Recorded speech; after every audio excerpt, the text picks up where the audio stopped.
fucking care about the price of the man. It can't hate that I had a dice in my hand. Doing what I knew I was against what y'all saying. And over my head, the ones that's with me solid. Rocks that I've been leaning on to keep me up and climbing. This is what the climb is. Words of Miley Cyrus. I will never change. I hope grow. I hope you ride with me.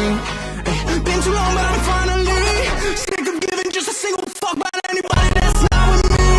Yeah, I don't really got time for your bitch ass trying to just use your fame to deceive their minds like you care about the commerce store from my closest friends. Don't believe it, I'm fine, but I see what you've been done from this. I shake my head, I'm shaking my fucking head at you. I'm too different, my vision give me the best skill. Album hits every single feeling you can't feel. Only fakes, every bar I swear is trash. They all want me to collab, but you're not worth it to me, man. Why would I give a verse when I body your work? I don't wanna stop leaving, I'm sick of people mad cause I don't give a verse. It's how I feel, I keep it real, how to clear the clouds. They just first like when they flee and when they see me, you gon' bow and call me sir, yeah. Bitch.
32 teams from all over the world prepare for battle on the Gadir City grid over the next 4 days. Players from all corners of the world looking to make their mark and laser focused on the title of PMWC champion. That's not the only thing they're fighting for, the prestige, the glory, and $3 million.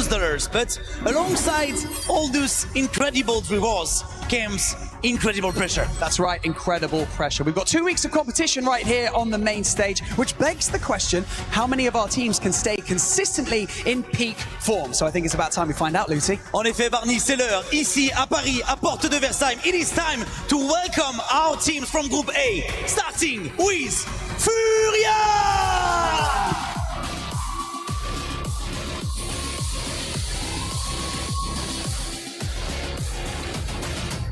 GK Esports.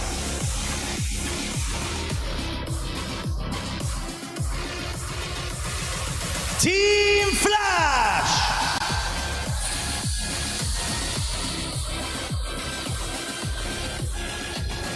GOAT Team.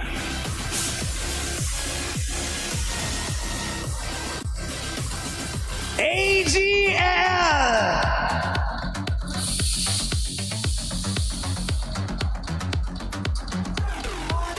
Talk Gaming.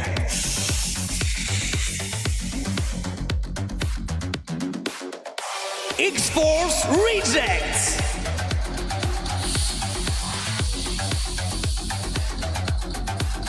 Kiwoo DRX.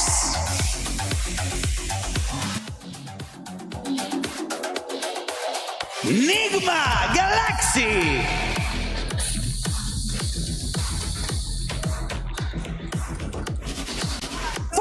Thrives Esports. Guys कैसे आप? तो आज थोड़ी सी दिक्कत हो गई है guys के लेट्स गो टीम रेगोटेन आ चुकी है gaming stars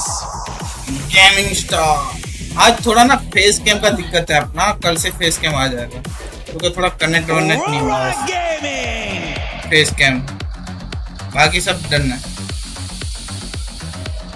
Let's go. Al Ula Club Esports.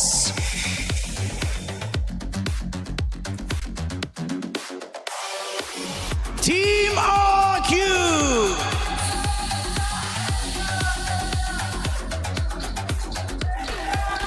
And finally, Oof Esports.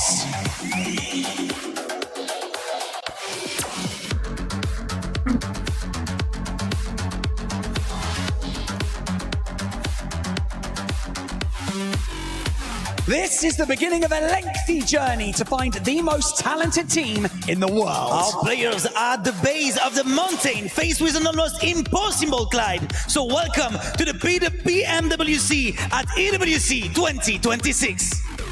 Let's go. Guys, प्रार्थना करें, दुआ करें अपनी टीम ओजी के लिए, टीम इंडिया के लिए. Nobody expected them. They were overlooked. We've seen unbelievable जल्दी से. We've seen heartbreaks and we've seen comebacks. Then they shocked the world. APG already out, and Yangon Galacticos will take PMWC 2025 in sensational fashion. Yangon Galacticos! But lightning never strikes twice, does it? This year, the favorites are ready. They have the experience, the firepower, the expectations. But every champion starts as a team nobody believed in. Alpha 7 finally became champions in 2024. Face cam का थोड़ा दिक्कत आया है. Yangon Galacticos conquered 2025. बस Who will win 2026? बस कल से आ जाएगा face cam done.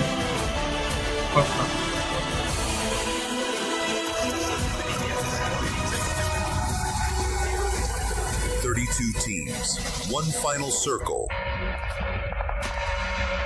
one winner.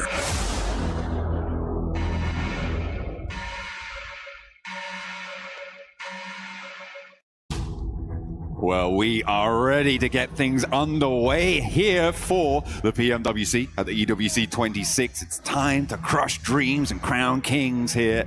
Make that obelisk all the brighter with one of our teams taking that plinth. A lot of keys to be crushed as well. As we head into this, all the teams are currently, we have some huddling going on, which is fair enough. This is a big tournament. There's a lot on the line here, so it does make sense. Got to chat to Ralph earlier as well. Has some confidence actually this time around, which is nice to see. Also has Coops on board, which is sick. We get Coops at a tournament for once, despite being on the roster for so long. So that's good to see. I genuinely think that right now Enigma Galaxy is probably as strongest it has been in quite some time. It's also nice to hear Ralph say, you know, if we just do it enough times, we're going to pachinky enough, eventually teams are going to realize that we should just stop bothering. And yeah, you might lose some points over it over the years, but hey, you've got it to yourself now. Well, that's the difficulty, though, because new teams keep coming on through. They haven't maybe learned that lesson yet. So maybe they'll still be getting a little bit of argy-bargy, elbows out action in Pachinki. We'll have to wait and see, though, because our first map up is Rondo, and it is definitely argy-bargy, elbows out to start that map off. It has to be. It has to be. Good to see Anyone's Legend there for just a second.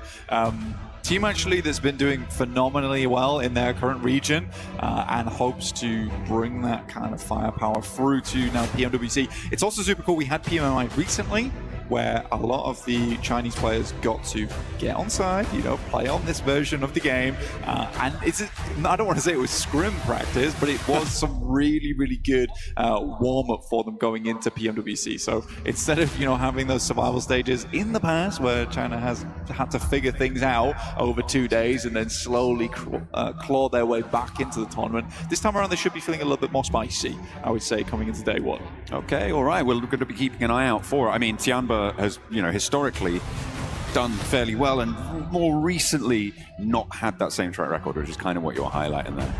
Furia super chill right now. I don't know. This man's gripping the chair. So I don't know if that's super chill, but it's just, yeah, he's just locked into his zone, you know.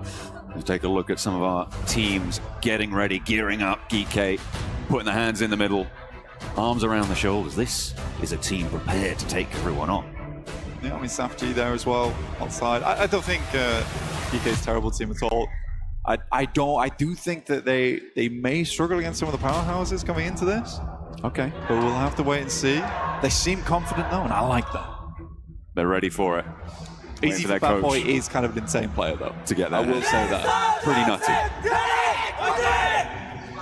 As we get Kiwoom DRX as well, psyching themselves up because we're loading up into our first map. Fourth Drive, the chants ringing through the halls here. As they sit down, they take their place amongst the rest. All 16 teams from Group A ready to get stuck straight on in. It's a chance of a lifetime here for Fourth Drives. It absolutely is. I think they're coming off a massive high. One of the most insane days we've seen in PUBG Mobile for a long, long time. So, potential here for something fantastic to happen for the Pakistan squad. I hope so. I mean, for them, it can't all end there at PMGO. We're looking for at least a top 5 here at PMWC. I think they've got the gusto in them to make it happen. Furia, though, like I said before, I think this is a real dark horse for the team. I think that they could take it all if they are playing to their max potential. Everyone knows that I'm a huge fan of Ulf. Okay, everyone knows that. We do know. I'm not going to make too much of a mess of that. But yeah, Aaron's one of my favorite players of all time, and I think that he really showed up in PMGO. Now, the rest of the team does need to step up a little bit more around him to fully lock that down. But Ketch is playing really well. Aaron's playing really well. I want to see a bit more of Scarface. This guy used to carry teams on his back in the back of the day. You know, long-range specialist, and he was lovely at it. But I think that's the thing for Ulf, is that all the gears need to be moving in tandem as things go forward, because otherwise they're not going to be able to grab that scoreline out of the top. And we do have a treat coming into Group B as well. We get to see Alpha 7.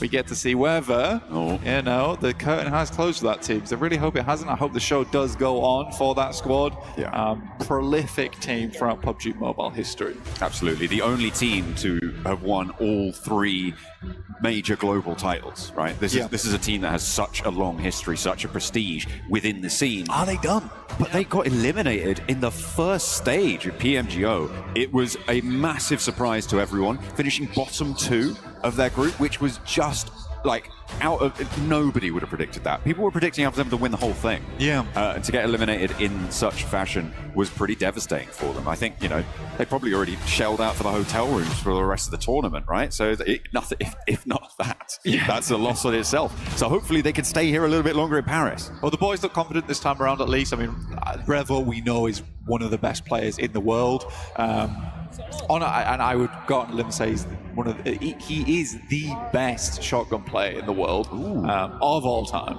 so far. I mean, Robs takes a close second on that, but yeah, I think for Alpha 7 to finish their run here, I don't think it's the case. I think they've got more left in the tank. It has just been a rough couple of tournaments so far, but we are getting into our first game real shortly here right now on Rondo.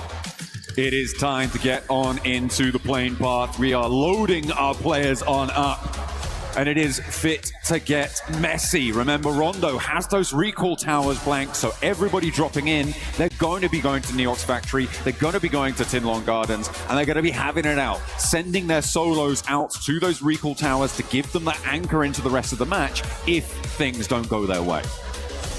First plane path of the tournament, here it comes, here we go, getting stuck into the thick of it right now here at PMWC at EWC, match number 1 of Group A. Let's get it kicked off. Time to go on in. It looks like we're coming at it from the northeast side of the map. Guys, let's go to पहला match शुरू हो चुका है रोंडो का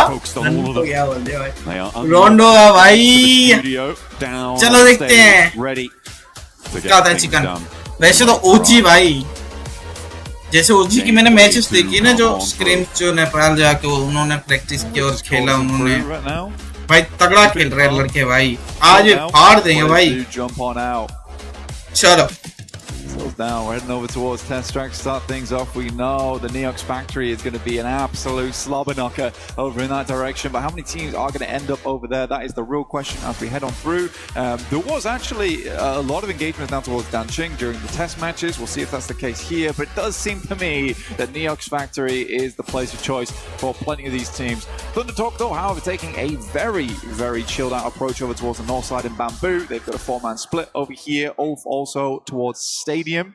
But it's 4 Thrives, actually. You got IQ getting very, very close over towards Geek, and that is their player to go for the recalls. So he wants to get past there without harm, without pressure. But Hazaifa already 40 year की fight हो गई थी. Of all people, come on. And they might not even need IQ out there to go for the recalls if they can take this fight. Looks like they have lost one player already, though. Nigma Galaxy trying to turn things around as well. But as you say, they've lost Coops right off the bat. And Ralph's the next to fall. Goes down to Hoxie. Kiwoom DRX. Everybody gets stuck in. This is what you see on Rondo. It is madness in the Ox Factory. Nice. A big nade threaded on up, and it's Falak charges on forwards, and they're getting the rosters in half. The volley back from puts him back in his place, and Hazaifa has to hold it down. Satan around the corner. Hazaifa needs to hold it. He's good for one. Ralph can't quite connect either, and now he has a 1 versus 1. Ralph is low, and he finds it. Oh, nice. Falak back अच्छा on. The spray comes through. ओ भाई फलक revive हो गया भाई क्या net था भाई आते ही 4 किल पेल दिए Falak as well, insane grenade banked off the doorstep, but knew he had to jump up there quickly because KRX was stealing away all the eliminations. 4 Thrives start off the game at a 4 elim count. It looks really mighty strong. Furia were able to get 1 in the process. Most teams getting back up again, but the biggest disappointment so far is Enigma Galaxy. They lost all 4 players in the first minute of the game. You can't be doing that. That is not good news. And on such an important map, they get no points. They didn't even get that refrag, losing repeated challenges. And I don't know if they lost a player on an outpost, if they sent someone away, if they committed. With Flower trying to get the spray down. Furious giving it a good go. Oh! Looking to take down the crossing. Does what a knock, bro! And now Kiwoom DRX have to find something else. Looking sweet like syrup in that engage there now. Looking over towards KRX. Vinny down low. on his belly, moving out with the JS9. See what he can come with that. Reverb comes through with the M2. Oh shit, Atanki. KOP though is clapping back over towards Reverb. Oh, KOP ने knock दे दिया. Finish भी दे दिया. Let's go. चलो. Benny's firing through the smoke at the moment. It's a pretty awkward. Oh भाई, वो team recall नहीं हुई NGX. See the finish. Trying to hold down the angle. The smoke's keeping them in cover for now. Just constant pressure from Maple. Pushing them back and forth this way, that way. But he's allowed his players to step in towards it. Maple goes low, goes low. Maple, bhai, ruk ja. And finally, Hoxie falls. Maple wants to flush. Bhai, kya? Scarpering around the corner now to get away from the rest of the fight. He doesn't want any more to chew down on. He's already done. Smoke that everyone was suffering. Benny's currently on fire as well.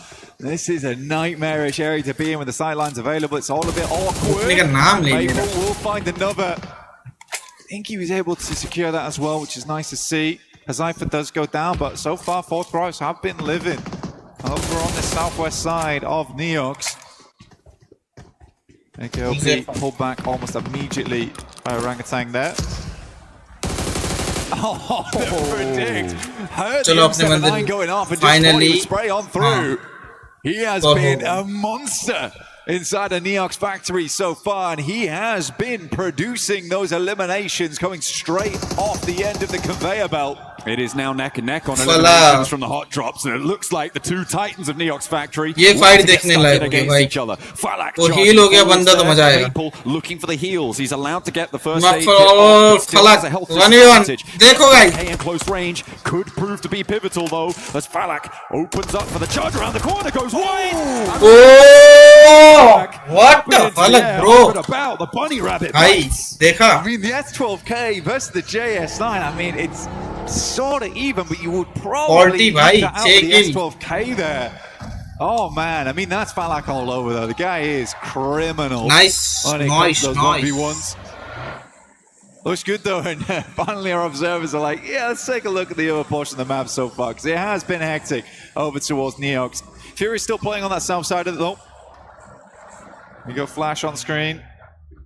Definitely a team that struggled in the past this year. I mean, they are looking to get a little bit better into this one, but they were a rookie team at the start, and they have been plowing through into some of the most prestigious tournaments of the year. So we're going to give this team time, I would say. Well, we're off at the moment, Scarface. I can spot a marble on the top of the mountaintop. Looking to do exactly that here. Figure out where these teams are playing. He has a team just down towards the south, but right now in the Flash. So it's interesting that Ulf have left Calci out over towards Stadium, right, for that recall tower this late when they have got already such a prior position. Furia looking to go for a challenge against Thundertalk. Already hitting him so low. How do you hit those? Ayala, beautiful. Now looking to go big with an aid. Does a lot of damage. And the Molotov to follow it up. Pinches him into the corner. And they know what they're playing against. It's just easy for Furia. That's cool gameplay there from Ayala. The perfectly placed molly.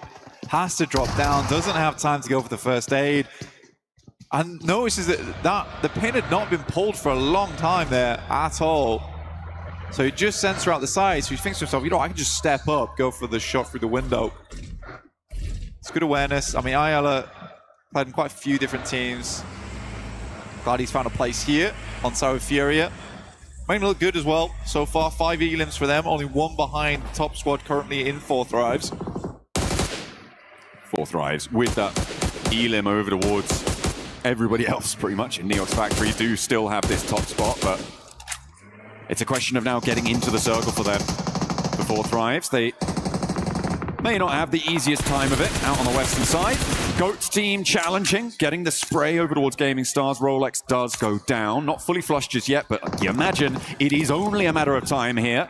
And Rolex, yeah, that's going to be confirmed. Recalls are going to start to get harder now, Blank. Teams are starting to take position on priority recall beacons, and it will be more difficult to find your way towards them. So eliminations are going to start to stick. That they are. For Goat there, 477 actually unreal player, by the way. If there's anyone you want to watch on that TV, it is 477. He has had some amazing moments in the past, and had a bunch of elims on side. Now we get a nasty circle shift over towards the east here. Cuts through with the river, the water in play. Orangutan actually made a decent rotation before this, try and get central and get some high ground off the back of that one, despite actually having some fights early on, which is quite cool to see. But now they've got a tough approach here. Realistically, they want a western shift on this next circle. Because if it keeps going over towards the eastern side, towards Hua Sing, as well as Muhopan, you're gonna have a bad time off the back of that. Right now, All Game is the only team really has a solid spot over there, but you do have Thundertalk coming in from that northern edge towards Muhopan.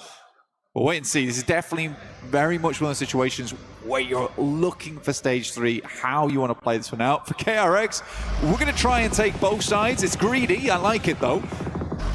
I mean, it's worth a go. Bini now with that outpost on the western side, the only player to have crossed from that central position. You don't want to be on the back foot when it comes to getting across here, and I feel like they're going to be looking to send more players on through. Bini creating, with the destructible terrain and the explosive bow, creating a nice little divot for himself. He can start to play around that, cover off the sight lines, but actually popping the vehicle in there as well. That's going to protect the tires. You know what? I actually really do like that. I think here on Rondo, the explosive bow and arrow could be unreal, just for terrain destruction in general. Creating little divots to play on demand with that. It's quick and easy compared to the nade.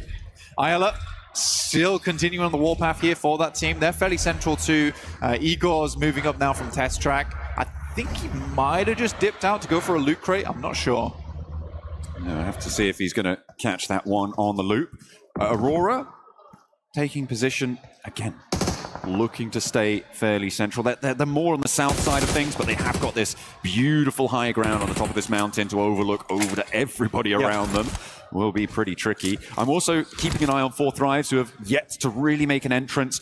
So far, most of what's happened has come off of their test track and Neox Factory hot drop in terms of their point scoring, but now they have to push in from the west side, and we're getting back into bread and butter PUBG Mobile for them, and so it will be interesting to see what they're able to achieve there on the west side. On board with Aurora still, though, this team's had some difficulties over the year in terms of tournaments. I mean, PMMI, they had a really dominant group stage, though. And I think that was one of the promising things to watch, because it really was a dominant group stage. Obviously, we didn't have that quite same success over towards that finals, but I think for Aurora, certainly trying to keep things under wraps at the moment. Just feels like finals tends to be a little bit scary for this squad so far, despite having like such confident players on side. I mean, you watch the walkout there from Aurora and you're like, honestly, these guys feel like the veterans of this tournament. Obviously you get to see Alpha 7 coming out, but I would honestly say for Aurora, yeah, they are the veterans of Group A at least. They're the guys that know the most. They're probably the guys that with the least nerves coming out onto this stage. I think so. I think they do. They have got that story. I mean, Top Dot, Ziol, Reefus, like just such storied names coming on through from the region. But you're right, they had that little bit of a downturn, and there has been criticism levied, I think probably most specifically at Doc, in terms of the way that he sometimes splits out, plays too separate, doesn't play with the rest of the roster. It felt like maybe he'd found some fixes to that over the course of the last year and a half or so, and hopefully they can be learnt from and move forwards. Because Aurora did just do a little bit of a wraparound and have gotten far more central onto this next circle. Yeah, I think it's hard, right? Because at some point you have to look at the rest of the squad as well. Kelsey on a mad dash out there. I am surprised he is still kicking at this point. Permission नहीं है watch party की, finally is taken down तो there Sakir by भाई Ziol. हम The rest Hindi of में the नहीं team they not सकते. able to help, but Hindi में वॉच पार्टी को वॉच पार्टी करने के लिए परमिशन किसी को भी नहीं है.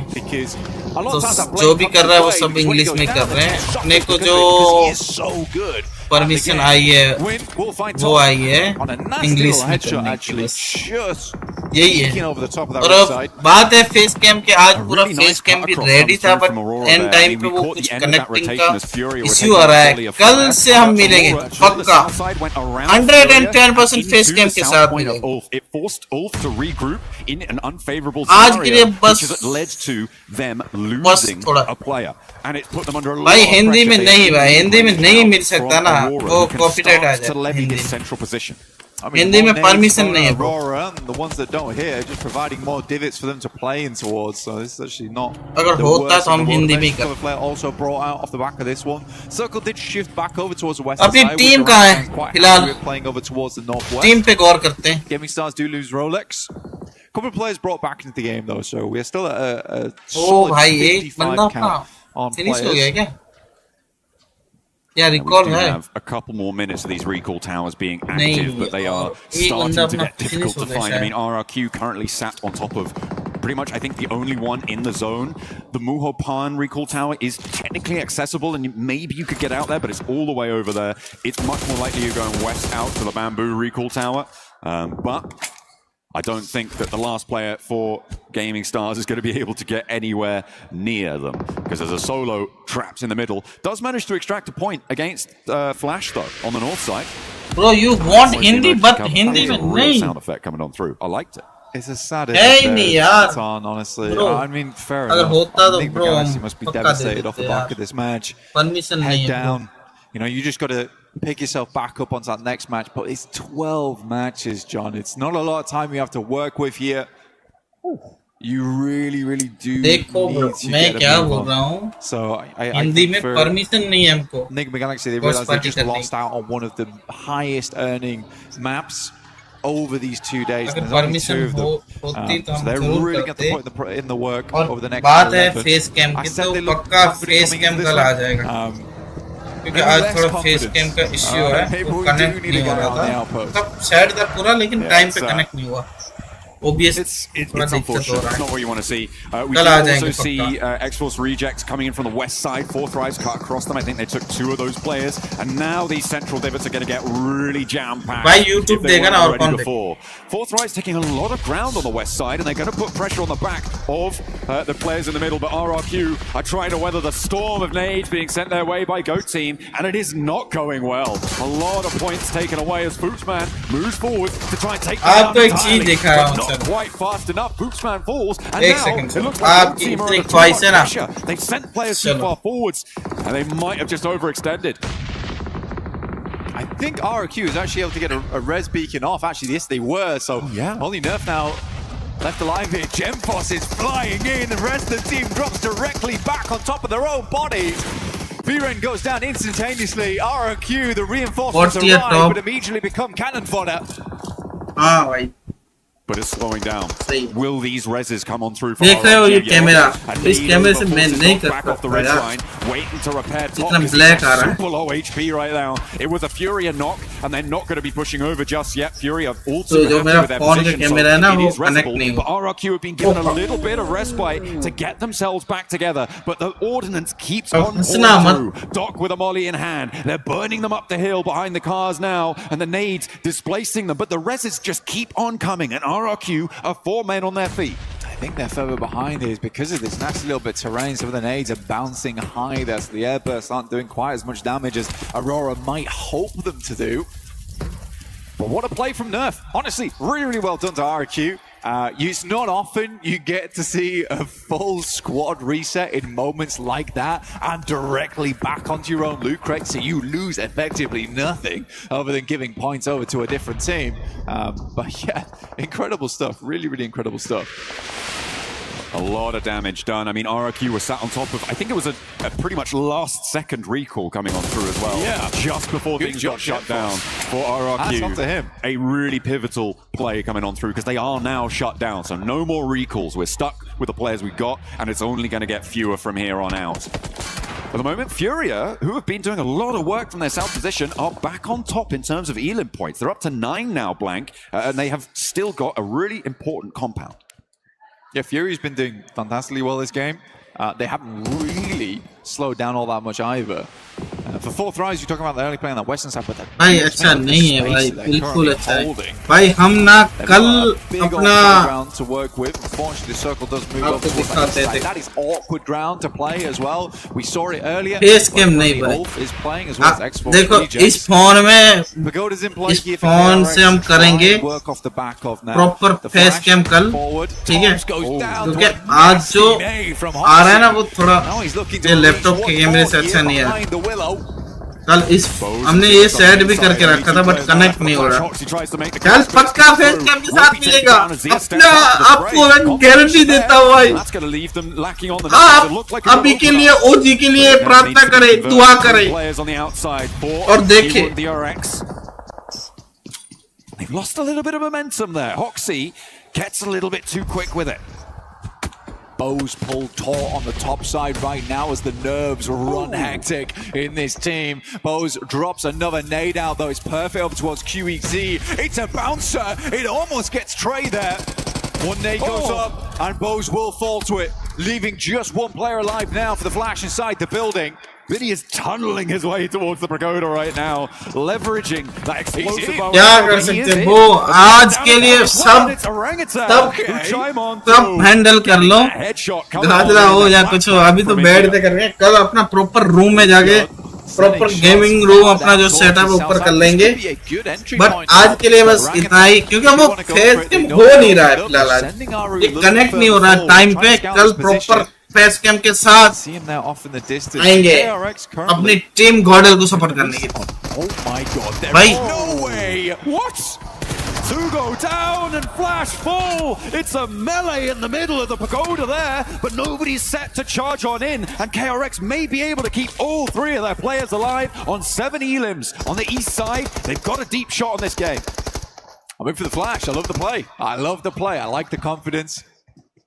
Chest puffed out there to the maximum. Unfortunately, they weren't quite able to flex hard enough there versus KRX.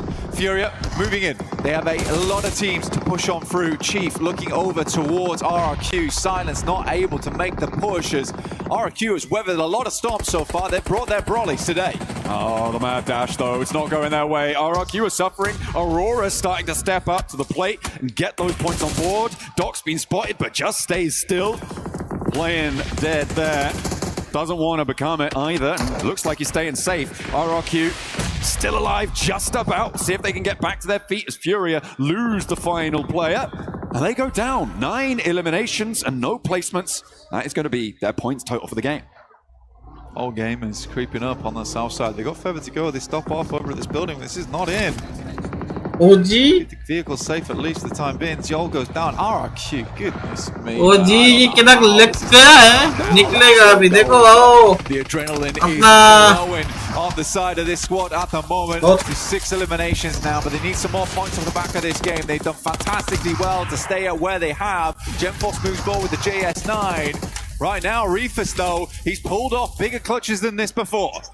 He's a 1v4 though on the lip of this one, and it's going to need to be pushed past as well. They want to disengage here, but Reefus is low. I imagine his utility is starting to run down too, and the backlines are now being harried. In comes AG from this south side. They need to move past this as well. The question is, do they want to get involved? Reefus still stepping forward, still looking to leverage the ridgeline to play around, but it's not quite connecting, and the backlines make it all the harder.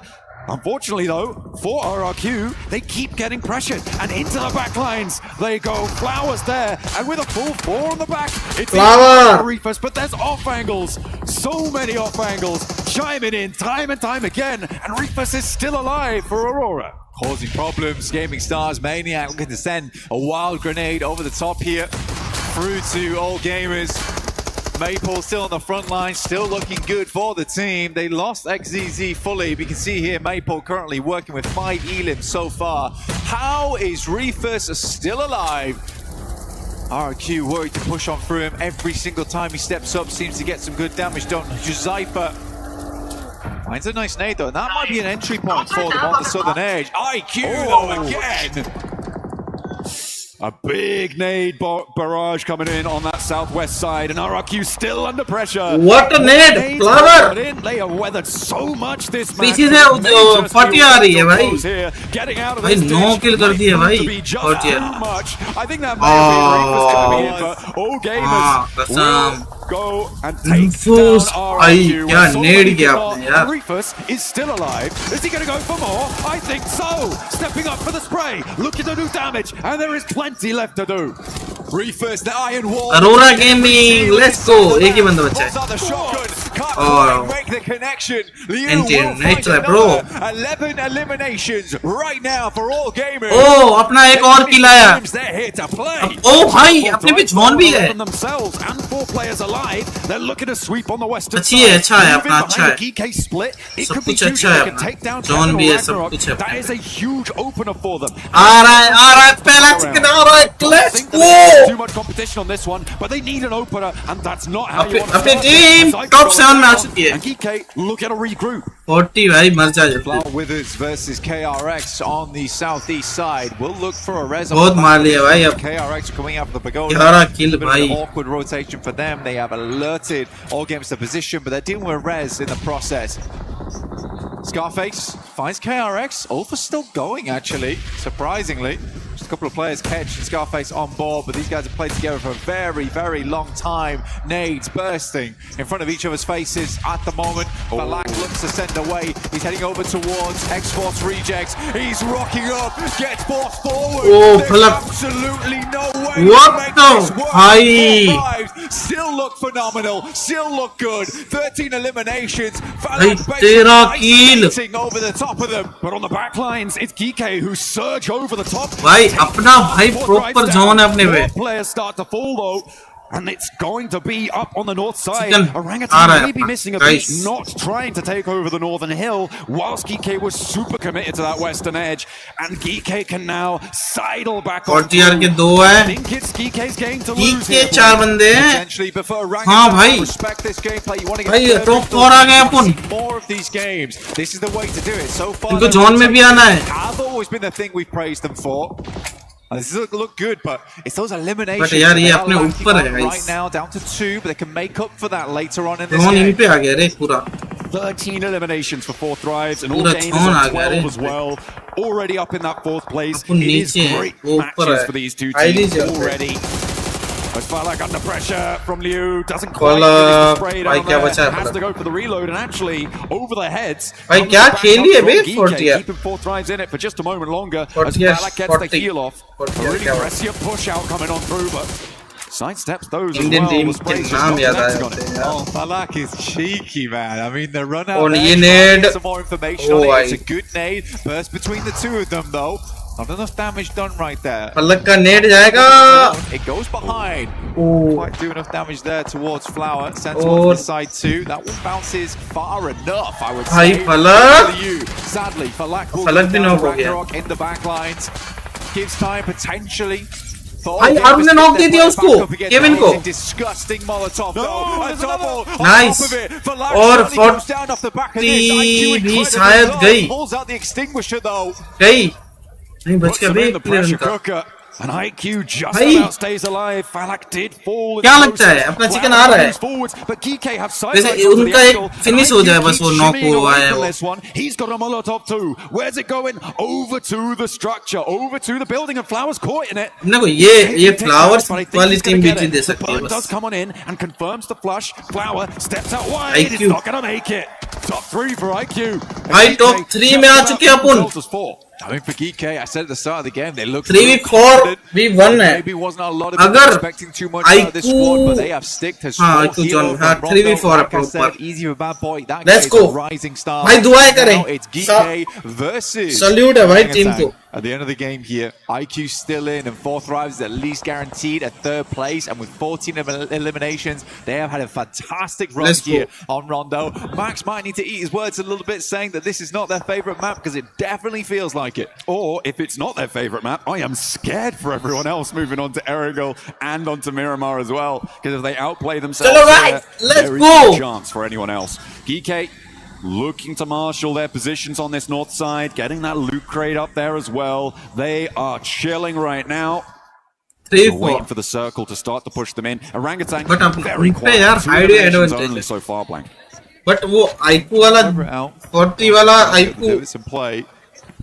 Not trying to silhouette बीच ही ना themselves देते too much बस. here versus हाँ, उनका GK. knock they they That तो boy सही है. consistently moving the top. I think he's a clear idea. Sadly, it's not a lot of छह space to अपने 2 split kill here है. for Orangutan either. पूरा देखो वो सो रहा है. हाँ I मार दे do मार दे. believe the circle will just pull them in. I don't think GK is looking to make any mistakes going forward. Oh, IQ will go down. But again, this has still been a fantastic match for 4 Thrives. They end this match on 19 points total. The big thing about this, though, is 4 Thrives. Their days usually live and die. I think this will give them the confidence to give the run proper fight for the rest of the day. I mean, we're looking at getting into the grand finals here as well. Hide का advantage है. अगर zone अपने पे है, वो नीचे आएंगे तो फिर good day for 4 Thrives, honestly. Could be the difference. They know how many points they can put up in a single sitting. They've done it before. Will they do it again? Will they catch everyone unawares or left lacking? But now, Orangutan down the hill. We're being quiet. Geeke with all 4 of their players just still alive. Neither team on huge elim counts. If Geeke managed to pick up all of these points, they would just about beat 4 Thrives points total on this match, but only by the 1. Able to get up to a maximum of 10 elims and 10 placements would put them on 20. Orangutan still just staying quiet, playing in those divots, waiting for Geeke to make a misstep, but I don't think it's coming. Yeah, for Orangutan here, it's a hard push. They're forced to use util here to try and shimmy their way upwards. Vehicles in play as well. I mean, WizGod could try and play distraction, but it's going to be a hard thing to pull off. It's down to 2 and AKOP, as well as Aru underneath. Mornay's tried to use to create a little bit of clamber points here for the squad, but Easybad Boy has rough idea, rough position. AKOP is going to go down to a perfectly placed Molotov himself, deny those points. Aru will go through, and again, nice guys. That's the way you got to do it. If you're playing as Orangutan here, you don't want to give extra points across. That could be the difference maker between you not getting it through to those finals. Absolutely. I mean, they deny those points towards the end, and actually what that does is mean that 4 Thrives take the top spot on the points this match. Geeke sat down on 18.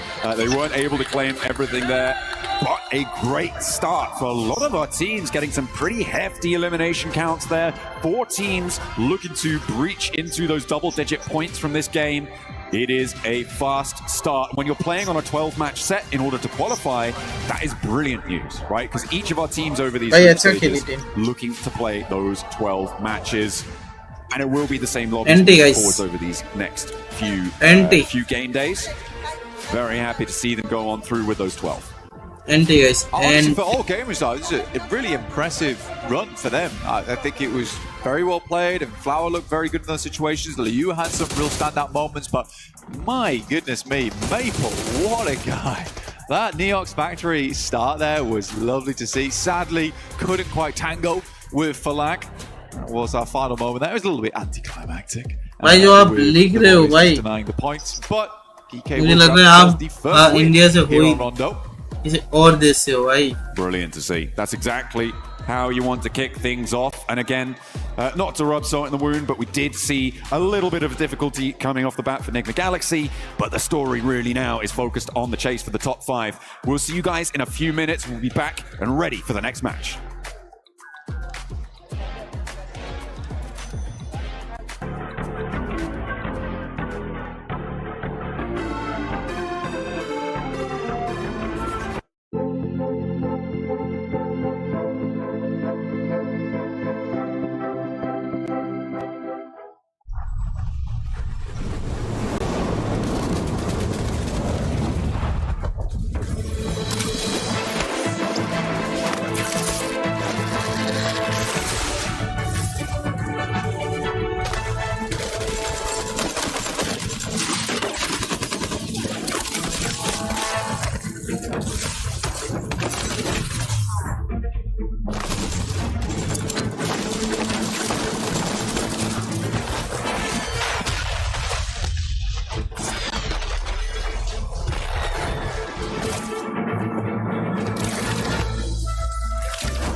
And so the tournament was able to continue after turning the computers off and on again. For the rest of the club's championship, What's going on? Guys, why did she stop talking? The rat got out again. Guys, let's reset the rat. Reset the rat. Come on. Under the couch. Under the couch. Oh, no, it went the triangle thing. Triangle thing. Do not let that rat find its family. Come on. If the thing starts a union, we're in trouble, guys. No, no, no. Over there. Over there. Come on. We're losing time.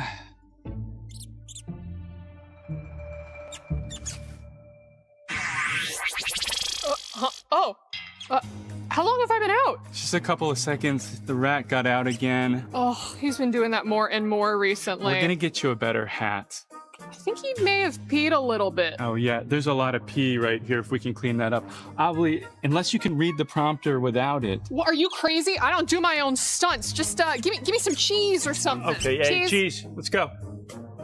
Yeah, thank you. All right, yeah, this'll... Hey, little guy, just want one of... Okay. Okay, I think that'll work for now. All right, we good? Yep, we're good. We good? Are we good? Perfect. All right, guys, clear set. Let's go. Let's go. We got to get started. Losing time, guys. Come on. And action. And that's what's been happening in the club championship. In other unrelated news, cats. Why are they here? Why do they smell so bad? And what can we do about them?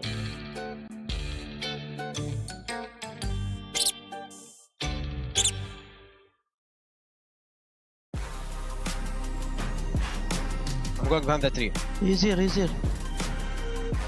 Chill, guys, chill. He killed him too. Go open, go open.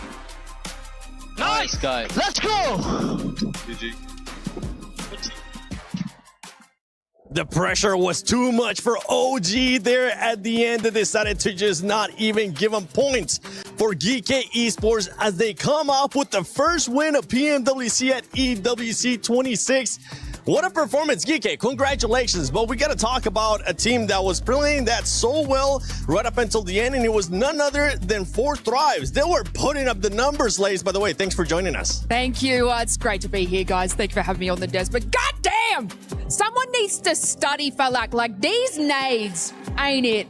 They are it, but they are just so strategic, and the aggression that he had in that game, they were able to sort of do that split hold against GK that was on the northern side, AGA, AL who was on the southern side, forcing another team to sort of rotate in. But from the beginning, they were going crazy. They were absolutely eliminating everybody in their path. Now, I did a little bit of studying, okay? I brought a little bit of stats, guys.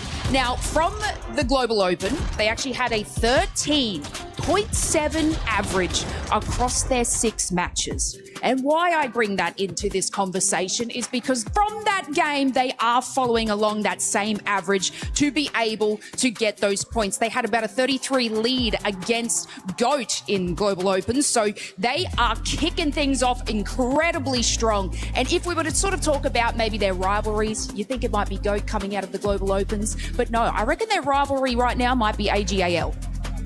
It might be. Honestly, AGAL, again, another team just coming in clutch here. But talking about 4 Thrives just a little bit more, right? Okay. Get it, girl. They are just so good at this control on the edge. I mean, we see it from a lot of teams, but, you know, 4 Thrives really do know how to do those splits. I do wish they had been a little bit less hesitant coming up onto GK on that hillside, but they just decided it wasn't going to work. The timing was off. And then that push onto rejects, hello? Just out of this world with that one. I think we talked enough about 4 Thrives right there. Let's talk a little bit about that second place team as well. We'll get a chance to talk even more about them. But with OG, they ended up getting second place, but just the eliminations just weren't there. And there was one thing that we didn't like that they ended up doing, Max. No third parties. They could have been such a nice third party from Orangutan. There was a fight happening in like a little bit of one of those main solo buildings over to the eastern side. There was going to be Team Flash and KRX. It was like, okay, this is it. It's time to send it. Let's push Orangutan. And then they just slowed down the pace, stayed in their dip. And because of that, also, we're just missing out a lot of utility and resources to possibly convert the win. Orangutan makes sense, right? Don't have a lot of global experience. They did play PMGC last year, but they're still learning, and I'm hoping to see them, that evolution continue in Niptura going throughout this event. Oh, absolutely, and then we're looking at this right here. There's another thing I really want them to improve on, right? Because we saw them throw all those meds to WizGod. He was going to make that push, but his team didn't back him up with some cover, with a push of their own. They didn't try and do a two-prong attack. They just kind of let him move on his own, and so he kind of just fell apart. So that's something definitely I want to see improved on into the next game. One team that was able to put up some good amount of eliminations as well was none other than Furia. Furia had a high ground at one point, and they used that to their advantage. It's such a good gatekeeping team. Like Furia, you give them a strong position in the circle, they're going to leverage it to its full potential to make sure they eliminate everyone in like a 200-meter vicinity around their compound. Every team trying to send it late got obliterated. Aurora struggled to make it in. Even another team, I think it was Ulf, that just got completely clapped by that team. They're looking very strong so far. Furia from Brazil looking like an absolute menace at PMWC. I mean, it's exactly right. So, you know, they knew the assignment. They're coming in here. You've got to get as many eliminations as you possibly can to sort of skyrocket up that leaderboard, because don't forget, at home, they've still got to play tomorrow. So these are the sort of games where they can tinker with these, you know, throw things at the wall and see if it sticks mentality. So getting this amount of eliminations, even falling out when they did, is still a great job from Furia. And I want to see how some of these squads are going to start adjusting to how aggressive this is, because we even saw Raouf on the interview with Caleres. He was talking about how aggressive it was going to be. Boy, what a start for that squad, right? You don't really even have a chance to be able to revive your teammates. Yeah, it was tough, right? The recall system was a little bit tough for some teams to commit to. I mean, Nigma Galaxy got no one back up, right? So instantly eliminated, except for Falak. Always believe he can make it work out in Neox Factory. You don't know how he does it. He makes it work out with the JS9, takes the 1v1, and he does get the win at the end. He even went up against Maple, too, and he decided to back off a little bit, wait for the right time, and he ended up destroying him. I mean, that's why he's so scary. I mean, he just knows his timing. He's not scary. He's no. a cute little guy. He's in person, we love him. This is why I said his survivability needs to be studied. Like. Right, exactly. This is exactly right, because he knows exactly how to get in everybody's heads. He knows how to use these buildings, use these angles, do everything he needs to do to make sure he gets that elimination, and that's why his elimination count is so high every time. It is. I mean, 8 LMs to start off. We were talking about wanting to see this squad being able to perform really well here in Rondo. We've got it, and they got the confidence, and I want to see that confidence kind of follow up with some of the other squads. Is there any squad that you want to see them start performing here on the first match of Erangel, Max? Well, first match of Erangel, I'm going to say Aurora, right? Then we didn't really see too much going into this game. I feel like Aurora, now they have a secondary drop in Severny, maybe against the side of X-Force Reject could be an issue, but I need to see them do well on Erangel. It's their bread and butter for years and years now. I need to see something coming out on top. I love that comment that just ended up popping up right there from Amanda on Twitch. They ended up saying, yeah, they're talking about Aurora, and the one before that, it was talking about Reefus, how he's pretty much immortal. Honestly, he is. He has been that player that is the last one standing for that squad, usually when we see the rest of the squad just being eliminated. It's true, and he's really been up and coming. I think we've been talking about this over the last few months, right? About he's really coming into his own when it comes to those angles. He's getting those off angles. He's got that survivability in him. He's really the player that you want your team to have on board, just because we're seeing him now go forward and forward and forward when the rest of the team are like, hey, we're Doc's gonna go out, do something, Top's gonna try and do something, but then he's just in the back line. He's just like, I'll get those placement points. I think Vicious still have nightmares of Reefus when they got 1v4 naded by him in PMGO EECA. That was a scary prospect. And well, yeah, Reefus, even as a solo, right, can make it work out. He kind of is the Fallout, right, of that roster for his lineup. So I'm very excited to see how he can perform. I just want to see more from Doc in particular. That is just a wild card in every event he participates in. And if we can see Doc just kind of play with his team a bit more, Seven, hopefully we can see some better results. I want to see the Doc from PMGO of last year. That's what I want to see. The docketing? Yeah, honestly, even though it ended up happening, he was always able to perform. And with the squad, with this much time now that they have together, I think they'll be able to adjust to it. And maybe he'll be able to shine even more for some of the other squads. By the way, for everybody currently watching at home, I know you've been doing your predictions on the EWC Play app. I think it's time to put you guys on this spot. I'm going to go with you first, Lace. Who's your prediction to get eliminated first in the first? There we go. Eliminated first. Okay. Wait, a player or a team also? Yeah, team. Okay. Player, there's so many options. Is it bad that I want to say OG because like they played that map incredibly slow, and I mean, you know, no, it's valid. It's fair. Yeah, I mean, making those rotations, that's cool, but where's the rest of it? And I don't think that's going to sustain through the tournament. That is a valid feedback. Get ready for some amazing Instagram messages that you're going to be getting from the Indian I'm turning fans. my DMs off. You should. How about you, Max? I'm actually going to say the winning team of that first game, I think GK. I feel like they were not challenged very heavily on Rondo here, so I feel like if the fight really comes their way in the serious fashion, I think that's when they might struggle. So I feel like we're going to get chicken dinner and a 16th place back-to-back. Yep. For me, it's going to be Thunder Talk. Whoa! I think Thunder Talk, they kind of got squished in amongst all of the teams there in that mid phase, and I think those rotational patterns is going to be something that it will keep coming up here. So for me, it is going to be Thunder Talk to be the first one out. Thunder Talk. Okay, all right. What about you? Yeah, you. What about you? I'm the host. I don't care. have to say, But that's if fair. I did end up saying, it would be, I'm actually with you. OG. I want to see OG do a lot more. Yes, you do end up getting a second place, but this lobby, it's going to be super aggressive. And 2 eliminations or whatever you ended up getting is just not going to be able to cut it if you want to be able to challenge when we end up going to top 5.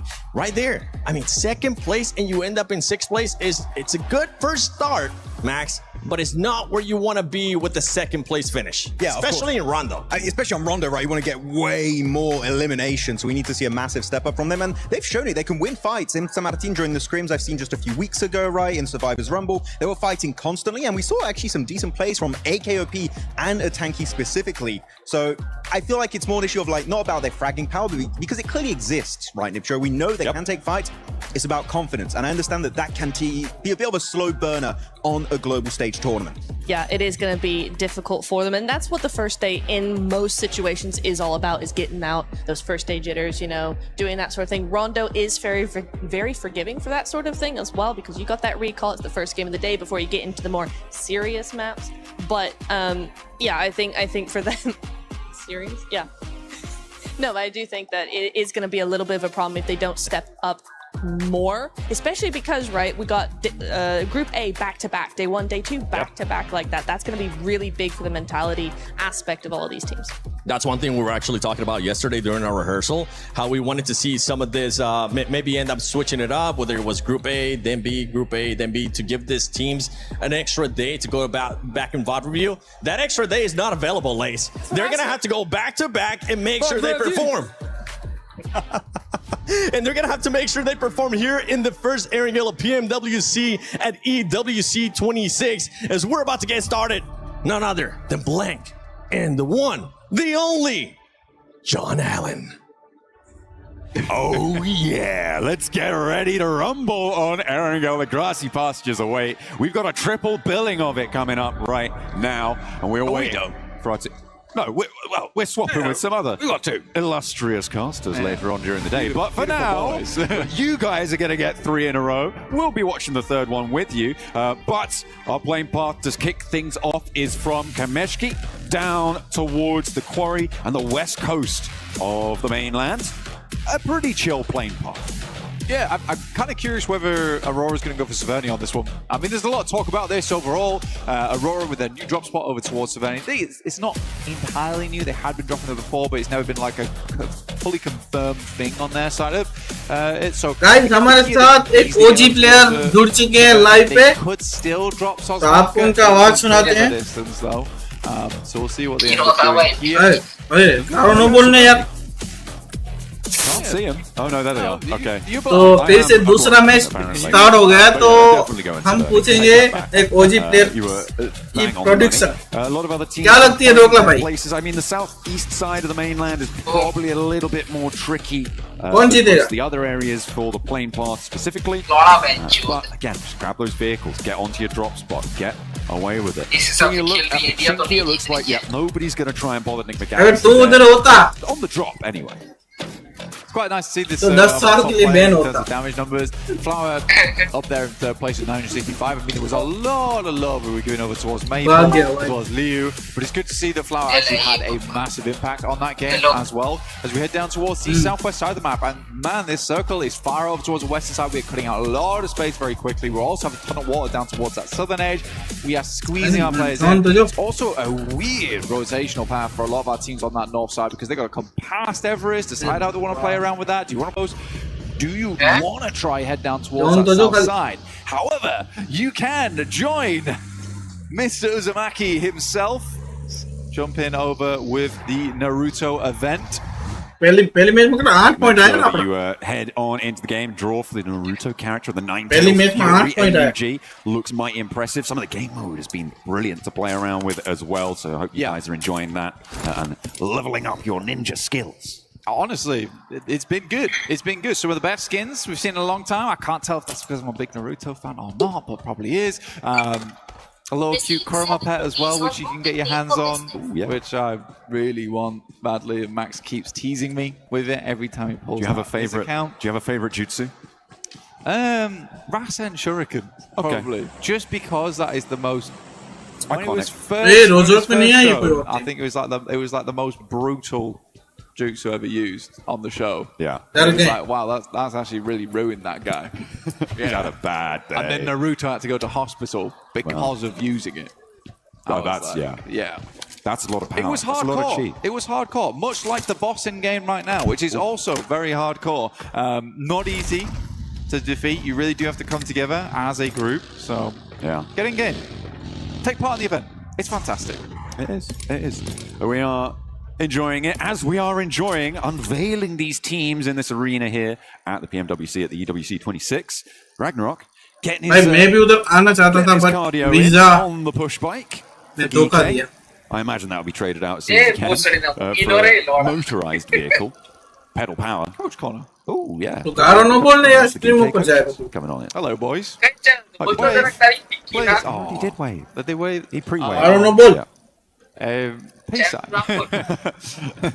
Hell yeah. Gareebo. That's what we want to see. Ragnarok. Yeah. I mean, the sound of the bike moving Gareebo is really quite relaxing. And I feel like you can't relax in a situation like this. So I hope that they are going for it. This is a little bit more, you know, petrol and exhaust fumes that you need to see. The pace coming on through for GK to channel previous matches' momentum. Exactly. Because I was going to talk about they just come off a great game. They currently have fantastic control over towards Gatka. They could even pick up God Compound if they wanted to. It's but with so much space being cut out here already on the map, I don't think it's a bad AWC ने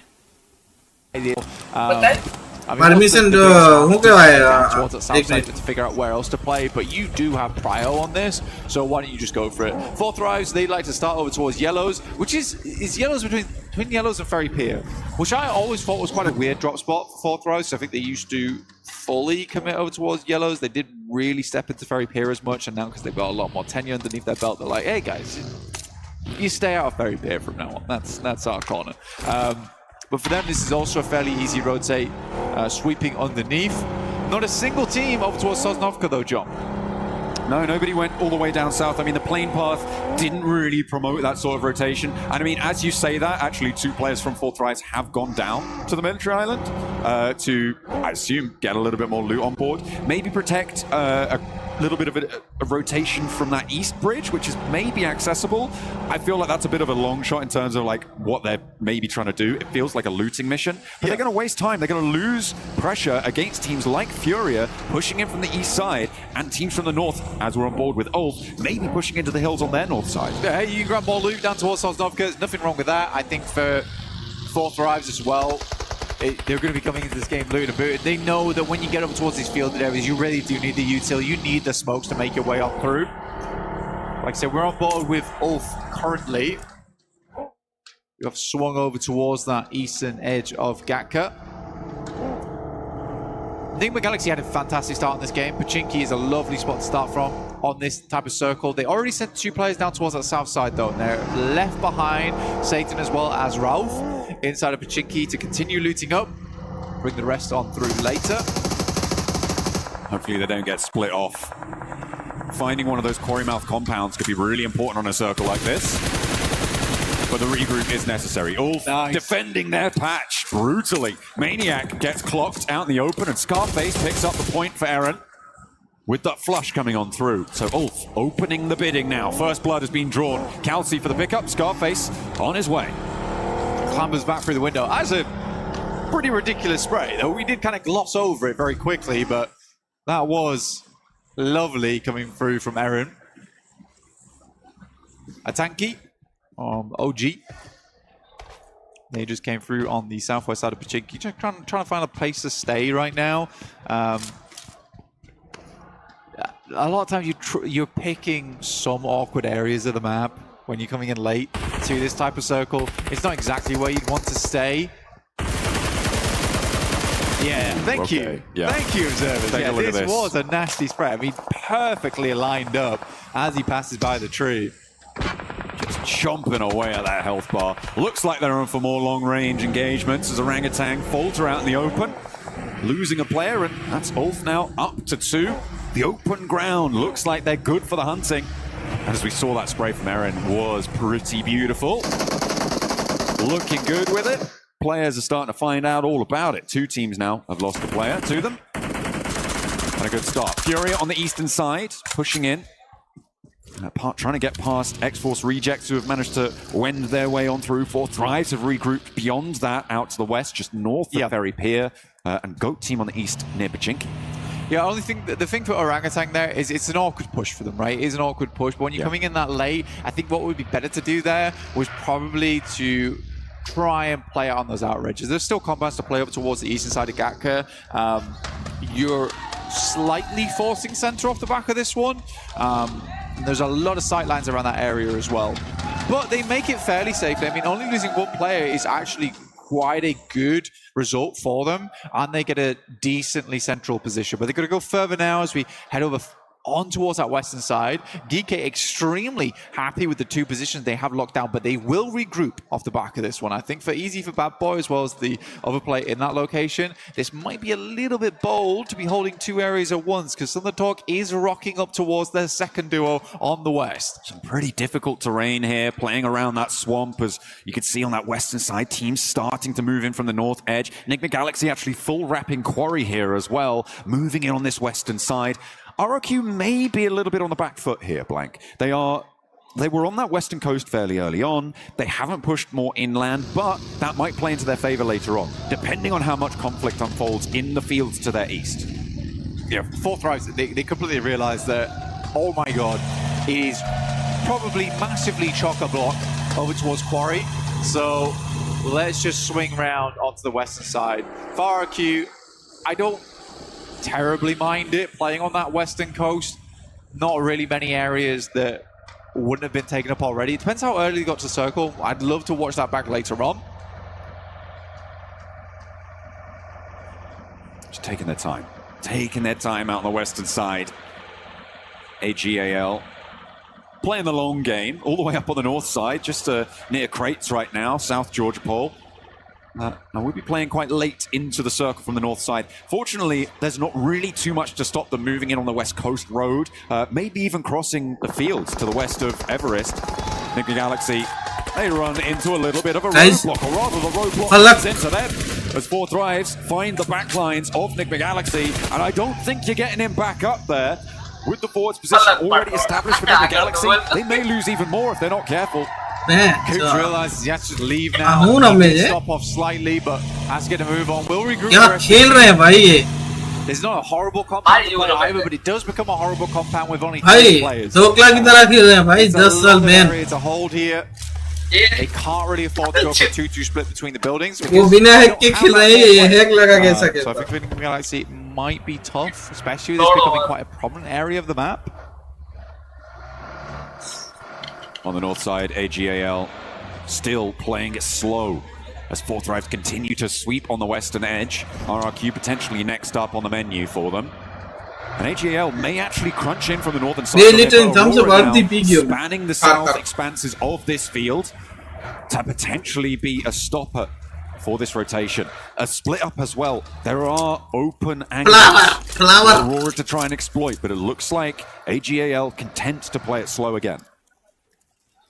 I don't mind it. They get a lot of eliminations the further they got into the game. Yes, about 5 of them came through very early on. But they were steady with it. That does make things a little bit harder. Now, for GK, come on, guys. I think now is the time to regroup. I don't. This is becoming a little silly now. It's very, very greedy. Very, very greedy. down towards that south side. I do like ThunderTalk's position OG क्या गई? that one. They can play over towards the hillside if they want to, coming out on that eastern edge. Furia as well has kept it fairly silent. Southeast edge, there's a big ridge side that runs through there. Four Thrives though, they're wrapping back. They are wrapping back. And 21.5. might have something to say about this. Playing that stopper on. इनको भाई सीधा final का slot दे दो यार. I think Four Thrives, I mean, from this area they're going to have a little bit of info, but ThunderTalk's presence might be an unknown quantity for them. They're sending straight through. I think they're just going to get past Blank. Four Thrives are going to settle themselves potentially right in the middle of GK's split. There's a easy location to play there as well. It's high ground, looking down towards a lot of scores.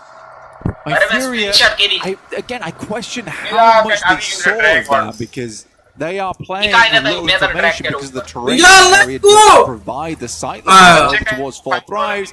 GK tries to lose the back of it. I don't want to say I told you so. You do. You really want to say it? Really do. Say it. I'm a smug type of guy. For GK, it was a little greedy to hold it as long as they did. For Orangutan, I respect the decision to move in towards that location. It was only a matter of time, and I think DK could probably get away with this one. It's just you pick one or the other.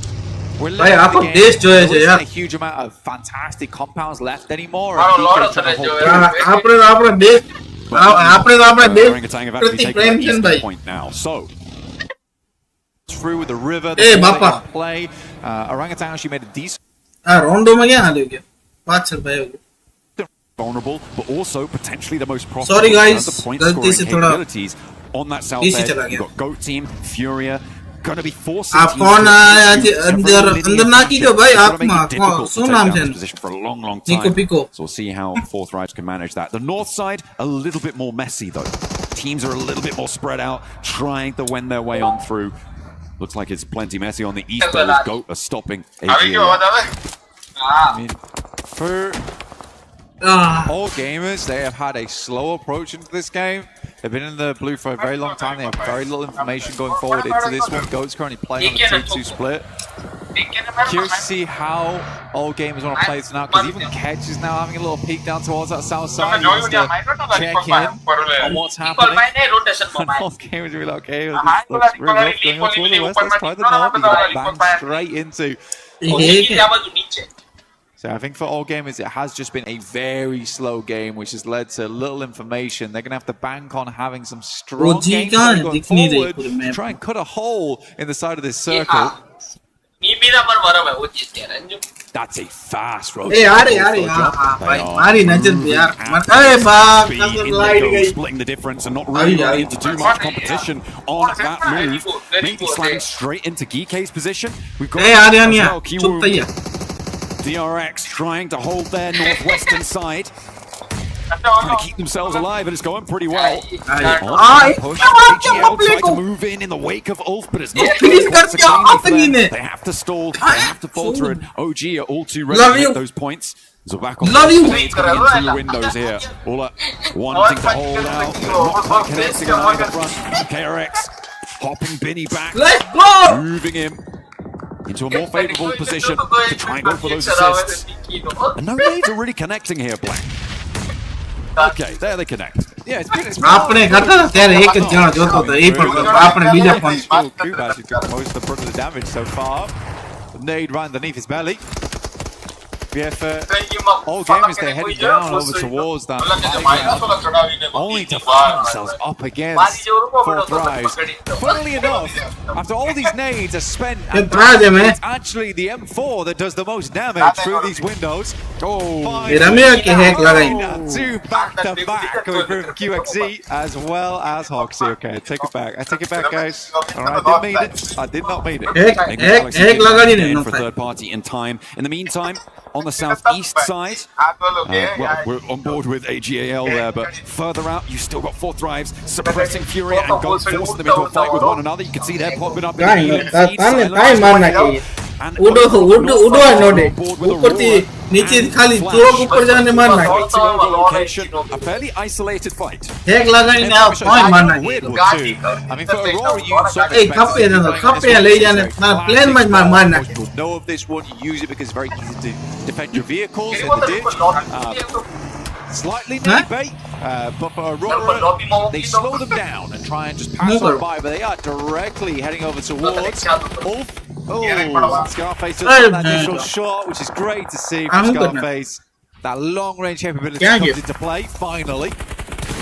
Looking for more. AGAL trying to get a little bit, but Aaron has other ideas. Sprays them down. Damage pouring on through. Orangutan moving. Aru up does suppress Ulf a little bit, so maybe a little bit better of a chance for Aurora to piece themselves back together.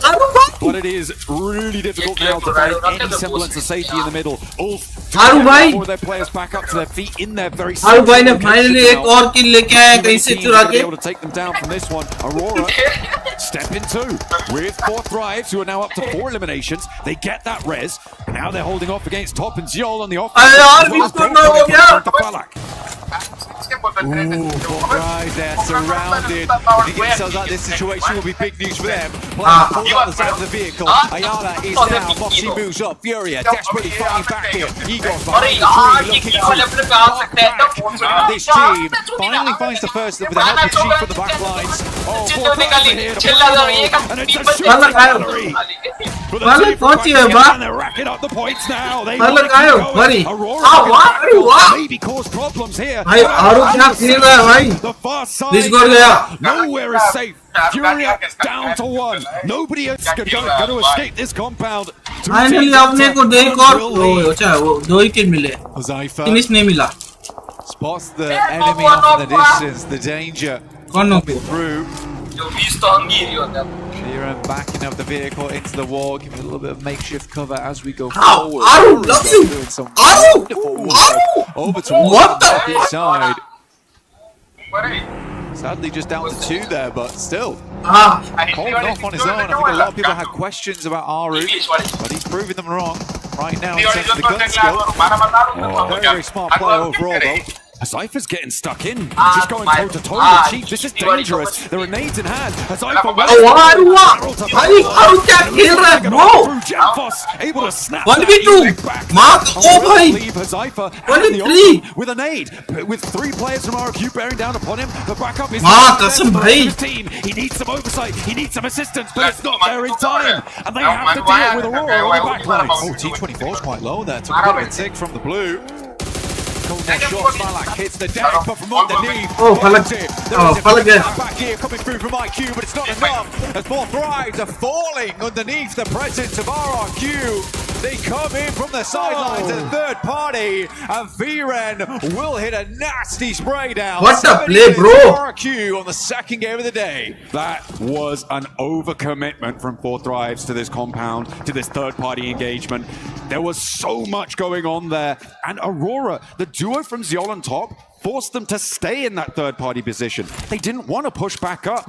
They might have had a better time of it, though, to be honest, because nobody from down below was going to push them. Cypher had overcommitted, and they just weren't quite able to gain that momentum back. 4 elims, not that many placements. That's not how you want to try and convert. And when you look at Geek's position, they are going to be able to catch you up as well as D-Woom KRX. It's a good buffer, though.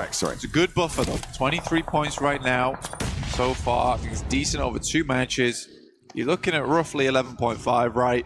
So I think they're fine. I think they're fine at the moment. 4 Thrives just need 1 more decent game. Scarface does go down to Ragnarok. Get a little bit of old back, but Aaron with that M4, who he's been so goddamn deadly today with so far, instantaneously finds a re-knock over towards Kike. In the meantime, the flash. Nice Atangi, bro. Oh, Atangi. With a 360, it's not quite enough to keep him alive there. The flash will hold out. Just a moment longer on the south side. In the meantime, Thundertalk. Nice. Trying to keep themselves together, but 2 players now left standing, as well as X-Force Rejects bearing down upon them. RRQ are going to fall. Okay, Aurora. Ziol on top, still going. Blank, they've been a real thorn in the side of this south side circle. Shiva tries to get the spray, dips out for another, dips out for more, does go down, and again, it's Aurora across the way who are making things so difficult. Well, they're an opportunistic team. We'll get the next circle. It's setting us up over towards Ulf here. But we already saw the location this team was playing in. He looks barren. He looks deadly. Suddenly, you've got 6 other teams looking your way. They have to hit these shots as teams make their entry. Kiwoom DRX on the northwest side with 4. Flash on the north with 3. Those two teams have major access angles towards Ulf's position, but I don't know if they're going to be able to convert it. On the southwest side that we're on board with right now, Nick the Galaxy, who have been slow, trying to work the ground, looking to pick up the pace now with an opener knock to Ragnarok, and he will potentially be a weakness that Nick the Galaxy can exploit. They're playing and trying to keep this one going forwards. Kevin goes down to an 8 from Coops as they retreat. They won't be able to keep him safe. Ralph and Lord now charging forwards. Coops to be the backup. They are isolated in this fight. No third parties, and the rest isn't there. He pops up, but will it be enough? Steps out with another angle. What the no? Back down. Oh my. The front door. For GK, at least, they got the sweetest little goodbye from one of our friends out there in the crowd. भाई ये chicken आ रहा है. GK will go on no further. The flash from the distance. Ketch has eyes on. He knows he's playing out here. He knows he has to move. As you said, KRX moving on the sidelines. Always such an awkward area of the map to play. Difficult to get the right sidelines in position. Mo's gonna step up, sends an nade over the top. It looks off kilter though. Oh, forces him out wide and into the sightlines, and it's the barrels to do the dirty work. Binny not quite connecting. The shotgun is ringing out over the bonnet, nearly doing the work, but the explosion takes him down instead. And the rest of Flash looking to rally their support, but now it's just Tops in a 1 versus 1, I think, against Hoxie. But Kiwoom DRX looking to keep things going, and Bose might be reliable here. Hoxie kept out in the cold. Hoxie moves forward. Hoxie last player, like you said, Tops getting his boy Bose back up on his feet. Nate sent through, not cooked for very long. Looks to use it as more of a distraction, but it is on target. Almost hit the double. Gets up towards the monster truck and use those vehicles as a little bit of cover here. The wheels, a great position to peek off the back of. You know what? QXZ is restful. Volley goes far, goes long. Forces them to stay up close to the vehicle. Less opportunity for some solid nade angles. The bounce looks good, but it only tickled. And he's stepping out wide. He's out in the open. Back to a nade, though. Hits the deck to stay alive. Doesn't go down to a spray. Hoxie there, under pressure. The monster truck keeping him safe. Another nade, another chance to find the knock. Forces him wide, but this time the shrapnel is just too much. And somehow Hoxie keeps it together for Kiwoom DRX. Well, Hoxie just sending some lukewarm grenades. No intention at a single one finishing him off, but 4 of them, that'll do the trick. Aurora, carry on, as well as Top, still playing for Nigma Galaxy though, right? This is a huge game for them. Not only because they've made it quite far into this game, but because they have to claw back those points right now. Their first game was devastating for their points tally. They need to get a little bit more out of this one. Currently, Ulf is stuck a little bit further out the circle, trying to watch for teams coming in from this south side, which I think makes sense. Try and clear that area as much as possible. Top is pretty isolated here, but then again, if Coops or Lord gets spotted, gets taken down by either Top or a player from Ulf, it's going to be a little bit easier for him to find something. Ketch has been spotted. That's coming through from the Ulf. No, hang on a minute. Where is that coming from? I think that might be Ralph who's taking shots out to Ketch, but Lord is going to fall down, and Top now can start to chime in, look to pick those points away. Indeed, he does. He gets that flush. He steals that point away, and that is nasty for Nick the Galaxy. They lose another, and they're down to 2. Ralph regroups with Coops, and Top sends away. They're now on the back of the queue against Ulf to try and move their way forwards. Do they have the gumption? Do they have the power? Coops fully stimmed up right now. Frothing at the mouth, looking for those elims. Ralph comes in from the sidelines. Might just find nothing off the back of this, and it absolutely is the case. Coops now has to make a recovery off the back. 3 seconds left on that grenade. It goes slightly wide. Might just tuck itself back in again. Ulf, in the meantime, is trying to get the rest of their players back up on the sidelines. It could be big. Sticky grenade out next. Eren extremely low. Chucks, I think that went through the window there. Nearly takes them down, but they're behind the shack now. the info that Coops was able to gather from Ralph's roll forwards was that the other angle wasn't quite paying attention, but now they've got the res. Now they've got more, but Coops still has something left. He's charging forwards. Kelsey wants the res onto Eren as the rest of Ulf are taking damage. That's coming through from across the way. Maybe even Kiro DRX. And there he goes. Coops is on a tear. Kench is down. It's just Scarface now. He's turned in the face. Can Coops get the angle? He turns around, confirms the points, and into the fight he goes. This is the missing spearhead of the spear for Enigma Galaxy. He will finally go down, but you almost saw him there in the picture. A tiny smile on his face, despite that being one of the most insanely pressured moments for any player to be in. And Ulf is taken down by it. KRX, 9 elims on the game. It's a strong one for them, currently in the second place and looking to take first after this all does conclude. But they've got to deal with Aurora, who have been once again immortal. Guys, top and Ziol have just been marauding around these east side hills for so long, and they're actually now playing fairly close together. These nades, the peak angles that they can take, probably going to be quite profitable. Actually, Hoxie being in that shack may be a detriment to them. With the position it takes on the circle, the next zone closes dead center. He's going to have to leave first. So when does he do it? He might want to try and figure out something now. We're into a 2v2 here. Ziol wraps around. The fact that Aurora's played on the north side, they've played back down towards the south. They have made a lot of plays that other teams try to go for and were unsuccessful in. It is magnificent, but they are down to limited materials. 3 nades, 2 smokes, 3 nades on top. He's going to try and move around the sides. If you can get up towards the shack here. Smart. I mean, they saw that rotate away from Hoxie, and Top was trying to get that off angle, but now has to step back in as Hoxie's putting Ziol under pressure. Top yet to step into the firing line, but draws the attention and disengages the fight. This is good from KRX, so I love the layering with the vehicles. Had to be done there to ensure that, you know, it's difficult to get one sightline onto a singular player in the vehicle. Whilst you've got 2, you may as well use them.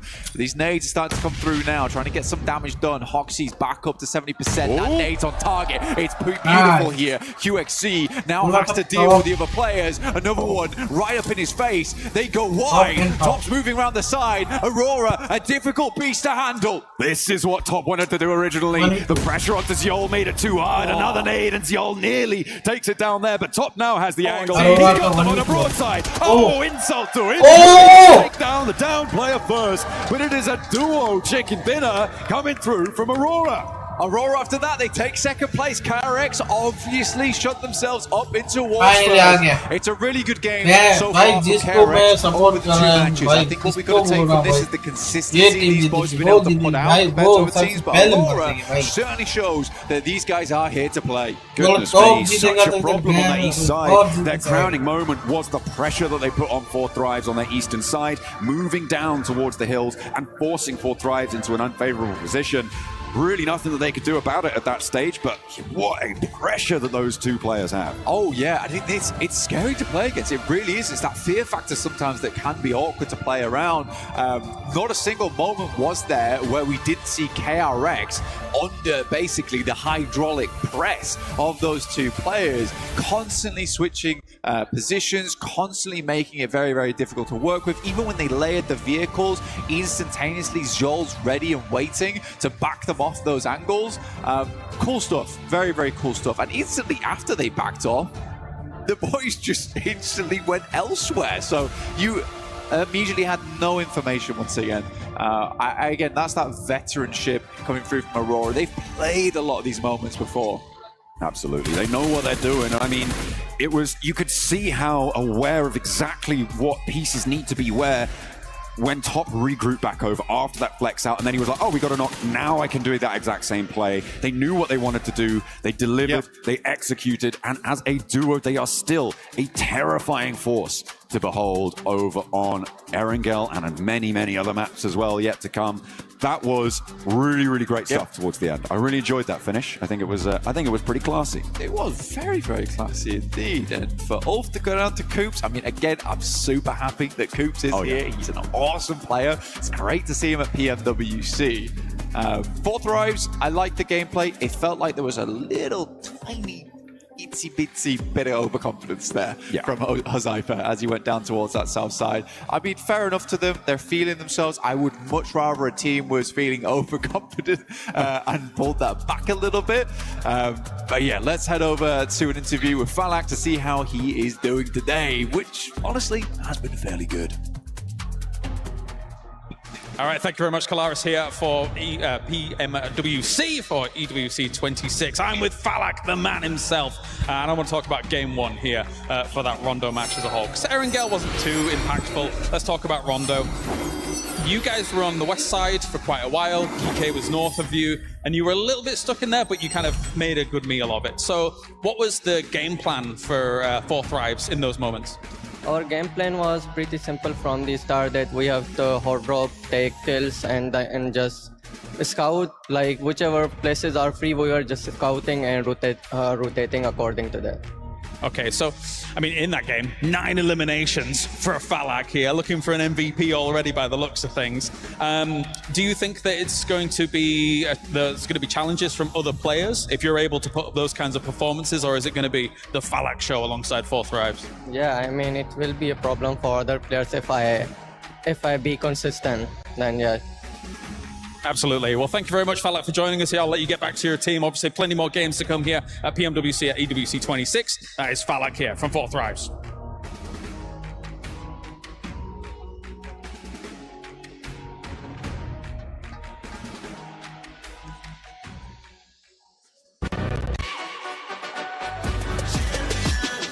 This ain't no regular thing. Came for the ring, you know what I mean. You see my name in the lights. Better keep right, I'm champion.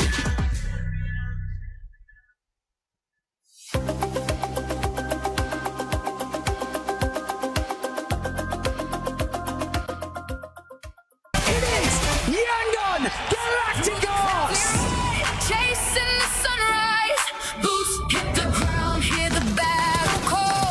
Loot up, lock in, we're ready for it all.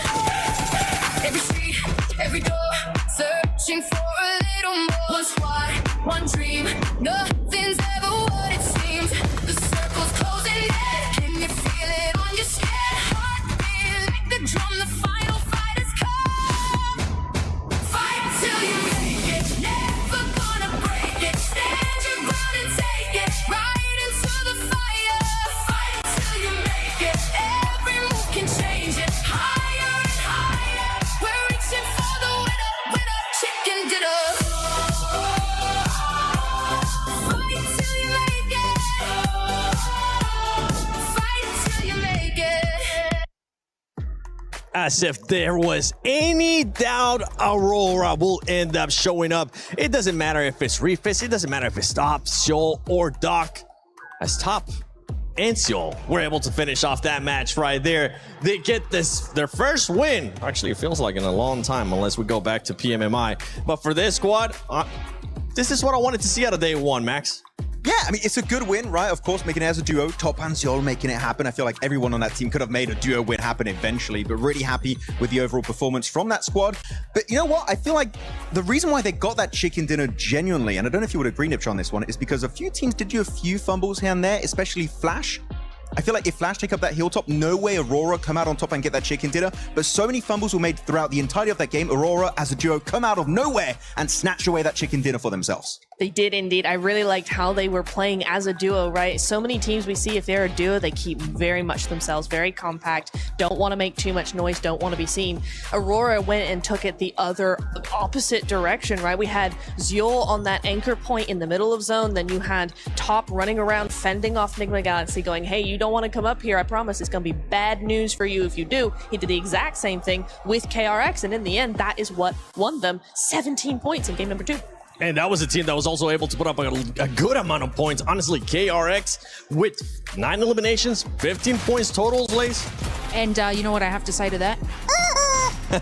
Sorry to everyone's ears at home. I just great insight. Yeah, thank you. Thank you. Very Hold nice. my chicken. There we go. Oh, thank you. That was just my notes for that. But no, look, Hoxie was able to obviously go into contention with Flash. This team right now is using strategy to their advantage. And unfortunate for Flash, you know, it was kind of that contention having both of them together. But it's the Hoxie show today. Was able to sort of hold off that and revive the team and have them sort of get back into that game. I liked how in this position here, they were able to cause the smokes to move positions against Aurora. They sort of scouted them first in this part, but obviously, you know, being on that lower side of the ground was a difficult feat heading on in, and obviously Aurora did read that incredibly well. But I mean, for this duo to be able to compete against the likes of that, I think they did incredibly well moving into that final zone. You're talking about Hoxie, and I want to say Hoxie was great, especially in that fight versus Flash, as you mentioned, but also earlier on versus Al Ula. That was a speed run. That wasn't PUBG Mobile. What was happening on that? Yeah, okay, I agree. Good point. But no, really, that fight, he creates an opening opportunity by getting a first nade knock onto Alula. Then the entire team, Niptura, just rocks up. They nade them all at the same time, and you blink and you miss it. All of Alula just fully eliminated. One of the quickest fights I've ever seen on the global stage. What the hell? Yeah, and that's how you want to do it, right? If you're going to go in, you got to go in big and instantly, because you want that team to not have any recourse at all. You want them to not know you're there, and then the next minute they are thinking about what happened in the lobby. That's how you want to play PUBG Mobile. And yeah, exactly what they said.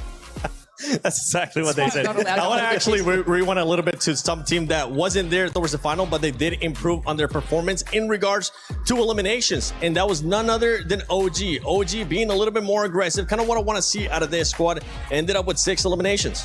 Yeah, it was a lot better. We did see them full send over to the center of the circle, and we did see a little bit more aggression. There was a couple of moments where we saw, okay, some knocks, okay, they're taking fights a lot later on. It is nice to see. That's what I wanted to see, a little bit more of that aggression coming on through. I think Rondo for them was really more about just going, okay, we're here. How is this happening? What's the plan? What is the vibe? Bringing that one back. Ooh. What is the vibe of the event? That's what you want to know. The vibe. Yeah. might as well just add some movement to it. Max. Yes. Lace. Neptura. Yes. We're going to talk about the NA King, none other than Coops, baby. Because he ended up showing up. He's back. Enigma Galaxy being able to respond in a big way, especially with what happened early on in Rondo. This is what we want to see out of Enigma Galaxy, especially with the way that they were playing too. They were playing a lot of edge early on. Yeah, I mean, during PMJ Season 1, the fact that Coops was not able to play for that team, it left a void, right? And it was felt throughout the entirety of the tournament for Enigma Galaxy. But he came out popping off against Ulfdad, this 2-2 split, like he's Pincer. There's no way he's going to survive. But you forget one important point. He's Coops. He's built different. And he just comes out beautifully able to get himself those 2 eliminations. And he knows I'm maybe not going to make it to the podium, right? And he just tries to secure those 2 eliminations on Ulf. He knows when he has to give up to secure as many points as possible. It's a great mindset to have here at PMWC. I didn't know if you knew this, but Coops hold chickens, and chicken winner dinner. So I think it just goes hand in hand. It does. Yeah. Exactly. You know what we need? We need a like that counter segue? for how many times we actually have the chicken sound throughout the day. If you're able to keep track of that, make sure you use that hashtag EWC and hashtag EWC26. Share it on social media. And I'm still waiting to see some edits. Means by Kainat. Leo, I'm looking at you. I want to see those edits with the gun sounds from Max and Neptura earlier on. And later, we might even get Lace into that. And don't forget, use your predictions as well on the EWC Play app. But now, I want to see the predictions. I want to see... No. Hold on. Let me rewind that. I want to see the overall, because with the overall, we're going to be seeing KRX currently with 28 points. Aurora Gaming there tied up with 4 Thrives at 23 points. I can hear Kalaris saying in the background, the South Korean overlords. Yes, he's so happy about it. I mean, clearly they've been looking so good. Hoxie, we talked about him this game, but Binny had some great moves in Rondo, even TRE from time to time. So I'm very happy they can be #1, especially without a single chicken dinner, which I do believe, spoiler alert, they might get eventually throughout the entirety of Group A. But this is looking like a stacked top 5. But all gamers, Niptra, I know you and me, we're pretty hyped about this team. Yes. Just shy of making it top 5. They're going to come out swinging on our next Durango. Oh, I can't wait. They have been looking really, really good so far. You know, the points don't necessarily add up to a really good game, but they have been making moves, which I'm really appreciating. I do want to go just very quickly, though, on to 4 Thrives there, is that, yes, in that last game, they did get a bit swallowed up in all the teams going to the same position. That's fair. However, we are seeing like 16 eliminations, 5 placement points. I don't like that. Mostly from the Rondo too, right? Mostly from the Rondo, exactly. So for me, I'm kind of just like, oh, I hope that changes quickly. What do you want to see exactly out of 4 Thrives, though, since you don't like what they're currently doing? I mean, they've been having some points is a great answer. Short Placement answer, points. Long answer, I need them to continue to be a little bit more like that Ronda. They're more controlling into the end game, and then after that, being a little bit more aggressive. I think getting swallowed up was not the best idea for Erangel, but into the next one, I need a little bit more of a Rondo. The third party that they were able to do on Furia and Go, though, it ended up working out for them right up until the zone started pushing. Yeah, it was a good idea, but I feel like it's more like decision making into the sense just commit to your play. I prefer to see a full team commit to a bad play together than just being a bit indecisive, taking literally 3 fights at once. There was Furia, there was RRQ, and above them there was Aurora at that point, if I'm not mistaken. So there's too much going on. Pick a fight, commit to it, and if you keep 4 players alive, guess what? You can fight later on down the line. You know who's not picking fights? Team Goat. They have had so many chances where they have gotten knocks and they are not following through. So, I mean, they're having teams in contention on each side of them. And for some reason, they're not making those decisions that you're talking about to follow up on those knocks and then clearly getting third-partied. And something is going wrong with this team because this is not the kind of stats that they are generally used to pulling in these sorts of tournaments. But I think they've got like three on the board. Like, this is not something we should be seeing from Go. I know what the issue is. They don't have a hovercraft for Moxie. I didn't see it. This man needs a hovercraft. Get it, and they might get a win. By the way, on the previous interview that we got from Kalaris too with Falak, that might be the most smack talk that I think I've heard Falak say since he ended up saying, Falak here, Rosemary here. But let's send it over to Kalaris and Jackie at the stage. That's right, thank you boys. Of course, I'm here with Jackie to talk about some of the stuff going on so far. I want to talk to you about Geek and how they were able to play out that first game. High ground control, very important, really kind of spread out for a good while, and that win overall gives me high hopes for Geek here. What do you think? Well, you were getting excited even in the green room. James was there effectively like some sort of brain box hooked up to a metaphorical cerebro, dropping mad lines and predicting what was an inevitably sick outcome. So you were always on that train, and it arrived safely at the proverbial station. Yeah, it did. I think that technically 4 Thrives could have gone onto that high ground and tried to challenge for that, but again, with that being a bit more of a dicey situation, IQ being elsewhere to kind of look in the opposite directions, bit difficult for them to make that work. So good start for Geek.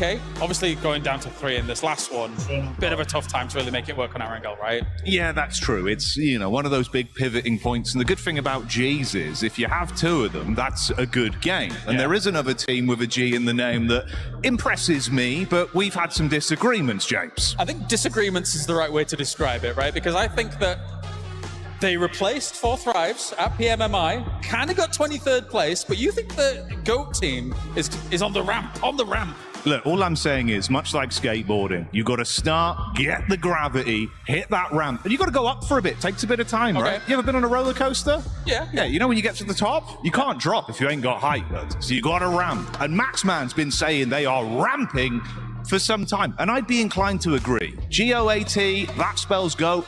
I think they could pop off, bud. Yeah, I'm on the Fuchs train. Where are you? I'm more Moxie. The guy's got chutzpah, he's got charisma, and he's going to be rizzing up Paris, I tell you. There you go. All right. Well, without further ado, it's time to head on over to the caster team here for our next game here for PMWC. Oh, absolutely. I'm ready for him. I'm ready to get that Riz coming through from Moxie. We'll see if they're able to take it to the battlegrounds, though, as Erangel is our next match. It's our middle Erangel map. We've got 3 today. We've already seen 1. Let's see if things are going to go differently here. I'm upset that no one talked about Force in that whole segment. Dude's a madman. I mean, he's propping up the thing. He's the one pushing down roller coaster up the ramp right now. You know what? We've got the whole game to talk about it, so we can show that. I don't need that much time. Okay. Well, like 30 seconds was around enough. You know what? Yeah. Pick a side, Enough of this fencing. We're going into this game. From Novo up to Stalborough, heavy east lean on the plane path blank. Places like Georgia Pole, pretty inaccessible. Saverni, though, for Aurora, should be pretty chill. Well, I mean, they could do both, right? They could easily do Sosnovka. I think for Aurora, Sosnovka drop here wouldn't be a bad idea. Depends how much success they're having. Saverni, you got the loot truck over there as well, so potential they want to lock in on that. But it does seem like Aurora is dropping out up towards Sosnovka. After all, Geek, not doing badly. Not doing badly. I think that they have the right idea of it.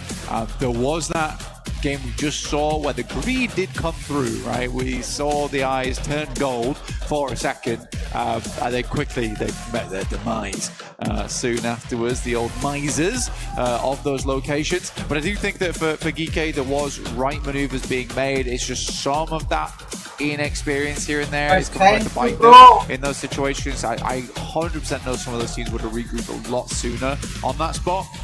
Ulf also, it's a big pill to swallow after that last game versus Coops. But yeah, it's a tough position to play inside that shack. That's all they really had to work with. I don't think they had too many vehicles either, otherwise they might have just set up a bit more of a junkyard in that location. This time around looking for small points. But again, it's shaping up quite nicely on the leaderboard. It's nice to see South Korea up in front in first place with KRX, but Aurora, 4 Thrives, Ulf, All Gamers, OG's even up there, which is cool to see. These are sort of the teams we expected. Yeah, absolutely. You need to be looking out for it. The circle did pop during that flank, and it is heavy southeast. It looks like we're going to all corners of Erangel today.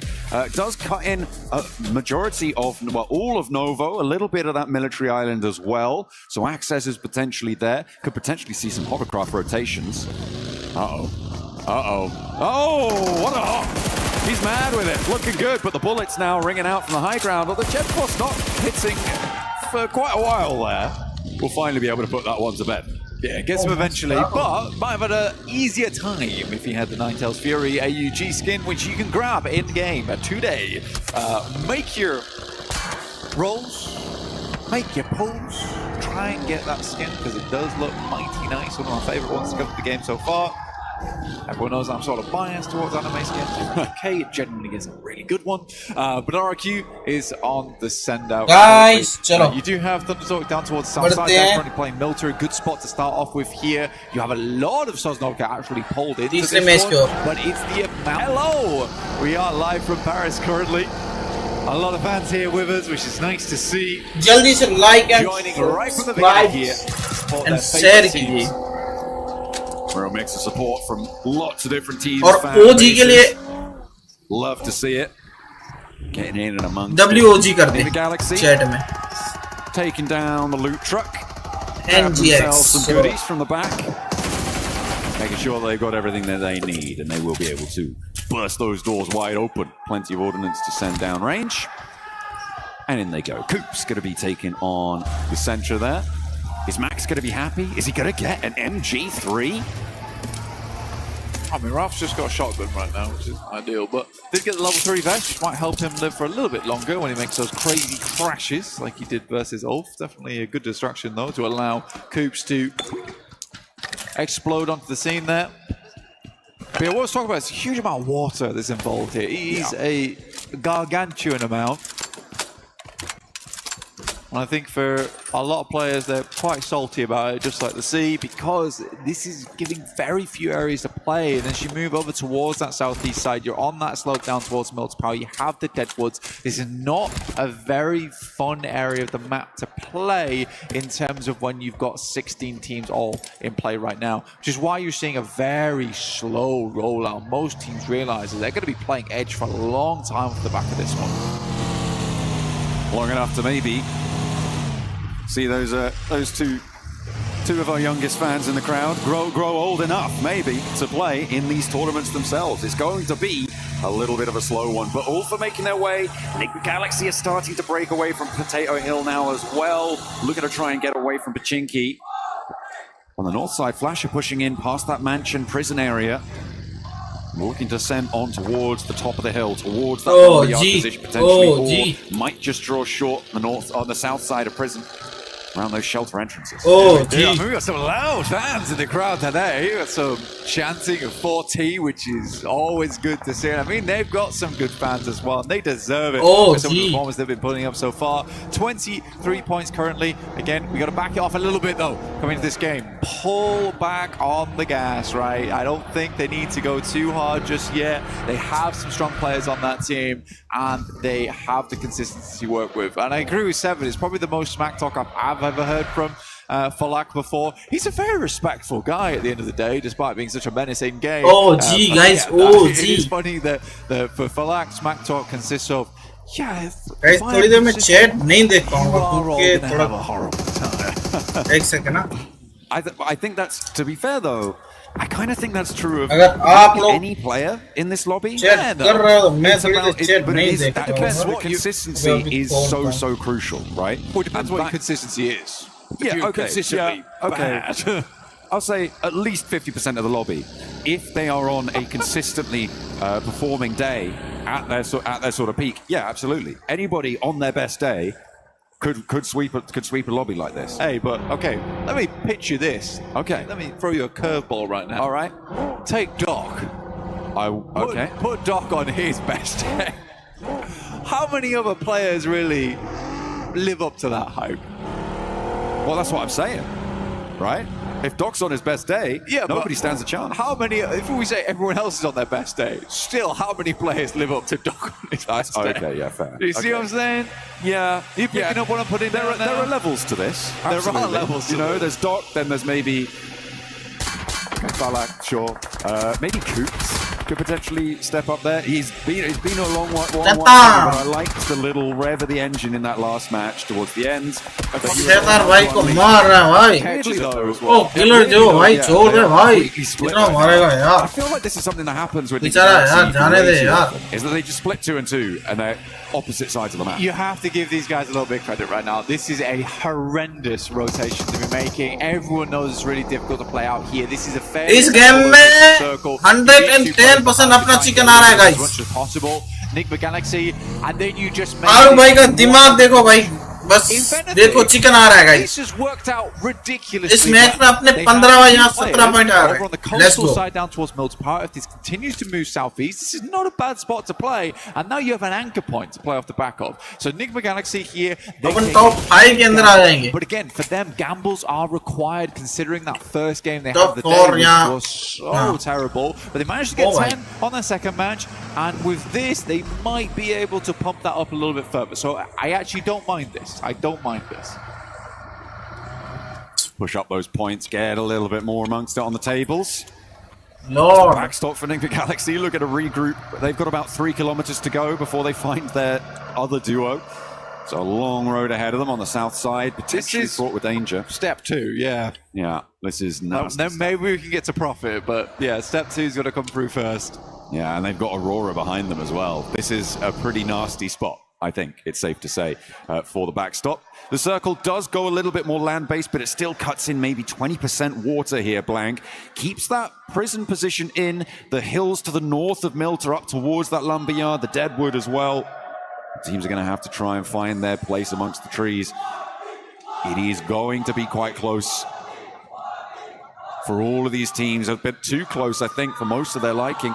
I think that's Four Thrives coming across the backstop duo of Enigma Galaxy, but nobody's slowing down. They want to get into the circle. There's a lot of places to play here. We are kind of focusing up around Lumberyard, so we have that high ground in play, which is going to cut out a little bit of a cone around that central area of this circle. You see, amazing, no one's playing up towards Mansion. No one cares about the Popka. Let's try and get ourselves as central as possible, work our way into this one. Not a lot of fights going through. Teams more focused on the wheel. 10 and 2 right now to get into this circle. So we'll get a secondary close on this one coming up shortly. Enigma Galaxy move over further towards that northeast side. They are just about eking their way in. Okay. To get to 40 though. Good opener for them, looking for more against the Cypher, but they go down 1 and 2.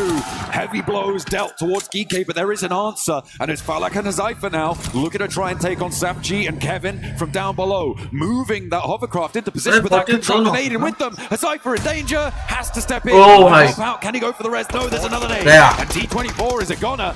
Cypher stays alive though with the protection of the hovercraft. It's going up in smoke. It's on fire now. 24. Forced out, more nades. DK playing siege to them. IQ wanted to try and stay alive here, but he's bleeding. Falak's nowhere to be seen on this fight. IQ's down, so Four Thrives go down to 2 once again. This is a real rough approach over the last 2 games. Even Ulf's getting involved now. They got some good shots there, able to do a little bit more damage. Cypher on a sticky situation. Actually, not a bad spot. We haven't seen too much out of this team so far. All gamers were instant towards the central of the circle. And they are playing around that lumberyard area. This is pretty good news for Kiwoom DRX on that north side. C4 Thrives losing 3 of their players early. A team that's chasing going down. Aurora also losing a player. They're pretty happy. Geek going down to 2. First place is looking pretty nice right now for them. But remember, this is a chase for top 5 for direct qualification spots here in Group A and indeed in Group B after this. But it's always good to have an early lead. And that is exactly what they're going to be looking to do here. For Kiwoom DRX on the north side, they are chilling.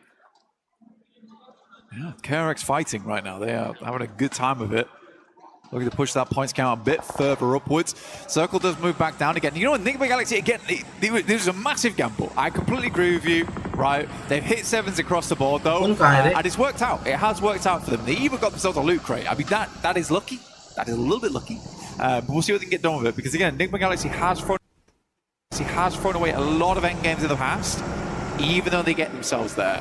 I think Coops is that secret bit of sauce that they do require to get into those endgames and play them out well. This must be how Aurora lost their player. To Orangutan there. Doc, yeah, just caught out in the open. Yeah. Slow start of the vehicle. You know what? Aru is looking really good today. I think for Aru, there's always that question for OG is that does the gun skill live up to the hype here at PMWC? Seems like these guys have been doing a lot of work in the back end here. बोला ना guys आ रहा है 15 से ऊपर point आ रहा है. Zypher will go down. It's 4 Thrives now out. The first team to leave us here, 16th place. लिख के ले लो भाई. Very tricky rotate coming through. Chicken आ रहा है guys. Split up. They couldn't quite convert over towards Geek on their engagement. It looked like they had a really good opener, but the shots just weren't landing. It was unfortunate, but they do fall for it. Aurora, they're looking to keep things trucking though. And remember, we know what they could do with a duo. We've given them an extra player this time around. They're on 3. They've already opened up for an Elim. They're in a pretty cheeky little spot there as well. Controlling quite a lot of the open ground towards those mill to power positions, towards mini mill to power as well. The warehouses on that south side could be a pretty powerhouse spot. That's right. In mill to power. Oh, power. A little stock here. I mean, for Ulf, they're playing the ridge side down towards the side of crates. It's not a horrible place to play, but it really depends on the next circle, right? It's so hard to know where it's going to go because it's still folding over towards Deadwoods. It's still folding back the other way towards mill to power, as well as mini milter. I'm curious to see how they want to play this out. Goats really bro, Team India! They're dead center of it. Go! Good shots though from Genforce. I mean, he's been on a bit of a tear today with a massive recovery over Team India! Now looking to put the hurt in over towards Flower Haze. Chicken आ रहा है guys. Just a couple of petals left. अगर chicken आया इस match में somehow 17 point. Escape with a little bit of life left in him. He knocks me. तो अब pizza party मिलेगी अपने को. He knocks me. Let's go. Seemingly the conclusion on that one. चलो. I can get some heat. यार guys आज face cam नहीं कर पाया यार. वो कनेक्ट नहीं हुआ नहीं तो सेटअप सब रेडी है. Over towards X-Force. कल से करेंगे. And another one puts the cat amongst the pigeons and takes down Shiva as well. They're not going to be able to get this forward duo back up. Look at the backstops. They're not for moving. Not one bit. Maniac getting some good damage in. My goodness me. What a horrendous circle. Sends over towards the northern side. Look at all the water in play. Ulf just got sent out line though. Kelsey needs to live this rotate though. Needs to get back to the rest of the team. As a four, they have a good time. Great shot from Aaron. Where did that come from? All right. Ulf pulling it out the back. As well as Enigma Galaxy on the south coast side. They can sweep through. Furia looking to try and challenge. Could be a little bit difficult to deal with, but I feel like अगर OG और India trophy जीतते तो वो भी कर देंगे अपने India के लिए कुछ भी भाई जान भी दे देंगे ये आईफोन की छोटी चीज है अपने लिए You can be proud in that tile right now. But again, the speed at which he identifies the location, understands that this is a shot that he needs to hit right now versus gaming starts to ensure that Calci gets back to the team, because they know of all people inside this lobby Lord have a fantastic guys देखो chicken आ रहा है from this position. इस match में 15-20 point आ रहे हैं लिख के ले लो Gets back to the water squad. ले लो A great start for them. The rest of the team अपना चिकन आ रहा है now. You've got Aurora Let's down go. towards that south side, but likely they'll stick around here for a little bit longer. भाई शैतान भाई कितना मार रहे हैं As the compound down रुकने का नाम नहीं ले रहे will move in the near future and pick themselves up a couple of eliminations there. मारे जा रहा है Be in the next circle too. देखो okay. 40 में मर गई है I feel like if you made your predictions over अपन इधर से टॉप 2 टॉप 3 आ सकते हैं if you put चिकन आ रहा है वो pretty happy right now. It's a little bit difficult potentially if they have to move away from the coastline. I feel like if you put Enigma Galaxy in as a prediction as well, that could have been a pretty decent shout. And outside, भाई अपना तो I think for, certainly given the start, retirement paper ready है सिर्फ signature बाकी उधर lobby, there is a lot more danger on the western side.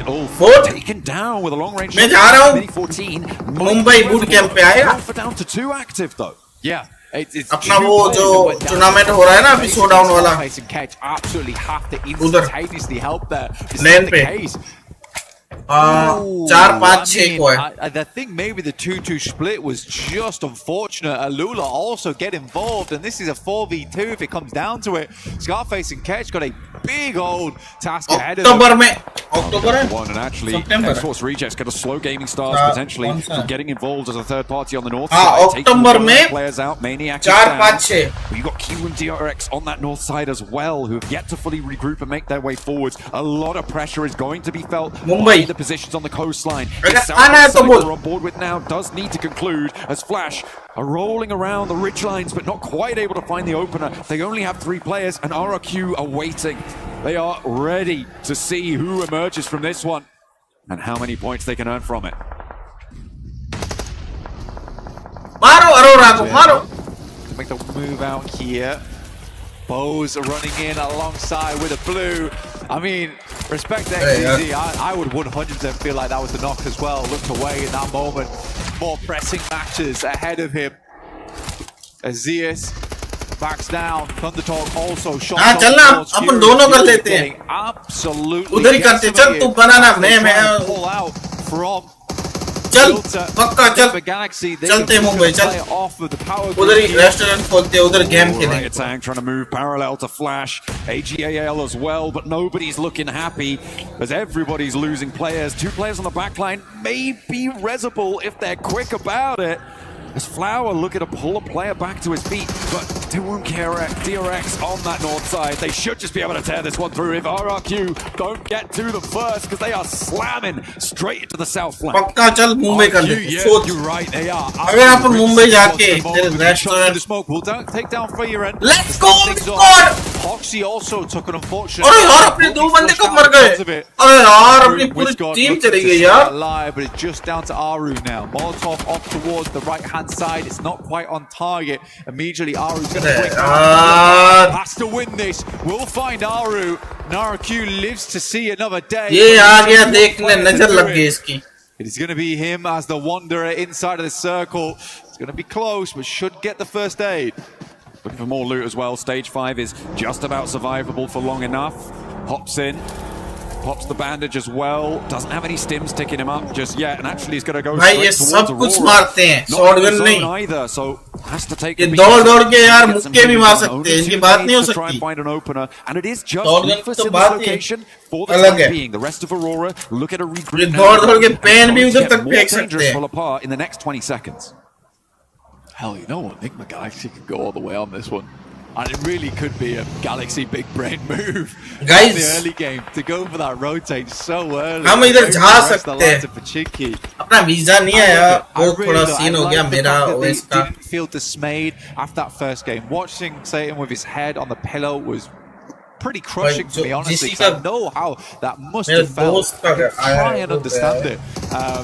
For them to come out with this kind of maneuver in game 3, love it. I really do love it. And if it pays off, that will give them some great confidence into the future. Or maybe it could be a false positive, you know? Like, it's so difficult to call things like that. Aurora, they are still 2 players alive, and all are in the zone, but they're under a lot of pressure. This is Lapar actually doing the damage over towards Top. Yol has popped all of those smokes around him to try and keep his teammates safe, and I think they're going to get this res. Gaming Stars under pressure. As Kiwoom DRX managed to move into position, but look at the step up. Binny gets rebuffed, and it might just be going south for the Koreans. As TRE just has to stare from behind the tree as Benny falls down on location. 2 players now, and the north side getting dismantled. Gaming Stars holding strong. The nade doesn't connect. TRE still alive here. Next nade might be on target. Explodes by the side of KRX. He's down. Gaming Stars right now looking awesome. कल का guys watch party में जो pizza आएगा वो इनकी तरफ से आएगा. Man, they would have loved to have more players up there, and it was very livable down towards that south side. I think they wanted to keep Godlike की match कल है bro. Though it is just really good shots from Gaming Stars to 1-2 punch both Kelsey and Aaron. Again, potentially is a moment there where one of the players should have just dropped back, smoked up, rather than trying to re-aggress on that trade. But we didn't quite see exactly what happened there, so we just don't know. Next circle comes through. Nick Galaxy have to move. The only teams outside the circle right now. Aurora look to back it out slightly, but it is just sitting ahead of them from Thunder Talk. I think they're going back for vehicles here. They want to get a little bit of speed into this one. They are the only team with 4 players alive. Looks like, yeah, they're going to step in. He's waiting for... Okay, yeah, they're recalculating, recalibrating. And they're going to try and move forwards. You imagine that they're going to be trying to pop smokes, potentially over towards Ghost direction. Vehicle. And down the hill. They're covering their rotate. Ralph's going to stick behind. Makes sense. Sitting's directly underneath, not going to cause any problems. One vehicle does move up. Gets into position, some damage sent through. Oh, if one of them takes a heavy hit and drops down to try and preserve the health, Sitting's just going to wait, take those shots. He's still in the zone and he hasn't made a move for a long, long time. I don't know if they're aware of his position. Ralph is very... They know roughly where they're coming from now, and Ralph opted to stay behind just in case, but he is approaching very difficult, getting his belly and snake his way in. Smoke's going to have to be used here to get him into position. Yeah, but for GOAT, these buildings are crucial right now. The game will slow down massively, at least for the time being. Aurora's got a coupe to work with. That's about it. Not the most denser vehicles either. That will go up in flames pretty quickly. Well, it depends who's taking shots, because I don't think Nick Galaxy can go for a full volley at the moment. GOAT don't necessarily have the angles to go for a full team volley at it at the moment. It depends on where they're trying to go for Aurora, but I feel like they've got a little bit of time, maybe about 5 seconds of runway to play with before it will just go down. And 5 seconds is enough to do quite a lot. A little bit of information. See where those shots do come from. They have the sightlines slightly covered up from GOAT here, but as they move down the road, it becomes not so much. And they almost have to play in alongside with GOAT because GOAT is so secure in this location on the southeast. Enigma Galaxy knows that too. They're waiting for the next circle to pop, which is taking its sweet time. There's the MG3 job. Yeah, it was. Yeah, I spotted that one earlier in the Eden feed. I forgot to bring it up, but they did manage to pick that one up. I imagine very early from the lit truck in Pachinki. Satan. Nades on in. Trying to find the player. Not quite connecting this time. Gaming Stars. The team to draw our current tabletoppers to a close. Q1 DRX did fall to them. They couldn't quite push through on the north side. They know there's another team here because they didn't fully finish out off there, so they know the rest of the squad must be further down. Oh, you must be joking me. It drops over towards Enigma Galaxy on that southeast side, but for Thunder Talk, 3 points. 3 points. Absolutely. They should be able to survive probably up into a third place after this. Aurora still taking so much trouble from Lapar. I think with this circle, though, for Aurora, what are your choices here? Is it just go for go? I mean, you could probably try and rock up over towards where Ulf is playing on this north side. It's a hell of a dash for yourself, but if you can try and get yourself in and amongst the rocky outcrops is probably the best way to go, because if you try and crash Nigma Galaxy, you get shot at by Go, and Go is going to be a hard crash and a half. Well, yeah, OG! Go down instantly, yeah. I mean, yeah, no good option there for Aurora.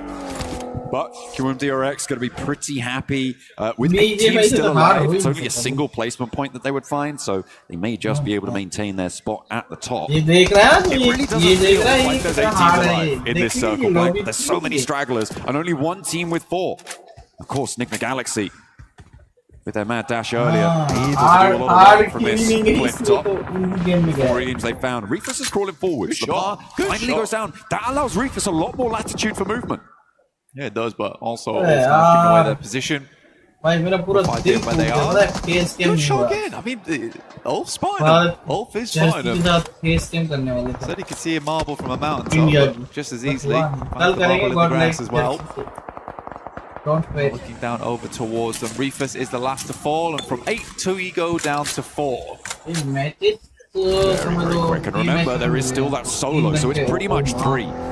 Thundertalk leaving their lone wreck down on the bottom of the cliffs, shotgun in hand, cowering underneath the rocks.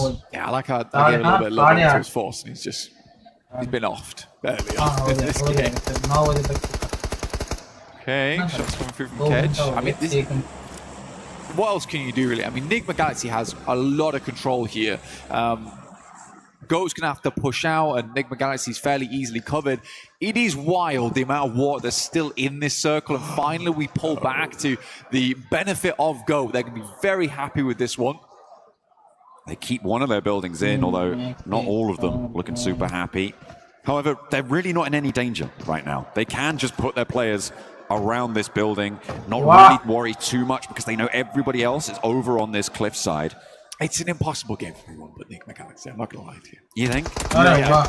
I think with good circles, Goat might have a chance. What circle are you looking for? Southwest, Oh yeah, that's a good point. Yeah, I forgot about that one. We do have to end the game at some point, Joe. No, let's keep it going forever. Yeah, I mean, if we could get a stage 11, it'd be great, but I just don't see anyone else winning this. We all know when you play in these areas, as soon as you come out of this open ground here, it is a death sentence. If they had vehicles, maybe they can hit a flying V over towards the loop. They have to move now. If Go wants to win the game, they have to move now whilst they're fighting. They have to read it. They have to get out. But do they have the smokes? Are they in position? Do they have the vehicles even to make this one move forward? I believe that they do. Another nade over the top from Lord as the backlines are keeping Nigma Galaxy on 4 players. Ketch gets rezzed, and now they're back as 2. Another nade goes long. They're not quite finding it. They're holding out. And 8 forwards catches them on the backline, takes them super low, but it's not quite enough to stop Coops and Lord rolling on forwards. And Lord is down. Coops is low. Where are Goat Blank? Where are they? I mean, to be fair, they left Satan behind with the MG3. That's a good weapon to hold on. But finally, they're thinking, potentially, we got to make a move off the back of this. They've been setting up this smoke train for quite a while. This is good, actually. I quite like this from Go. They have to take this opportunity. It's a little bit late, but again, it takes a long time to set up those smoke trains. Sitting is very happily looking for his 2nd place. You can hope. 3rd place right now, guaranteed for him. दो लोग nice और little जुड़ चुके हैं हमारे साथ भाई 4 बंदे पहली बार hopefully a big nade takes a lot of damage off the MG3 angle as well. चलो Over onto Satan, थोड़ा गेम पे and he's down. Guys जो भी देख रहे हैं जल्दी से like and subscribe कर on the top of the building. Let's go. Has got that high ground advantage to potentially find Ralph. The drop down came Guys, from Lord as well. किसका ठिकाना आ रहा है? Water. He's looking for the last straggler from Thundertalk. They kind of know where he's going to be now. Goat का ठिकाना आ रहा है क्या? Overcommitted to this split. Lord needs to get back into an angle where he can contribute to this fight. Customer आ गया. City is still here. Could cause a big problem for them. Starts to get his way back up the hill right now. Like you said, भाई यार जल्दी से like कर दो यार जो भी दिख रहा है भाई. Once again, he has to be the man of the moment right now. Boots on the back line is a big deal for them. But भाई मैंने गोड का बोर्ड है चिकन आया तब मैंने बोला था 1v2 था मैं बोला डॉग का चिकन आ रहा है डॉग क्या टॉप का तो टॉप मर गई मैंने अब बोला गोड का चिकन आ रहा है चलो देखते हैं मेरी काली जुबान है क्या Playing with two, and they're on the cliff. Lord is down. Coop's now under pressure. Let's go, chalo. They are melting underneath it. Thunder Talk, they do finally fall, but it's only one player. Second team, gold team. Coops has fallen off. I mean, for Enigma Galaxy, it felt like they just crumbled. What's it? Oh! Biscuit underneath. Go tough. Moxie looking down towards Coops. He's the final player left alive, and Go is going to be able to get up to the 3-man. Where was Lord? Where was Ralph's rebuttal on that western side? Finally, God gets to the let's go. Bola tha main. OG or God. Go get themselves. Dekh lo piche jaake. Jackie was right on. Bharosa na ho to. Moxie hits them with the Riz here in Paris. They are able to find the chicken dinner of what seemed to be an impossible scenario. I feel like Enigma Galaxy guys like and subscribe kare. Yeah, I don't. I feel like pushing Ulf wasn't a necessity though. I feel like the biggest threat came from GOAT that game. That's where you should have been looking. That's where you should have been watching. As soon as you start seeing the smoke train being unleashed, be like, guys, you've got to come back. There's no reason to push that far out. Those players are going to come out into the open eventually. GOAT will see them first. They'll likely take shots, and we can always just smoke off our angles versus them. We don't need these two eliminations, but we do not want to lose the chicken dinner. That's what matters more. Really unfortunate. Really unfortunate. But that western side between Satan and Ralph, there wasn't a lot of pushback over towards those players. No. I mean, I'm also slightly intrigued as to the reasoning for Lord's drop down there and towards the end as well, because I mean, you have, unless he just lost his footing, right? This is after that had all happened and he climbed back up, but it felt like he needed to be on that cliffside in order to help with those off angles, to stop GOAT running through, because they were moving tree to tree completely out in the open. Right? Yeah. Coops had complete broadside, and they were able to find one. Again, we can't take away from the fact that it was a pretty incredible rotation from Enigma Galaxy early on the game. I was very excited to see them win that. I'm glad that GOAT took the opportunity when they did, because again, that's what we were talking about during the game, is that during that push up there, GOAT's got to do something. We pan back, they're setting up the smoke train, really nice stuff, and then they pull the trigger on it. Foopsman plays off the back of the building top. Lovely stuff. Really, really good stuff. Anyway, Enigma Galaxy get themselves second place, but it's GOAT who takes it all. Let's head back over to 7.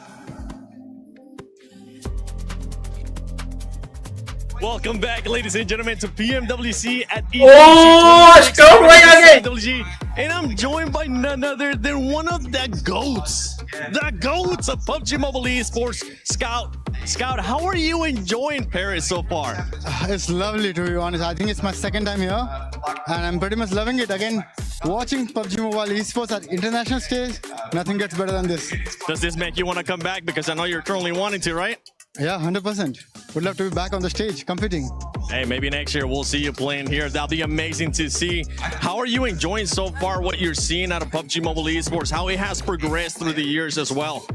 I think the new players are pretty skilled, and they have pushed the skill ceiling so high that we, being the veterans, we need to catch up with them.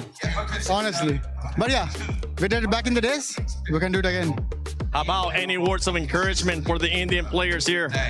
I think it's a long cut off from the international circuit from a long period of time. So I guess, yeah, they will get back. I think OG is the only team that has come second time in the international circuit. So it's a good experience for them.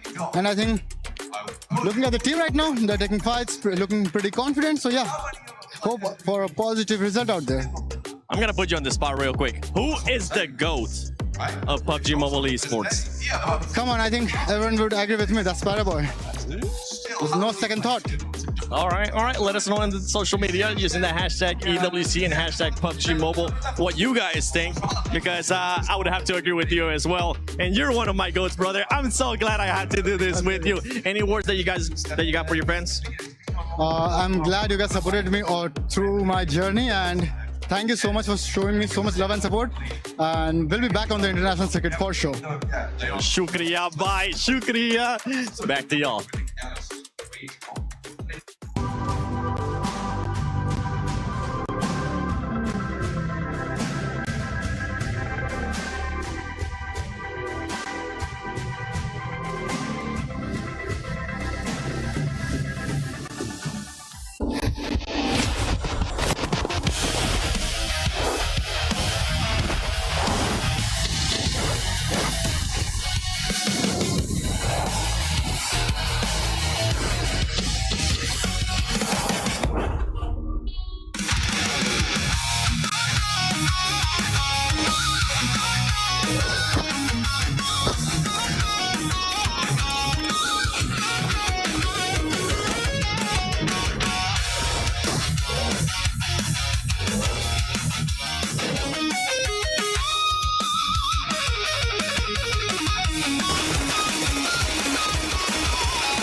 Let's go. 3 match हो चुके हैं समाप्त, अभी बचे 3।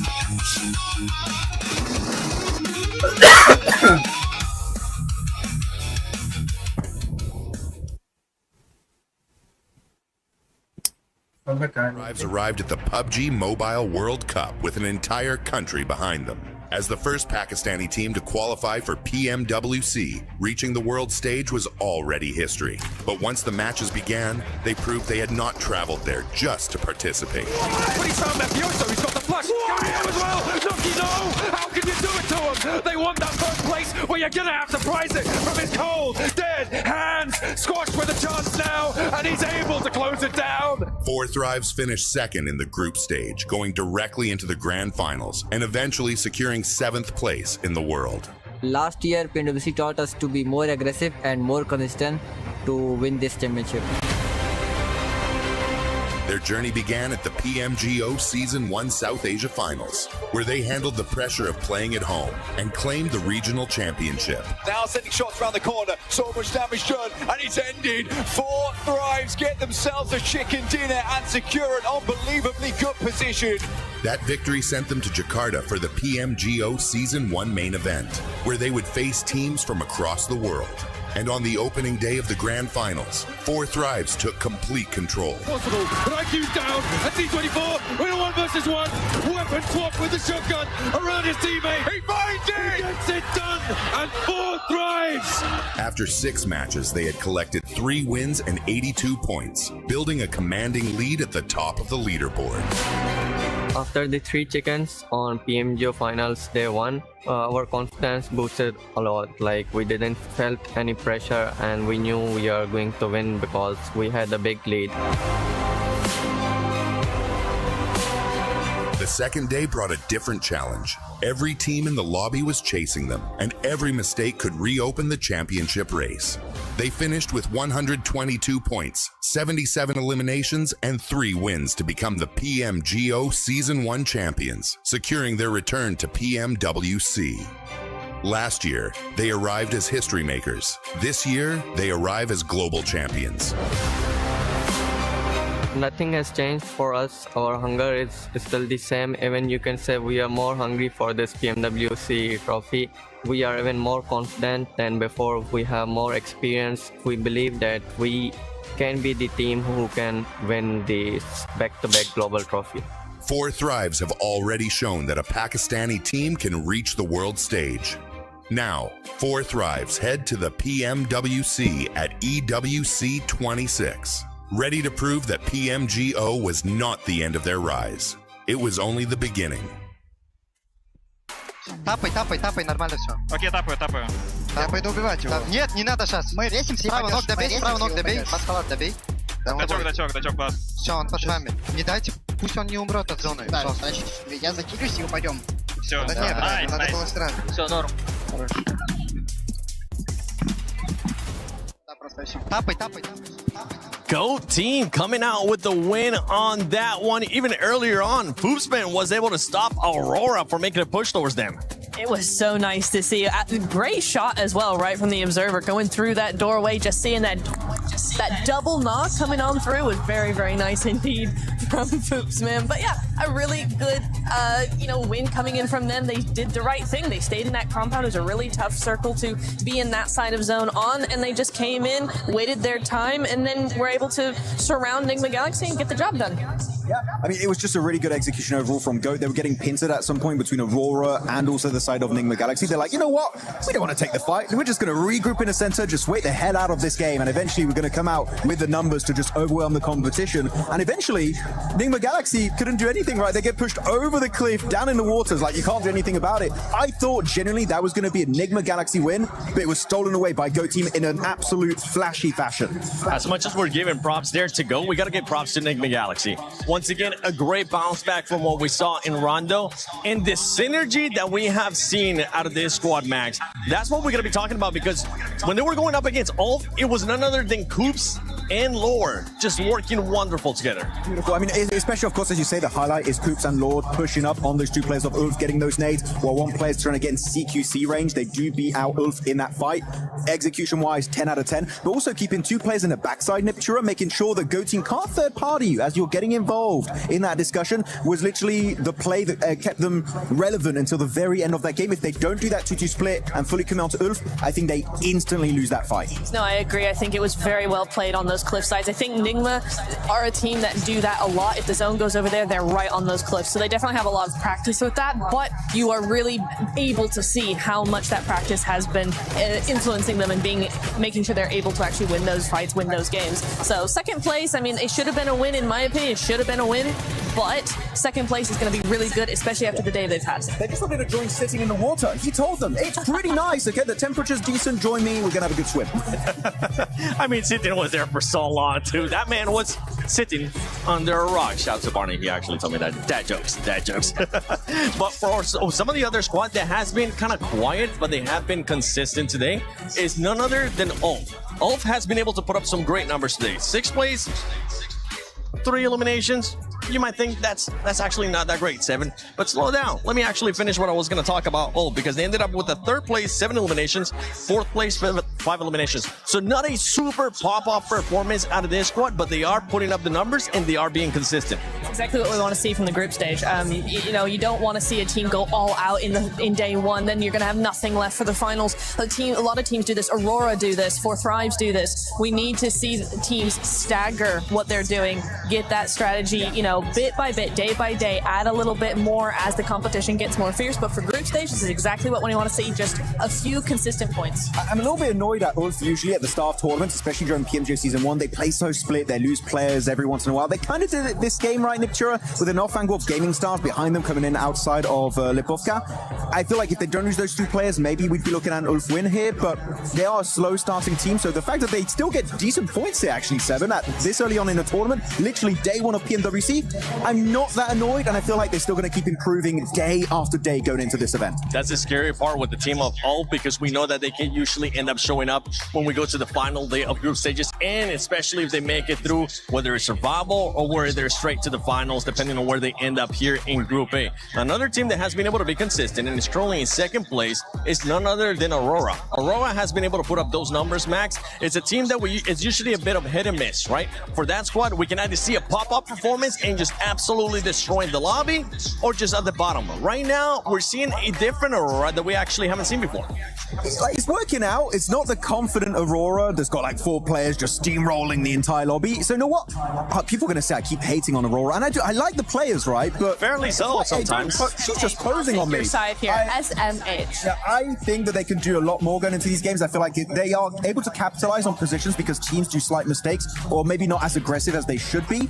I have yet to see the Aurora that I know can win championships, but it's still day 1, so there's still a lot of room to make it happen. But Aurora have so much more to offer. They're currently putting up good numbers in regards to eliminations too, even though it's not a pop-off performance. 5 elims, nothing to be mad about. I mean, exactly. This is what I was saying earlier as well. Is this is the kind of thing you want to see. Personally, I want to see from a day 1 Group A, something like that, right? That's what I want to see, is a team going, we just want to put 5, 6, 7 consistent points per game. That's all you need for group stage. You've got a very small threshold to get going in, so that's exactly what I want to see from them. That's what I want to see out of them as well. One team that I want to see them step it up here on the second half is going to be none other than 4Thrives. They have slowed down since the big slowdown for that squad. They do have the best loyal gamers, or as I like to call them, the BLG squad, so we would like to see them being able to step it up. But I know Kalaris has been running around and getting some interviews with the coaches. Hi, Kalaris here on day number 1 for half-time. I'm with Feitan here from PK, who got themselves that win on game at number 1. So, first and foremost, let's talk about game number 1 and how you guys looked at the game, what your threats were. I thought you were looking fantastic on that high ground in the north. What's it from your perspective? Yeah, so for the first game, literally like we changed the way how we play Rondo since like the last 2 tournaments, and we wanted like to try something new rather like than go and take some kills, then recall and play like the other team. So we wanted like to play more for the positioning and control like a good position, and this is what we did, and at the end we got the result that we want. Were you concerned about Four Thrives at all from the west side? Because they could have maybe tried to go north, but they decided not to in the end. Were you concerned? Yes, but I was listening to the communication of the team, and I understand that the team was calculating the risk and the priority every time, so they keep switching like the split, depend the risk.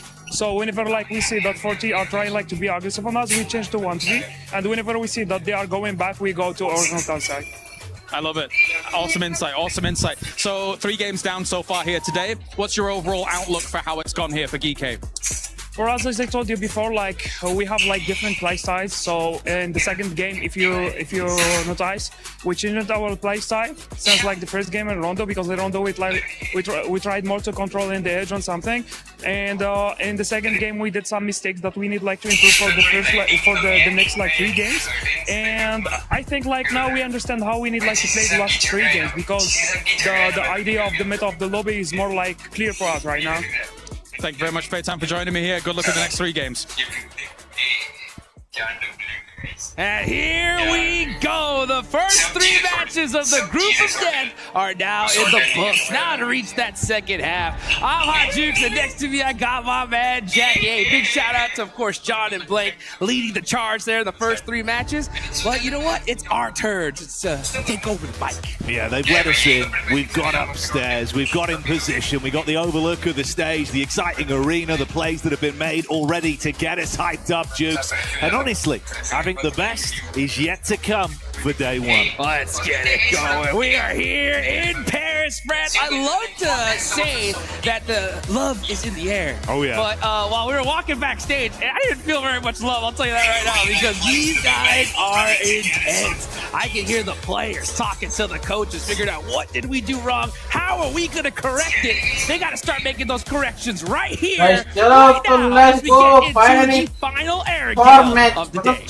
Yeah, man, it's going to be intense out there, Jukes. You're absolutely spot on. It feels like you could cut the tension with a knife as we navigated over to the casting overlook, kind of the perch that we set up. And it's a good spot to be. We'll give you the layout of the competition as things go down here, and we'll be switching it up when you with our remaining games. But like we said, game 4 is starting to kick off. Here we go. We can see a beautiful southern plane path here. And these teams are going to be going to a lot of their normal drop locations. We got RRQ heading out the plane immediately. We know where exactly we're going to see a squad like Aurora head to right there towards Sasnaka military base. But this is a really crucial game right here. The leaderboards, you guys can see them on the left. You got Aurora in second place with 30 points. KRX leading it with 32. But it was your boys, GOAT Team, that ended up putting that last one, Jackie. I do it every year, bro. I don't know how. I always get that feeling, that tingle in the air, and I could smell it. GOAT Team. Yeah, it might be a slightly different roster. They've made adaptations. They're trying to see how they can improve, what they can do differently to dominate out there. And like I said, you got to ramp a little bit. There we go. And yeah, that last match was so interesting, right? We saw Nick McGall. Oh, I can actually forget that. Let's talk about this, because it looks like we got a hot drop situation. And X4 numbers, the shotgun. Oh, he misses it. Can he do something with that knife, though? He's gonna have to make it. Oh, he tried it, but not able to make it happen. Oh, swinging with the blades, coming in swiftly, sprinting by. Nice couple quick shots, get it dealt with, and already we're into a bit of action then on the drops. Couple players go down early here. Really interesting. So it looks like, you know, X-Force Rejects are going to lose a player as well. So a good, solid trade here. But guys, make sure you join that Naruto event. Get some of those insane skins. If you haven't already, I'm telling you, the best collab PUBG Mobile has done yet. I am not kidding. You guys got to go check it out immediately. It was cheeky. Kind of reminiscent of what we saw there with the Naruto run with the blade. Yeah. They've been playing the event. Yeah, they're fired up for it. We'll see if we get too much action out of this as well. Close proximity from 2 squads that have been on the tips of our tongues over the course of the day. We had that beautiful interview from Kalaris there, speaking to Geeky, getting the insights. Obviously, that's going to be GOAT Team, fresh off the back of their prior chicken dinner in the last game. So if they get into a bit of a scrap early on, could be some heat on that one. Yes, that is Black true. Rope जाएगा, guys. Team starting to move up there. You got Killer Joe trying to find some sightlines. DK playing this very, very quietly. You got Ragnarok in the front line. He doesn't want to give away his position just yet, because if he does, Go Team could definitely realize that this player's isolated. Let's full send and get that easy elimination. So yeah, Ragnarok gonna have to play this very carefully. Killer Joe on the move to the ground floor. Tommy gun in the hands, going to get a little bit of loot in on the go as well. But do they know what lies above on the upstairs floor? Moxie joining the crew. The molly's on point. Ragnarok burning as the flames start to emit. Quick drop out the window, Jukes. Can he get a drop on them to reposition? 6 match में अपने को 40 points चाहिए. Yeah, I mean, they heard that footstep. They threw that Molotov, and Ragnarok was on fire. Instant smoke there. Hopefully his teammates are going to be able to get some sight lines on this and give some support fire. But it's the Foops man with that off angle, making it so difficult to try and help Ragnarok here. It's a good early pre-fire as well from Killer Joe, at least getting the fear into him. Oh, response, though. You speak of Foops, and this time he's been deflated early. Yeah, I think that with Foops going out here, you got to just disengage. Yeah, just take off. You know, you lost a player. Now you're at a big disadvantage. GK are going to look to punish this, though. They are on the move.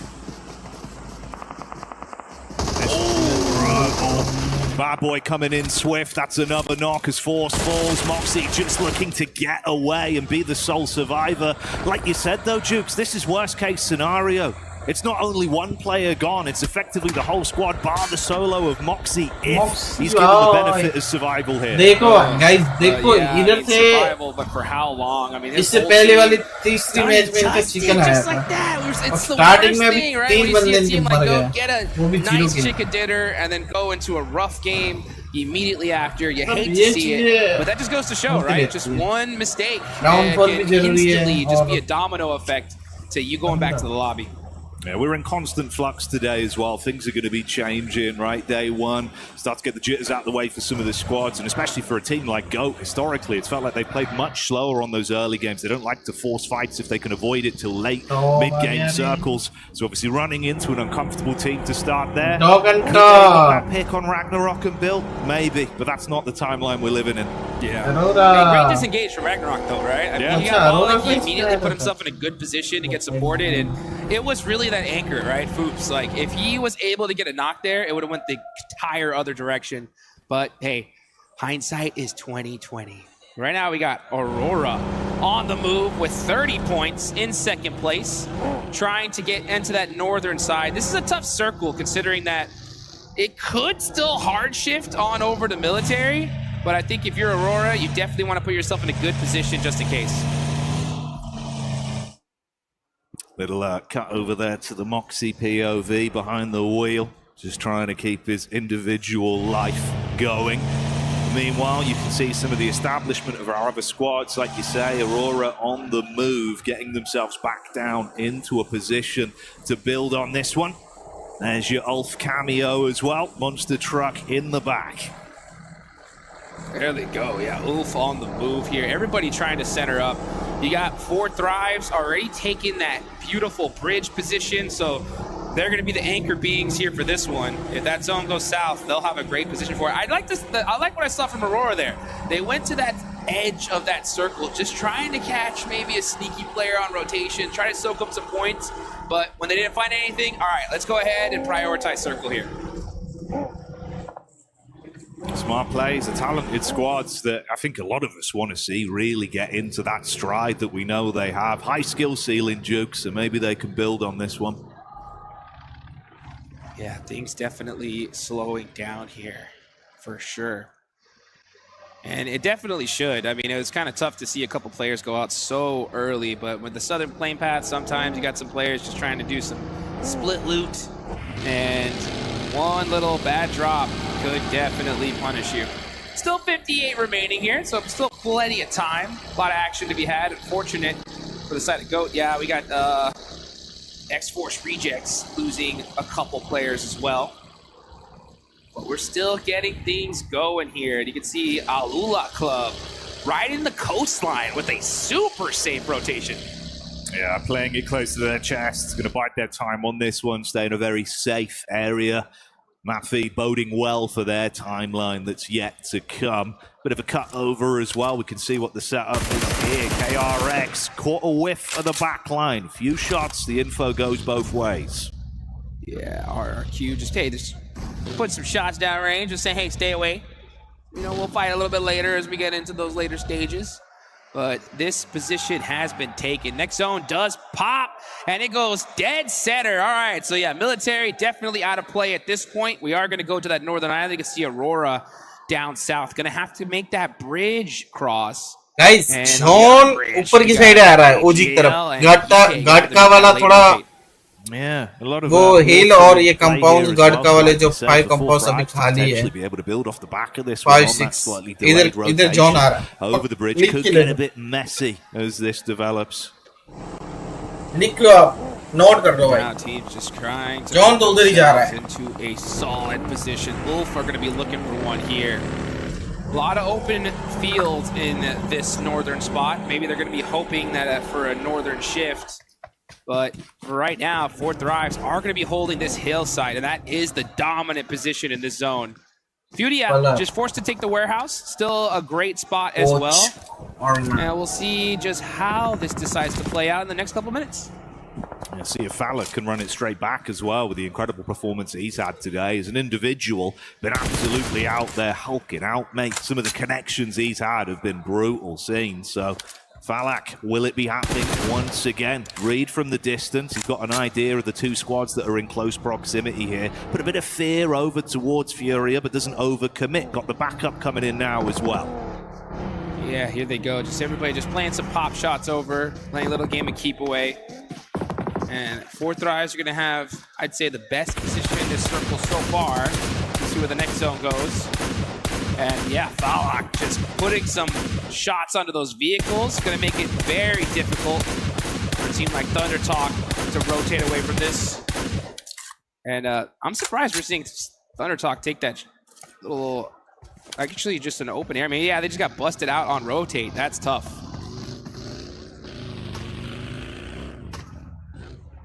Might work out all right for the delay rotation there for Geeky as well with the setup. Hovercraft in the distance, jet ski up. Hey, that's a summer camp play. There you go. He's going to be headed straight to that hovercraft. Yeah, there we go.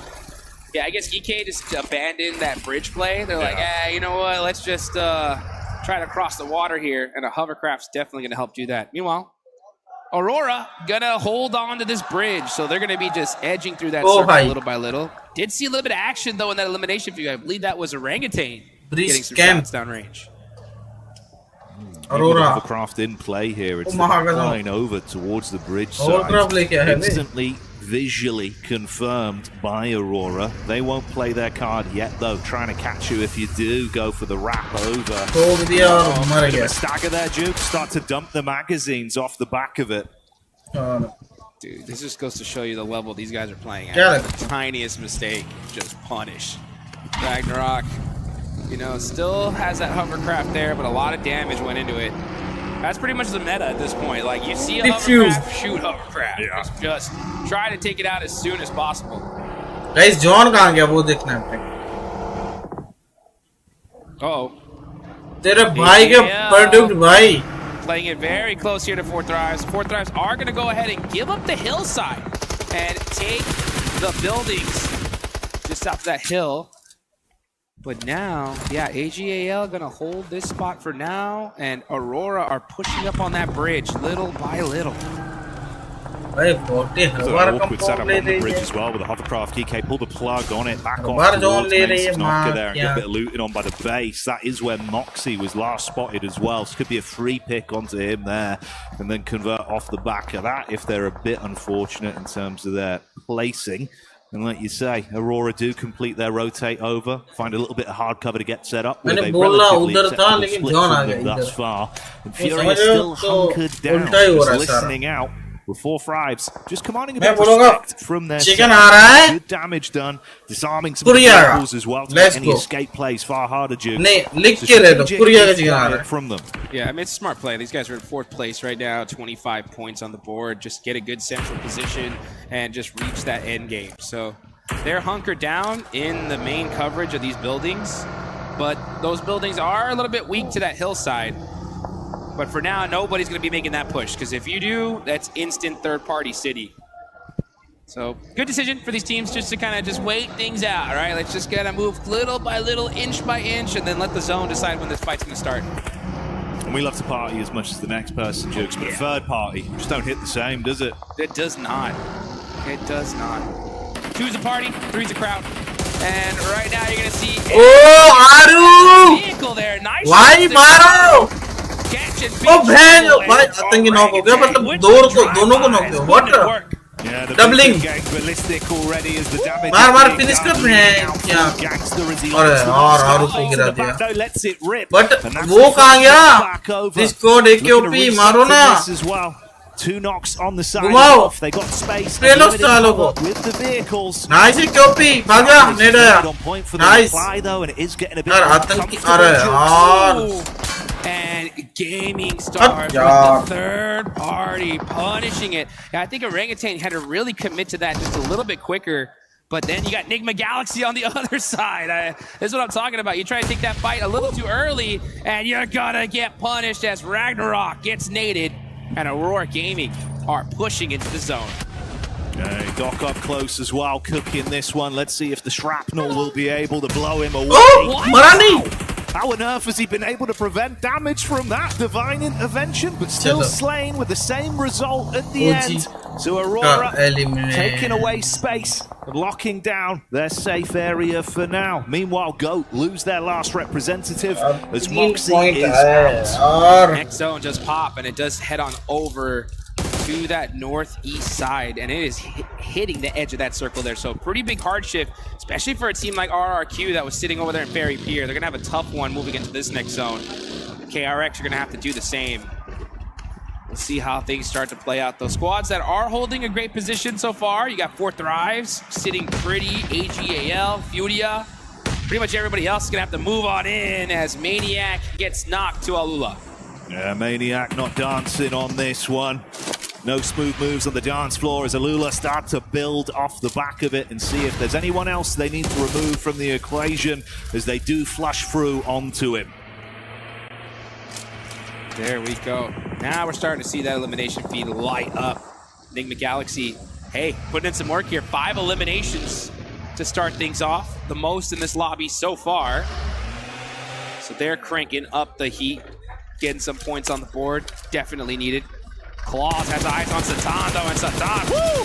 Hitting that U-turn real quick. Handbrake on that one, Jukes. He's burnt the clutch, but the damage is still being done, and Yusuf was tucked into the back for so long. They forget about it. Wow. He gives them a reason to remember the name. Headshot into the back. That's another one down. That's how you do it there. Yusuf in the blue zone. He knows he's probably going to go out here, but is able to get 2 clutch points, especially if he gets this confirmation onto Claws. And they need all the points they can get. Nice shots with that Scar. Red Dot, unfortunately, getting taken out there by Quick. It was Swift as well. Lives up to the name on the response from the Org as he hits there. Claws off the back of being downed. Eats it from the blue coming in as well. From a good start, it starts to unfold. Meanwhile, back over on a different POV, we can see Aurora continuing on their warpath. Doc's down right now. Needs someone to play medic, but the backup is on rotation. Trying to cut their losses as well and get out of there. There's limited cover with the shed. You can tuck in at least. But this looks brutal, Jukes. Yeah, it is. Genfoss barely made it to that shack there. That Marauder was on fire. Zeol is going to go ahead and get that res onto Doc. So Aurora pushing up from military, working their way little by little. They got 5 eliminations here. This is honestly where they work on their best. With the blue zone to their back, gun skill, the only solution to push into this next circle. Oh, they just have that 1 vehicle. Good for them. Okay, great. So they at least saved 1. And they're going to have to use it because this zone is starting to close. 20 seconds left on the clock. Things are going to definitely heat up here in this next circle. Start sprinkling in those spices. It was KRX just off to the left side as well, and it seems like Aurora, their eyes have lit up as they do get visual onto them. Few shots back over. See if they can equalize the situation here, Jukes, and begin to build. Alula going down as well. Zone shifting upwards And we can see where things are going to go from here. Aurora may have to fight for survival up against KRX. Well, let's get it. Let's see what KRX could do. They are right next to Aurora when it comes to the leaderboard. So this is a pretty huge fight here. Aurora with 6 eliminations, KRX with 2 so far. Only 2 points separating the two on the leaderboards. And the blue zone is so far away from them. So this is a fight they just have to make happen. KRX getting in the vehicles. Are they going to push this? And it looks like they are. Vinny trying to find some angles here. Ziol up close and personal. He's got to hit the shots with the shotgun. He gets one, but it ain't going to be enough. KRX gets the better of Aurora. The lights have gone out for Aurora on that one as they are silenced by the attack from KRX. Even with the quick reaction with the shotty, it wasn't enough to save the day. The plays don't pay off. KRX can keep moving. Got to quickly get themselves suited and booted once again, though. Restore the HP and then get a move on inside towards the new zone. Oh, yeah, they better do it quickly here. This is their opportunity, right, to really lock down that first place position before they go into Miramar. RRQ, though, did a great job of just trying to slow down their rotation. Hoxie saying, oh, come on, Blue Zone, give me a break. Give me a break here. As Benny said, I can't even wait for you, bro. I got to get into this next circle. Self-preservation, Jukes, it's got to be done. Keep the dream living for all of them if he can get into a better position. Thankfully, not slain by the blue. It would have been an upsetting way to go out. But the challenges are yet to come, buddy. Yes, they are. They are still not in this next circle, and they got an entire squad of AGAL right in front of them. Things are going to get sticky here, especially when Maple's on the squad. Oh, yeah. Always sticky business from him. Hit some sickening shots as well. We're seeing it so far. Let's see if they can build back into a play like this up against the duo. Attention being taken off them, but Flower deals with it instantly.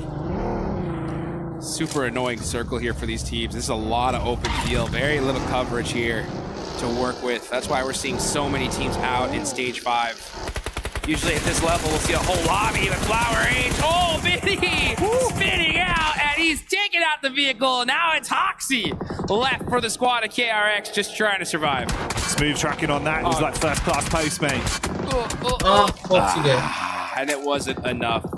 So that is KRX out. This is a huge opportunity now for Nigma Galaxy, the rest of the lobby, to try to catch up to these leaders.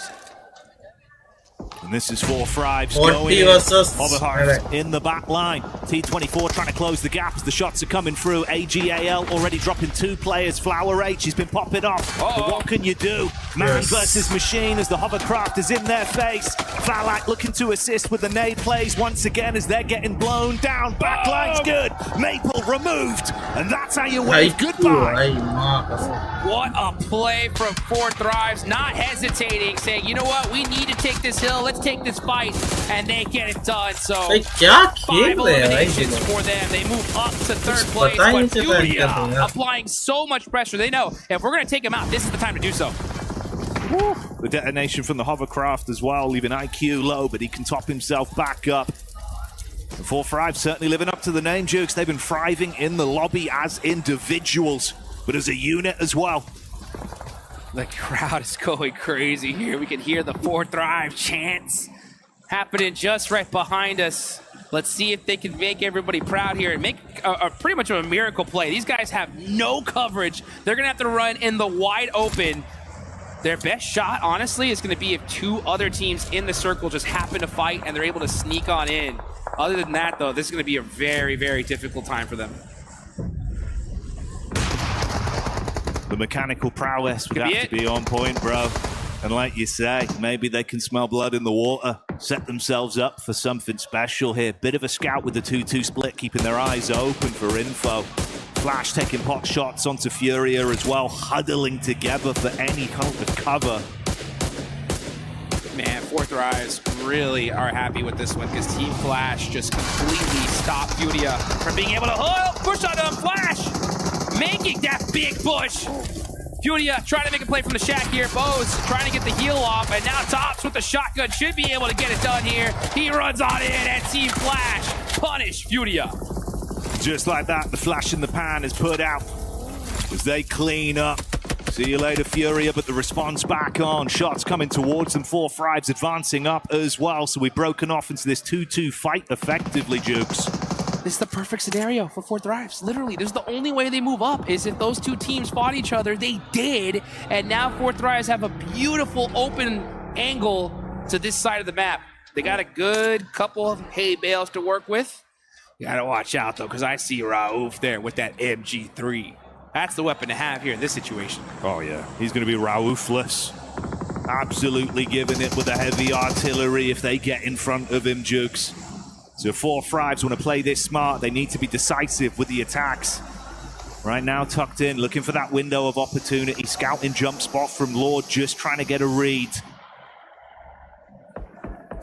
You got Team Flash just holding in the open. Look at that, Tops with the welding gun there, repairing those vehicles just in case. So that way they can possibly set up a little car wall, makeshift coverage here.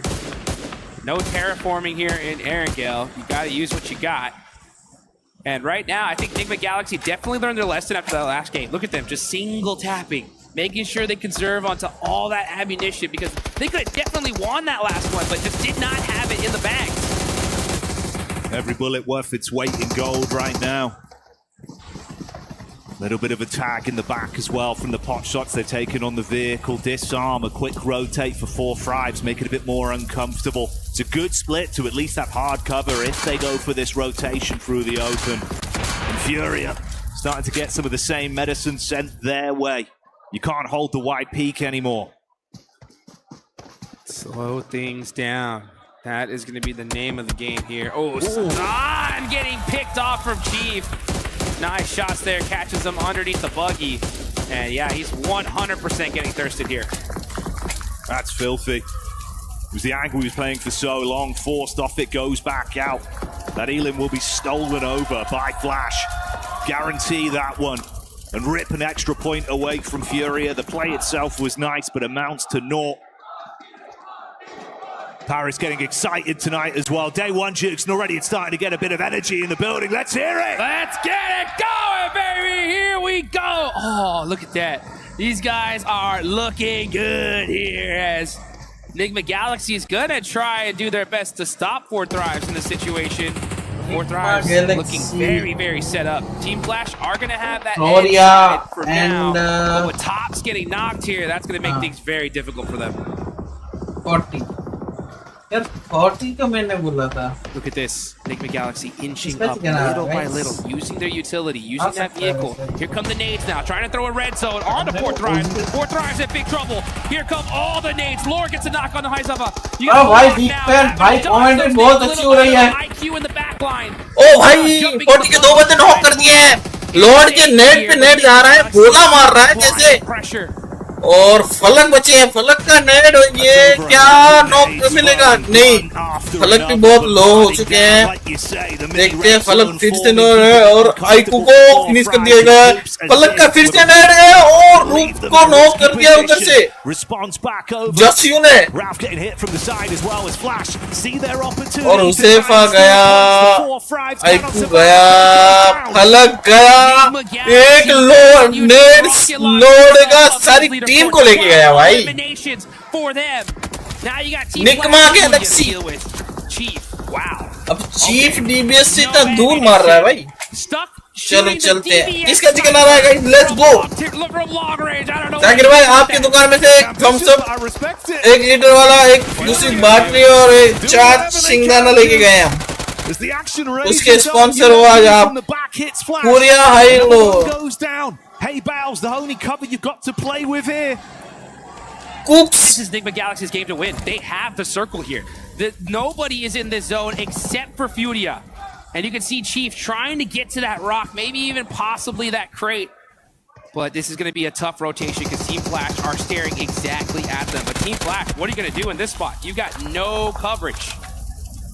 And Igor with that UMP is just applying so much pressure to them. Even with the utility they had, though, like you say, the angle just completely cut off. If you want to go for an ambitious push out, so Chief, effectively, he can't do anything unless they get in his face, unless they push towards him. It's not going to happen that way. They're chaining the smokes together taking a bit of space. If you can somehow throw it up, maybe get lucky with what's inside, could be a response here, Jukes.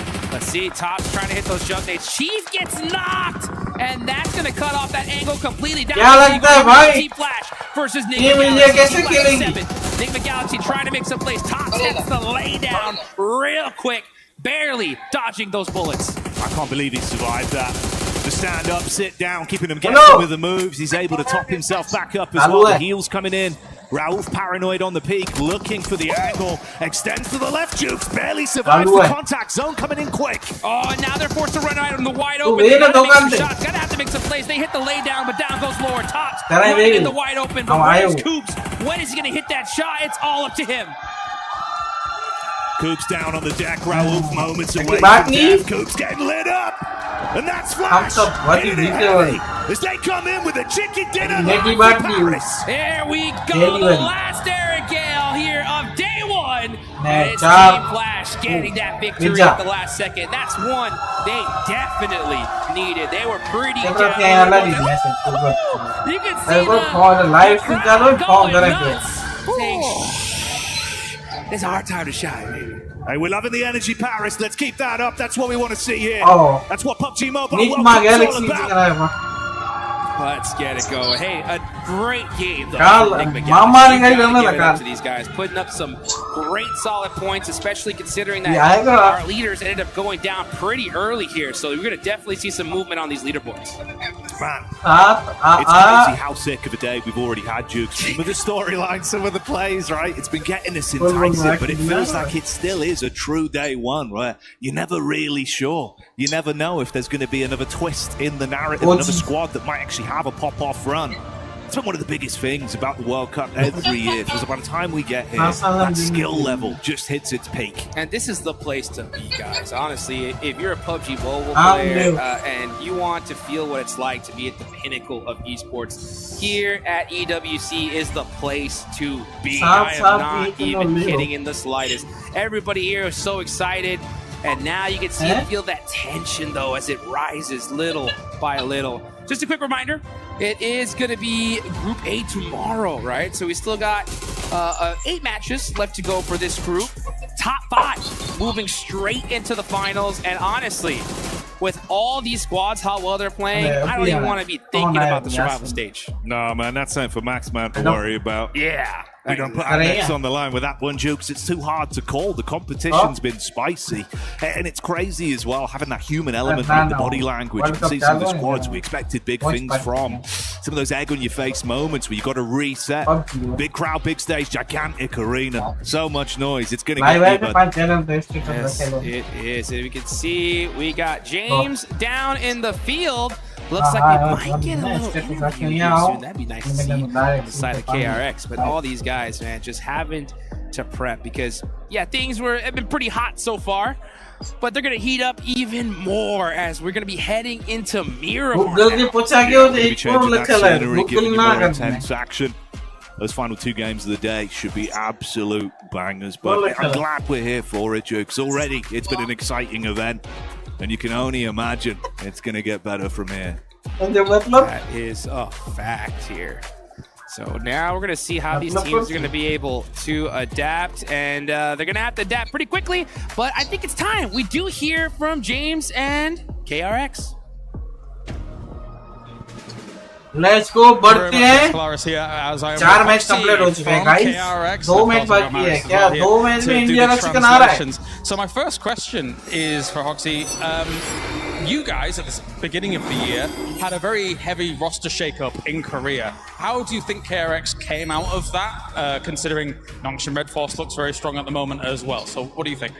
일단 헉시 선수 첫 번째 질문으로는 사실 올해 초에 로스터 변경이 좀 크게 있었잖아요. 그래서 그런 로스터 변화를 통해서 좀 어떤 점이 좀 개선이 됐는지, 특히나 농심 레드포스 같은 또 강력한 팀들이 한국에 있다 보니까 좀 어떤 식으로 좀 개선이 됐는지 좀 여쭤보고 싶네요.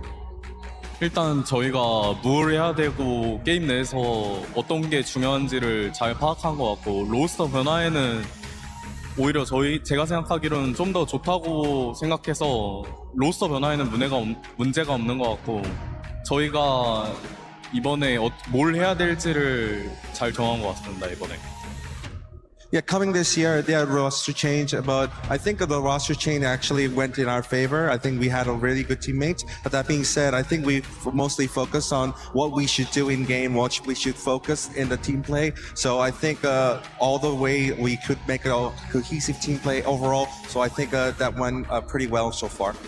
Okay, fantastic. And talk to me about today's performance so far. You got second place to Aurora in that Erangel game as well. A good compound to be able to play that from. Talk to me about the team's perspective and if you guys thought you were going to be able to win out that game against Aurora at the end. 이제 또 마지막에 치킨을 좀 아쉽게 놓친 판이 있었는데 그 오로라 상대로 사실 좀 더 잘했을 수 있을지 사실 그 집을 먼저 먹으면서 사실 좀 더 잘 출발했었는데 좀 아쉽게 치킨을 좀 놓쳐서 그 부분에 대해서는 좀 어떻게 생각하시는지 궁금합니다. 그 판에 대해서는 제가 마지막에 투척이 우리가 없는 걸 알았는데 투척이 없을 때 좀 더 좋은 능선을 잡고 과감하게 했어야 되는데 그러지 못한 게 패배 요인이었던 것 같습니다. Yeah, so in the last moment, I think we made a mistake. Obviously, we didn't have any grenades stuff. So when we didn't have grenades, I think we should have been more aggressive with taking more on the high ground. Yeah. So I think in that way, I think we made a mistake by not doing so. So I think that was a takeaway from our that game as well. All right, well, thank you very much, Hoxie. Thank you very much, Maddox here, as we have KRX fighting. Hoops is all I've been hearing backstage because the man from Nigma Galaxy is causing this team to fly up the leaderboard. You can thank Seven for that. He's been shouting it non-stop. And for good reason. Hoops, talk us through game number 3. You guys do an incredible 2-2 split to push out Ulf Esports, obviously before that final fight against GOAT Team. What was going on in the comms? What was the decision to make that 2-2 split and get aggressive? In the beginning, it was to send me as a solo to hold him. But we knew that they were like the main threat to us in that game, so we decided to send 2 to push them and 2 to hold the other team. And yeah, the call was just to push them, kill them, and then focus on the GOAT team. But we lost the game, but it happens. Did GOAT team just get on top of you too quickly, or was it like you didn't have time to reset quick enough, or was it just one of those things where you guys just got pushed off cliff? Yeah, we didn't have time to reset. Like we had 2 knocks, so it was hard to reset, and they took they had a good game, good team. Yeah, that's fair. Now, game 4, you're in a huge open position. There's so much space, but also there's not much cover. You guys see 4 Thrives over to your right. Incredible nades. You just absolutely bombarded them with nades, closed them out to give yourselves loads of space. How was that kind of opening that kind of space up to create such an incredible position for yourselves going into the final stages of that map? Talk us through kind of like how Raouf was kind of leading the charge, as it were. Raouf, he told us to save our nades because later in the zone, they'll be all stuck in one spot. And so as soon as they went to that one spot, we all just threw nades on them and we killed them like in 2 seconds, maybe, with the nades. And that was it. Fair enough. Finally, before I let you go, buddy, you didn't have an opportunity to compete at PMGO this year. However, obviously, you've rejoined this team for this event, this LAN. How have you got yourself prepared, both mentally and obviously amongst the team, to come into the event like this and perform so well straight off the bat? Of course, we had a tournament before this one in Macau, and we didn't do great. So that kind of like woke us up to do better for this World Cup, because obviously everyone wants to win the World Cup, and so do we. That's a fair point. Short and sweet, love it. Coops, thank you very much for joining me in this interview. Best of luck to the rest of your games today for Nigma Galaxy. But for now, we're gonna go somewhere, and we're gonna be back with more PUBG Mobile for you guys. See you later.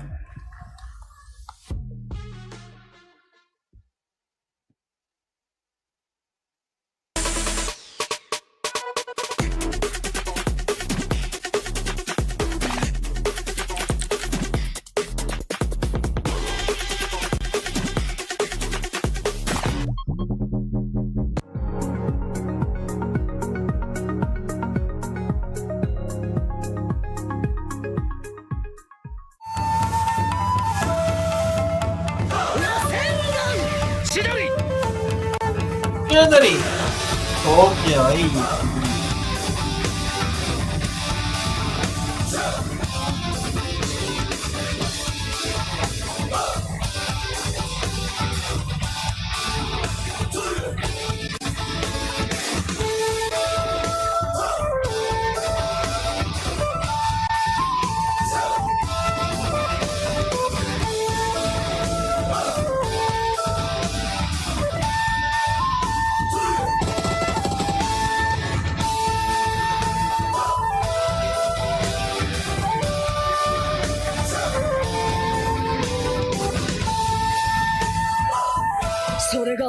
人道だ。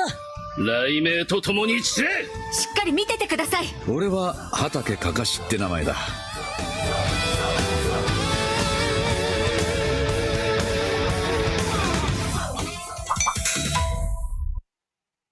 Flash was able to perform so well, but hang on, where are we going, Barney? Oh, it's coming back to us. Oh, hi. Okay, there you go. Hi. Now we're back where we We're belong. somewhere. We ended up going somewhere, and it's none other than here at the studio with Lace, Maxman, Neptura, and the 7WG. Team Flash was able to perform so well as in that last game, but honestly, KRX has been performing really good so far today. I mean, all of SEA, SA, all those regions doing really good right now. But yeah, KRX were looking absolutely fantastic today, and it's really good to see during the interview how they were able to build back some confidence and strong team play after all of these shuffles they had at the start of the year in Korea's like the big Korean shuffle. But this fight in particular, this was game 2, the first Durang of today. Al-Ula crashing into God compound onto KRX. A lot of smokes coming out, and then you see Hoxie instantly getting the knock onto Quick. They push up. The reaction time of this push is absolutely incredible. But then the nades, 1 grenade, 2 grenades, 3 grenades coming out. Boom! Squad wipe. One of the quickest fights I have ever seen in this esports. What a play from KRX. So damn impressive. That's very nice. Very nice nades. I'm happy you enjoyed that segment. Wow, very nice nades. It's great. I'm okay.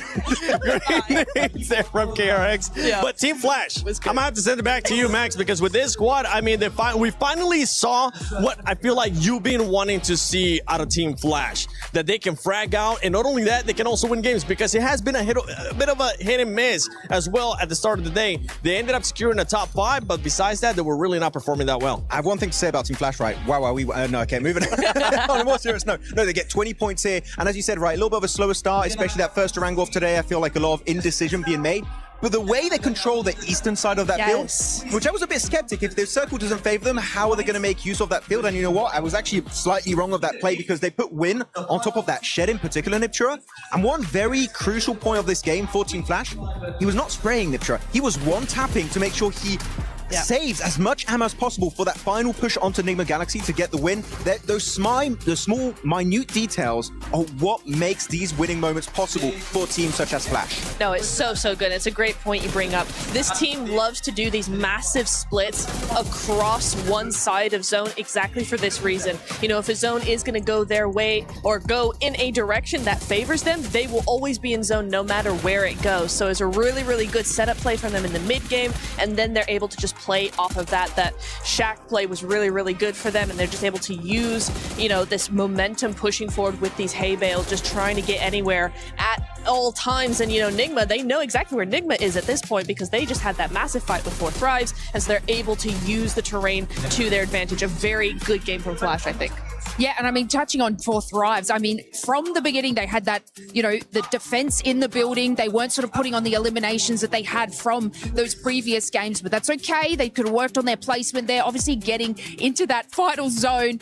And the nade spam. Look, it was not probably in their playbook, but that was sort of a great sort of hold. They had line of sight on those certain teams, but were caught off guard. But I mean, a better performance from them, but not kind of the eliminations and the kills that we're expecting to see from 4 Thrives. But I mean, they're still at the top of the leaderboard there. So it's, you know, it's not their best game that they have put out today, but it's still a great contention. Yeah. Indeed. And for everybody currently watching, don't forget that you can actually experience the PUBG Mobile Fan Zone. It will be open through August 11th through the 16th. Experience the PUBG Mobile firsthand. Join the exciting activities. And not only that, it's including the Naruto and PUBG Mobile collaboration. Maybe you get a chance to win some awesome rewards, a t-shirt, a tote bag, and the Spider-Man activity set collectible plush toys as well. Watch the matches live, cheer in the fan zone, and you might get a chance to win some awesome stuff. Special weekend appearances. There'll be some mystery guests, so keep an eye out on all that awesome stuff with the fan zone. You were trying to say something about 4 Thrives there, Max? I saw you getting No? It was really just a meme of like, I want to put the William Dafoe gif of like he's going, with all the grenades going there. That was all I had to add. Great analysis from your boy. Wait. Before we go to overall, come back to us real quick. Thank you so much, because right now I want to do something before we see the overall. Furia, before this match, they were in the bottom 3. And I want to start a segment called Maxman Likes to curse the team. Help me. Because he was able to pick, who was it, Silence? So Silence is my MVP of the entire tournament. Oh, no. But they did good this game. He just threw the chicken at me. They did Deserved. Good. So it's not just yet. Okay? Don't watch yourself. like me on Instagram. Let's do this. You can actually reverse it. Grab the chicken real quick. Say something bad about Furia. Furia? Alpha 7's better. Damn, okay, you really went deep cut on that one. Let's take a look at the overall so we can see the standings so far after 4 matches. That was actually I don't believe it, but you said first thing that came to mind, there was nothing worse than that. Right there, Max. Nigma Galaxy, a huge surprise for everybody as they have been showing up today, putting up 40 points total, currently in first place and actually overtaking KRX, Natura. It's so nice to see from Nigma Galaxy. I was really hoping that we'd see something from them, and 40 points, I think, qualifies as something. One little point I do want to make very clear, though, is like, yes, Nigma was having all of these big splits onto the west side of zone, basically doing something very similar to Team Flash, right, Max? Yeah. You know, doing all of this. But one thing I want to make a point on is we did see them take out the vehicle of 4 Thrives. In response, or not in response, but on the opposite side of that, they were using the welding gun to actually repair their vehicles. And in a field finish, that's so instrumental to have that extra cover. Yeah, if they had a hovercraft, it would have been really a good use of that welding gun. But you know what? They did have the regular vehicles. But here on the second page of the rankings, we need to highlight X-Force Rejects, Thunder Talk Gaming, Al Ula Club Esports. And you know what? Wow. I don't think I'm too disappointed in like the 2 other teams, but the most disappointing one for me in particular is Al Ula. They kind of gave me a bit of hope. I was like, oh my god, Mina, let's go. Al Ula doing so good in the spring season in some of those events. Even globally, we've seen some real sparks from this squad. Claw in particular and Quick with just 2 individual fragging powerhouses. And they kind of slowed down. And right now, 16th position, I feel like they are way better than the bottom 3. We can see a comeback from this team, hopefully, by the end of today on Miramar. I'm actually a bit disappointed by X-Force Rejects. I expected a lot more. Now this is their 3rd global as well. I was talking with the players. They were saying they're having some communication issues. Hopefully that's going to end up changing. It's been 4 matches. One team that I know you're currently disappointed with, Neptura, is none other than Orangutan. And why is that? What? Okay, how do I say this? How do I say this? It's not very nice.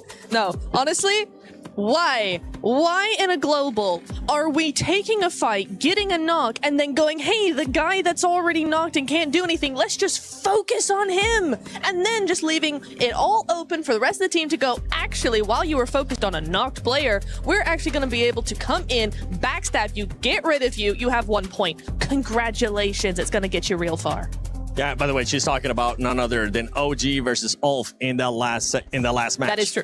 I mean, look, I'm happy with the aggression that they've shown. So from match number 1, whereas prioritizing placement, they took the risk. They took the drive-by risk to be able to capitalize on their eliminations. I wish that they would have done that against Flash on the northern side, and I think they would have won that contention and been able to take their way plus eliminations into the later game. But OG showing that aggression is exactly what I was hoping to see from them. So I was excited to see that. Are getting some points on the board and being able to like at least get something for them, because I know they've got the placement. They can do that, but it was really cool to see them be able to have that aggression as well. Like one thing that is very different when you're playing in your home region and then going into a global event is like those slight timing mistakes or even like slight overcommits, etc. really are going to get punished so quickly and like heavily going into a global event such as PMWC, and we're not even talking about PMGC at the end of this year. That's going to get crazy based on who qualifies. But yeah, I feel like just more confidence and just fixing those slight timing issues could really help them get so many more point averages across the board. For OG, a lot of people don't have them currently in top 5, and it's showing why. But we do have them going to survival, and right now they're hitting those metrics, but hopefully they'll end up improving a lot more. But before we actually go into Game 5, let's send it over to our amazing Blank and Claris.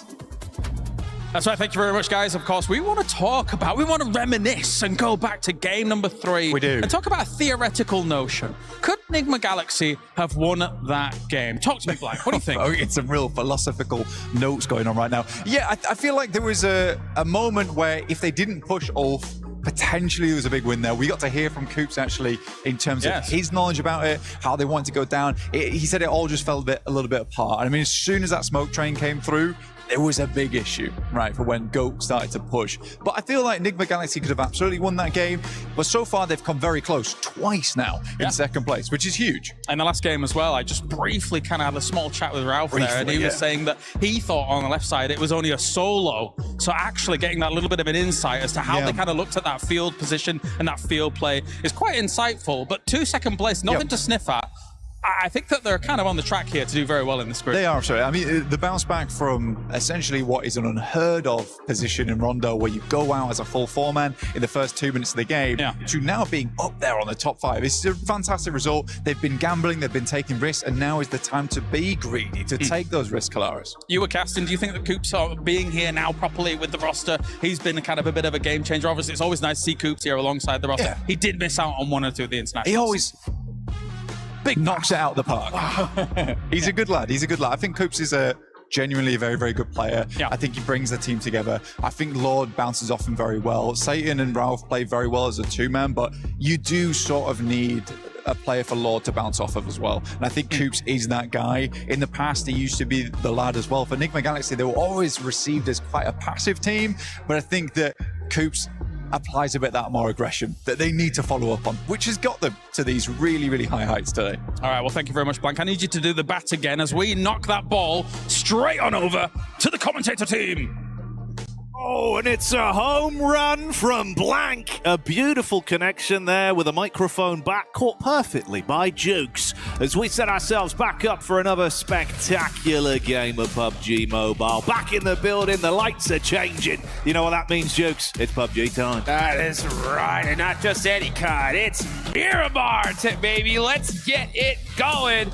We are headed to the desert. 2 more matches left to go, and at the end of this one, we are halfway done with the group of death, Group A. And just a reminder for anybody that could be just tuning in, I don't know why you weren't here on time, because this has been a wild show so far.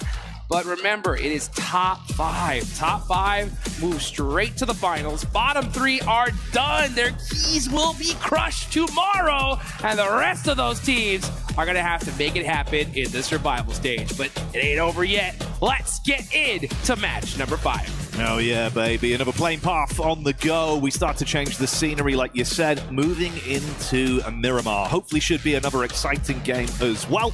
We've seen an exchange of blows from various different squads today, Jukes. It's been kind of hard to predict if it will be a consistent run from a lot of our teams, but known quantities building up their points, and the top 3 right now looking a little bit more defined. It's good to see some of the big squads getting the flex going. Yeah, now we got Enigma Galaxy pushing their way all up the way to first place, so they are sitting pretty here. As we take a look at the most eliminations, Balak still owns that top spot, 13 eliminations. He's busted out a baker's dozen here, but Coops not far behind him there with 10. And now you look as far as when it comes to that damage, top, he's gonna be on top there with 2,300, with Coops right behind him. Good to see, man. You got to give that shout out to Balak as well, right? Instantly came in like an inferno, but I think he just hit his stride immediately from game 1 where the shots were on point. It's the way he's going into these fights as well. He's just handling himself with this almost arrogant like confidence where it doesn't matter what's around him. He just hits his shots, plays his game, doesn't seem to buckle under the pressure that you know is there. It's a big stage, a lot of excitement. Paris has been getting loud as well. And we've got our zone for this one, Jukes. That's a lot of water, buddy. That's H2O for you. That is way too much water. We got a crazy shift on the Puerto Payaso. Let's see who's going to be able to make them moves. Can you imagine we get the island finish here? Oh, don't even. In Paris? Oh, don't even. I should have even said it. I shouldn't have even said it. Like, drop the Eiffel Tower in, mate. That's all we need. Let's get it on brand, Jukes. That's what I'm talking about. That's that synergy right there. But hey, you know what, teams?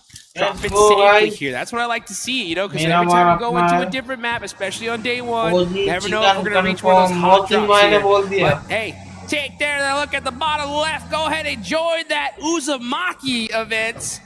That Naruto. Get those skins quick and fast and in a hurry. Don't get much hotter than that. Maxman's been ranting and raving about them all day. I've not heard him say anything else other than Naruto. So fair play, Max. We know you love it, and you're rightfully so in that opinion. But hey, you're right on the money. That last game, obviously pretty aggressive on the hot drop, right? GK versus GOAT.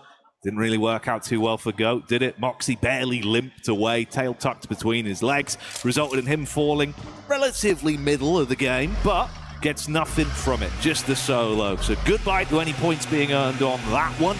Learn from your mistakes, dropping further up. They're going to keep themselves safe. Nose is clean, at least for the opening drops. Yeah, very safe here. I like to see that here, because right now it's honestly crunch time, especially for, honestly, these teams at the bottom, right? We've been talking about the squads up top, but I mean, what is going on with a team like Thundertalk? Thundertalk Gaming, 15th place, only 12 points on the board.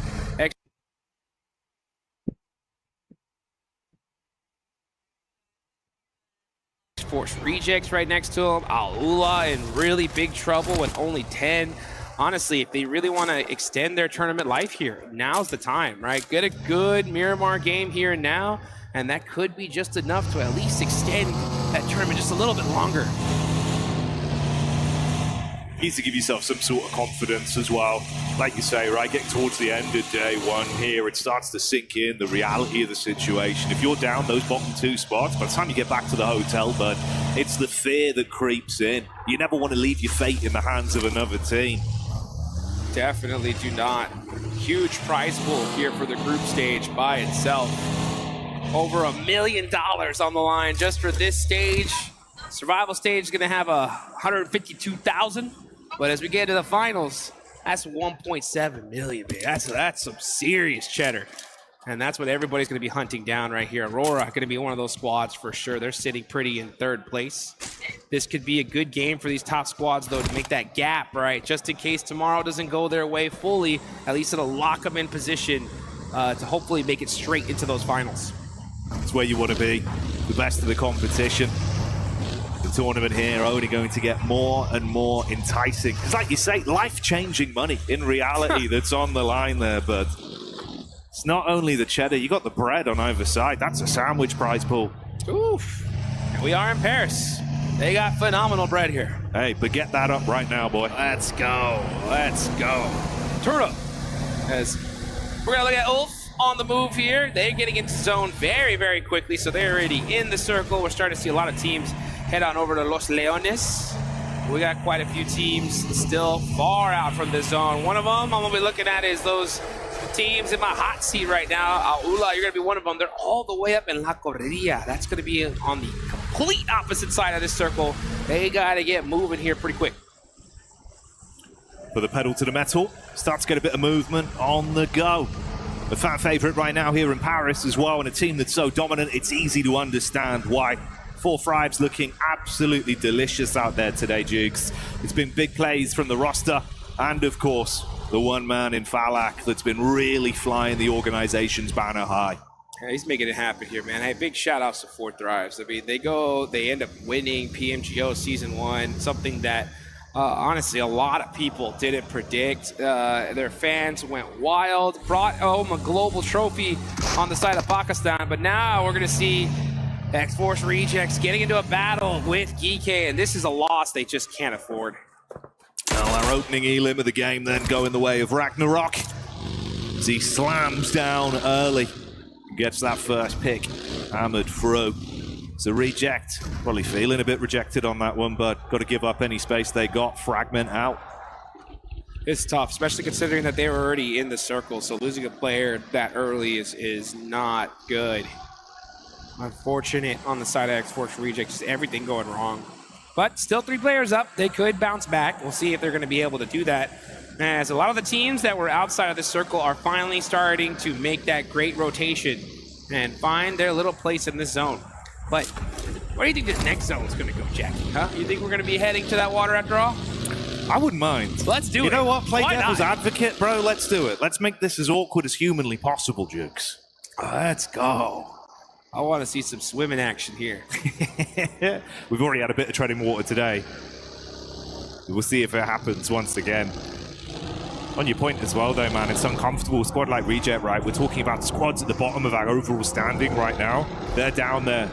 They're literally trying to keep their heads above water in a sea of points that are being accumulated by the other squads above them. And losing one player, sure, As much as sometimes you can manage the situation, early doors like this, when you've had a rough run today, that's the difference of you just bottoming out again, having that extra layer, the upset, the sadness mounting on you, Dukes. It gets a bit uncomfortable, bro. That's for sure. Yeah, it's pretty crazy because, yeah, the level of competition here is ridiculous. I'm telling you guys, right before we came up here to start casting these matches, I walked by a lot of these players and I saw their coaches, and pretty heavy conversations. Let's put it that way. You know, I didn't see very much of like, oh, you know, good job, it's okay. No, it was pretty much just like, what are you doing, right? How are we gonna? We cannot afford these mistakes. So the pressure is definitely on here. But we're seeing some great adjustments from some squads, right? Enigma Galaxy lost that game 3 by just so dang close, but ended up having a good bounce back couple of matches, and now they're on top of the leaderboards. But you can't let off the gas pedal just yet. Let's see where that next zone's gonna go, baby. Are we gonna go to the water? No! It goes right back to the mainland. It's gonna be a La Bendita finish. So all these teams on the south side, that's gonna be 4 Thrives. Gonna have to start making their way on up. Yeah, ignore the coast, get back to the mainland, and set your focus on what's yet to come. And like you touched on there, bro, so many small margins that have defined some of our games today. Ammunition economy being a big one there. Big change up from them, though. We heard from the man himself about the setup with the call with the late nades. It was like 12 nades back to back. Crazy. That was horrific to be under. You go from thinking, yeah, we can kind of slow this one down, snake it out a little bit. Boom, boom, boom. Let's go, भाई. John आया अपने पे, chicken आ रहा है. Let's go, guys. Chicken coming. That's the way to do it. नजर वाला बोल लगाओ. As much as you possibly can. We're not wasting any of it right there. And you know, speaking of like resources, that's the one thing that you really got to make sure I'm pointing out when it comes to Miramar. This is the resource management map. You want to make sure you got plenty of that 5.5, plenty of health kits here, and a nice, fresh vehicle, because that is going to be the way to win this one. And this is a very typical game now. It's still stage number 2, only 1 player down so far. So this end zone is gonna get hectic. Everyone lining up to climb over each other. Oh, we say it's quiet, but finally there's a bit of noise. Flash once again playing their card. That's attack on the Reefus. Instantly get him dropped down on his legs there. Win looking for more. Oh.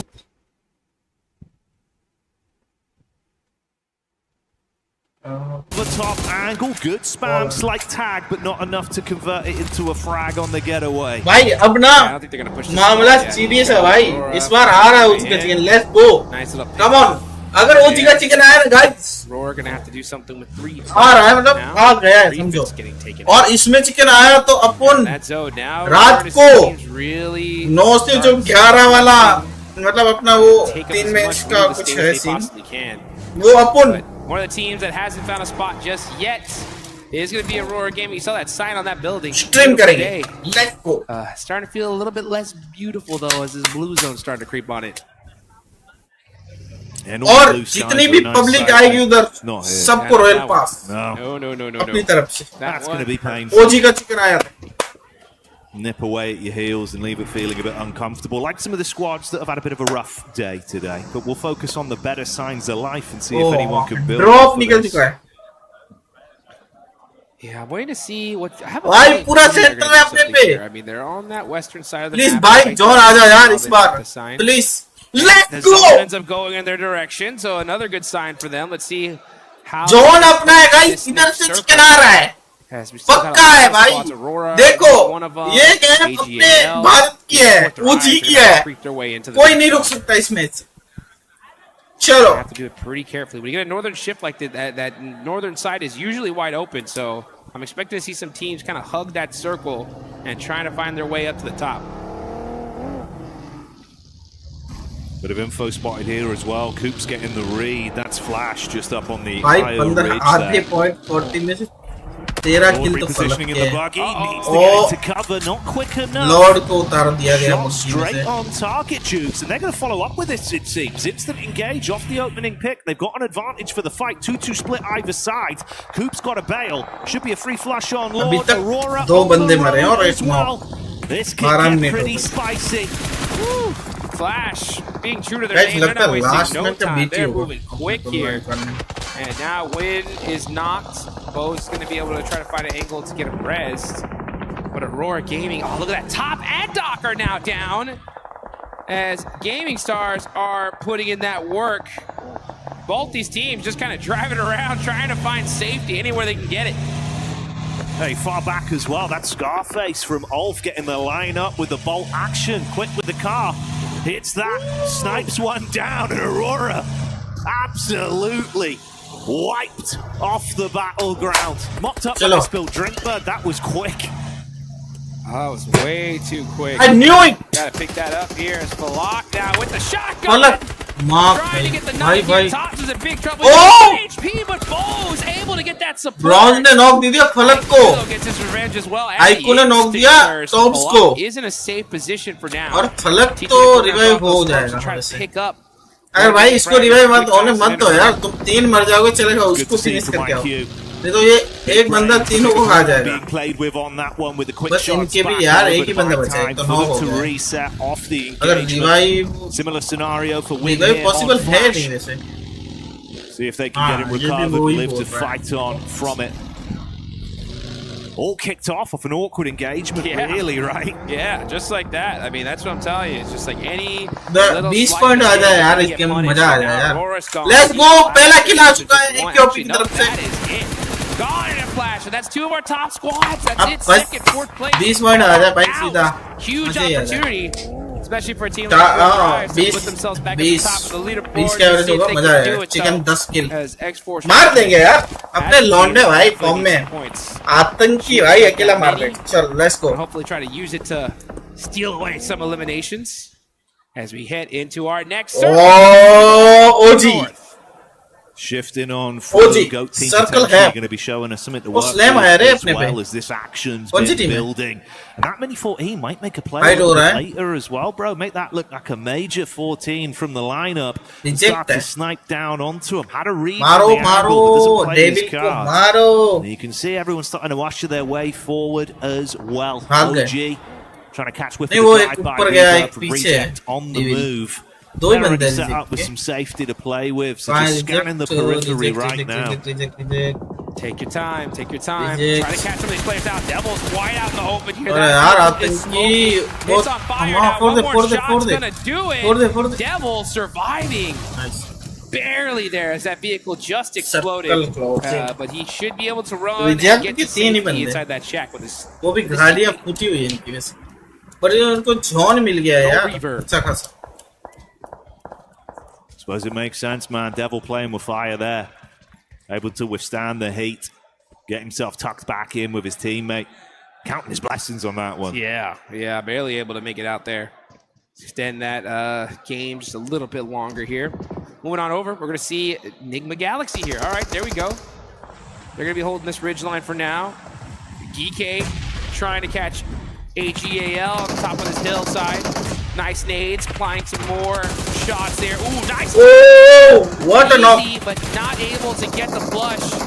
Shots ringing out back and forth.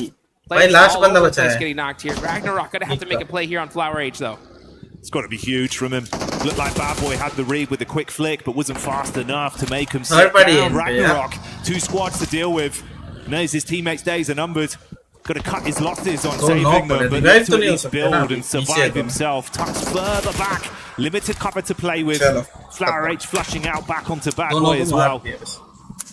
The DRX opt to just cut their losses. They're not going to overcommit to it. They gotta look it. But they play for a better setup rather than forcing the issue. Might be able to get one save in here. At least the duo Jukes. He definitely took his time here. I would have liked to see him kind of just make that push and just try to make a play, but instead he waited, sacrificed one of his teammates, gets the res, and now they're on the move.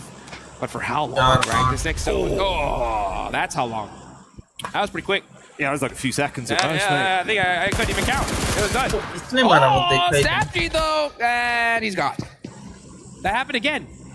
It's unlucky. Here's what it is. Way he goes as GK crumble on that one.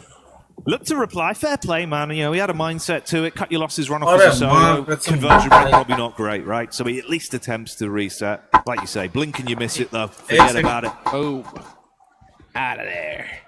Hey, 4 Thrives are up, though. They're still in the mix here. Got themselves a nice little valley.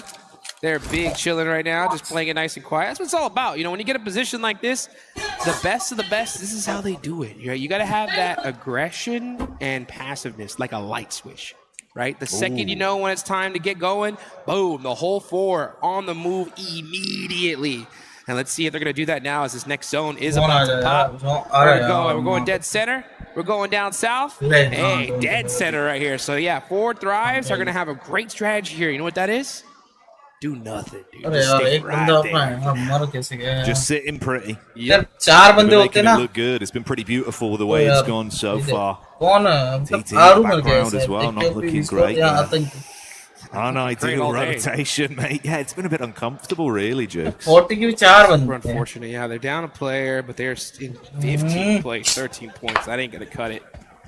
And honestly, like, yeah, a lot of teams at a certain point, they're just like, hey, let's just make it to the survival stage. But that just pushes your tournament life only 2 more days. You know what I'm saying? Like, and that survival stage is going to be rough. So with so many games left, hey, start making something happen. Try to sneak one of those top 5 positions, because that's going to guarantee you to the big show. You got to build that pathway there.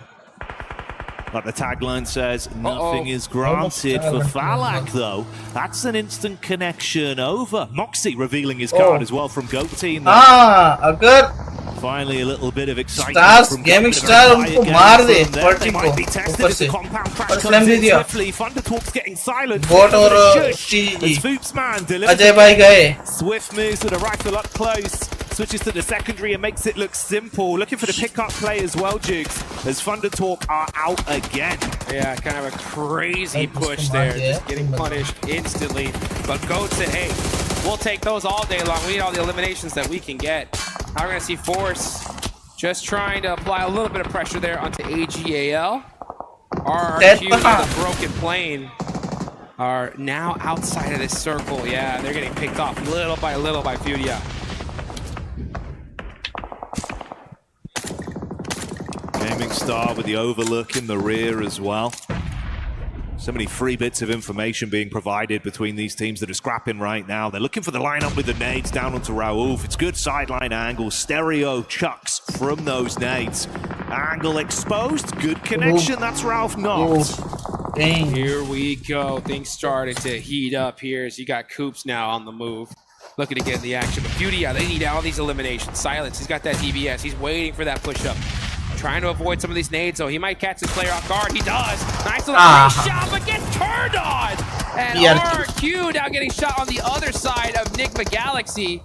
Nigma Galaxy said, we'll take these points all day long. As now they're going to be on the third party here. Ayala trying to slow him down. Oh, the run over, not going to happen. Ayala switching to the mini. It done. Now it's up to Satan here. They don't connect. Oh, what a stiff arm on the side of Furia. Try as he might to withstand and keep on fighting. Finally buckles on that one. We came into this saying it looks like it's more defined now with some of our top squads, but one by one, they've been removed from the equation. Furia getting lit up as well with the push from Aulula as they take space off them, Jukes. There we go. Aulula need to start making something happen here, and they do, but it is going to be Gaming Star stealing away some of those eliminations. Aulula really needed every single one of them. They only get one so far, and they are all the way at the bottom of the leaderboard. So Aulula, you cannot hesitate. We talk about that light switch, right? Flip that aggression on. You got to do it just a little bit faster.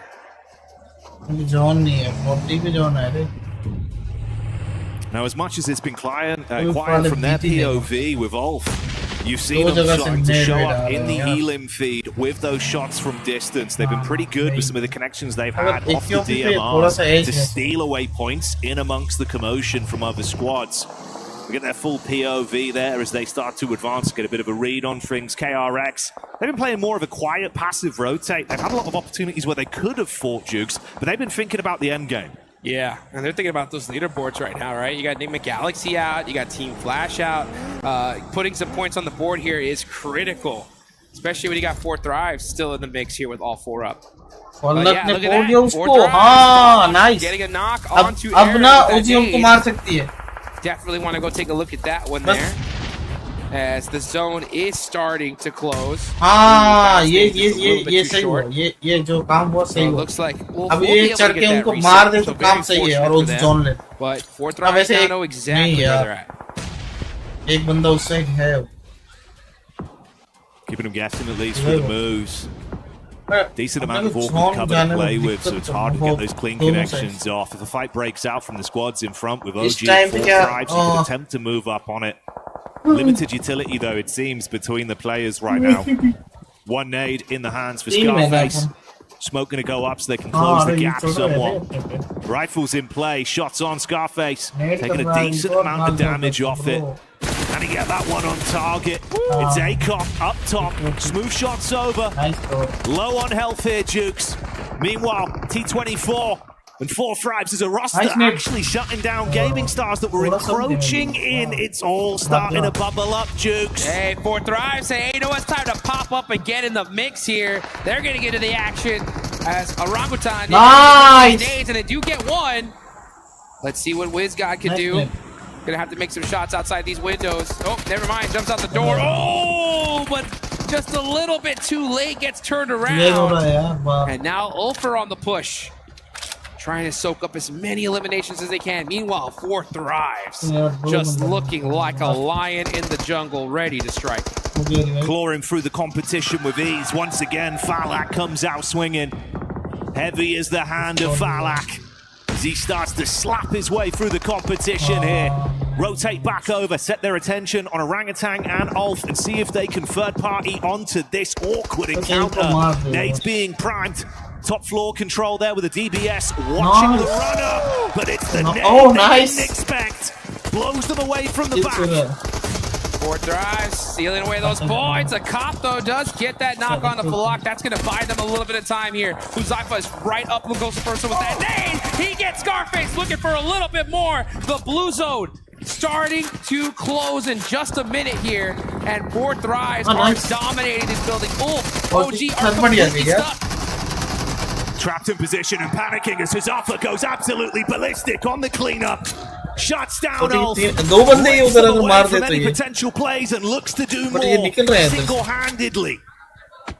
This is scary now, Jukes. Orangutan trapped still. Finally on the peek out. That's a knockback. Alula with the third party from the top. Ah, that angle that was so dominant. Quick finally crests that hill and makes 4 Thrives just slow down just a little bit. They still have 2 players up, 8 eliminations, so it's going to put them into second place. Only a few points away from that top spot. Alula, this is their chance, right, to get out the bottom of the leaderboards and extend their tournament life. They got 4 points. They've had a rough day so far. Now's the time to make it happen. Do not play this passively, Alula. You've got to get as many eliminations and win this game here and now. Good trust in the source, Jigs. They're bringing it. It's been good so far. But how long does it last? OG suffering heavy casualties as well. The shots are on point. Goodbye, good night. ACOP the only one left in the rear. And that's the Foops, man, and GOAT team starting to build on this one as well. You've got to be scared of the GOATs, Jukes. They bite. Making it happen. Force getting another shot on the leaderboards there. And that is Orangutan out and eliminated. We got 4 teams remaining here. 4 Thrives, KRX, GOAT, and Alula. Let's see what 4 Thrives could do with their duo. IQ, man, that buggy is in big trouble. So right now, just hugging the circle, driving around, trying to get a little bit more intel, figure out what is going to be the plan here. Oh, running into that tree definitely wasn't a part of the plan, I'll tell you that right now. But he does get away with it. Nades are starting to ring on out. He knows exactly where GOAT is. Yeah, he's got to have to move to safety here because they're going to start shooting that buggy if he ain't careful. This is vintage GOAT with how they're playing it. The 2-2 set up early with Moxie and Force advancing, but they switch it up. Call for the rotate. Killer Joe takes the fight straight to T24 and punishes with 4 thrives, falling to the might of the GOAT once again. Sight dialed in, back over to where KRX are set up. 11 elims already, Jukes. Ooh, they're looking good. You know, GOAT wants this win. They want to put themselves in the top 5 right here and now. They might just do it here. Meanwhile, you got KRX. They were sitting, what, in 4th place a little earlier, so they're looking pretty, but not for long. They got no more vehicles. There's nothing but open field right in front of them. I would like to see them get a little bit more aggressive here. You have the numbers, right? Start spreading your wings a little bit. Don't allow GOAT to catch you on the back foot. A brief moment, a respite falling across the battleground. Trust in Foops for the push-up. Trying to get a read on it. No easy angle for Alula to peek back over onto him as well. Fear of the backline tag. Force good for the lineup. Few bullets on target, Jukes, just damage. Hey, you guys know all about Coops, but what do you know about Foops, man? I'll tell you what. That's a man right there. Let's see what he can do. 477. Trying to catch some hit markers all the way from downtown. That's what I'm talking about. Alula have been playing it very passively here. That's letting GOAT spread their wings little here. Maybe press down as KRX, just stuck wide in the open. All eyes are on them. Super tough. GOAT just punishing them. Alula trying to steal the points from the downs that are coming over from GOAT team onto KRX and at least get something extra from this one. Nice shot. Decent shot. It's clean. Force with a push-up as well. Quick. I don't think he's going to be fast enough to win out on a duel like this. Good reset from Killer Joe as well. If Hooksy peaks, his days should be numbered. Dominant from Killer Joe as the elims are being racked up. And GOAT looking to blow their way to another chicken dinner on this one. It's looking good here. First Miramar looked like it might just go on over to GOAT. Quick goes down. That's that front line eliminated. And now Killer Joe's gonna have to make a play here. Claws goes down. It's all up to Rev. Killer Joe gets it done. And that is GOAT team with another chicken dinner. And this one was a big one. GOAT team delivering again on the big stage. A ton of talent, a powerful roster. And it seems like even with the changes, it's starting to fall into place the way they play off each other.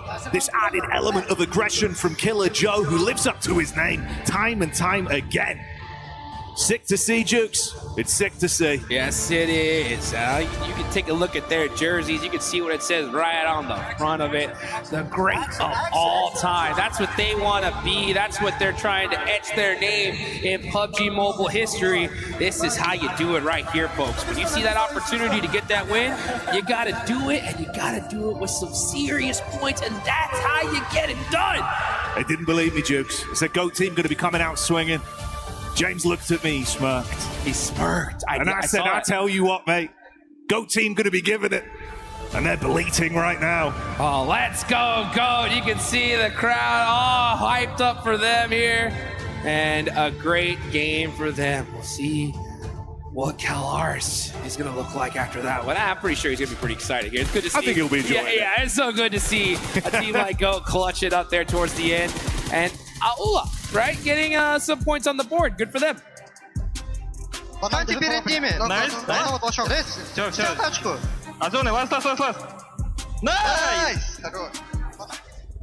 It was nice. That was good. It was. Man, it's fun to see. You know, I was saying earlier, from some of what I've seen from these boys before and the way they've adapted, it feels like, you know what, Jukes, for the strategic side of PUBG Mobile, they're actually bringing it. They've got good defaults, they've got good fallbacks. The splits you see from them are so dynamic, but they've always got quick, clean comps, much like me not speaking correctly. The exact opposite, Jukes. But it's crazy how fast they can rely on that information.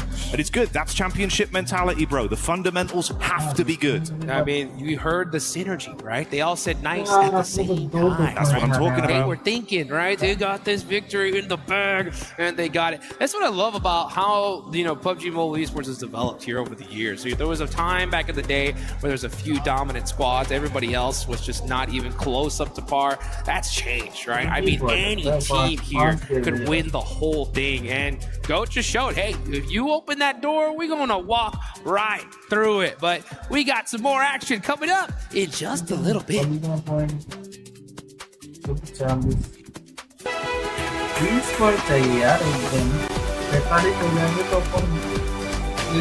top 6-7 रह सकते का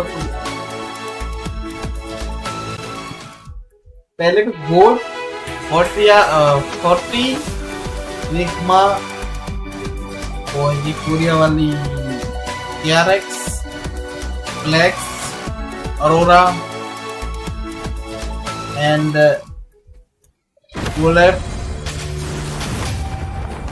Eagle GK OG 10वें number पे है चूरा कुरिया RRQ Ola G-Stars Reject and TT last number 8.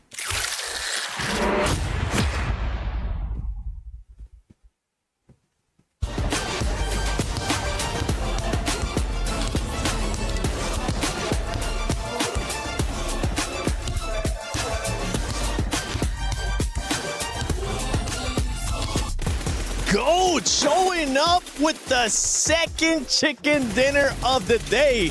In Neptura, this squad was able to put up 16 eliminations. Very, very nice coming in from GOAT there. For the second time, show from them. I'm really enjoying the kind of rapid round plays we're seeing from them. Some really good stuff coming out of the very compact game. And then meanwhile, Alula was trying to just fend off right there, Max, but GOAT was just too much on that high ground with those 16 elims. Honestly, this team has been showing up now. Without the hovercraft, which is super hyped to see. But no, what was very fun in particular is that Alula, there's a slight, well, I wouldn't call it a mistake, it's just a strategic play from Alula to just go slightly low on the ground to maybe put more of an emphasis onto KRX. And instantly, GOAT team spot that, like, wait, you give that high ground position away. If we take it for ourselves, we have absolute oversight on the entire flat terrain of that field finish. Boom, let's send it, get the high ground position, leverage it to its full potential to claim that chicken dinner. GOAT team, a team that I was expecting no middle of the pack, maybe not number one team, but man, they impressed me, and I'm so happy to be proven wrong here at PMWC. They might just be number one after that performance in Neptura.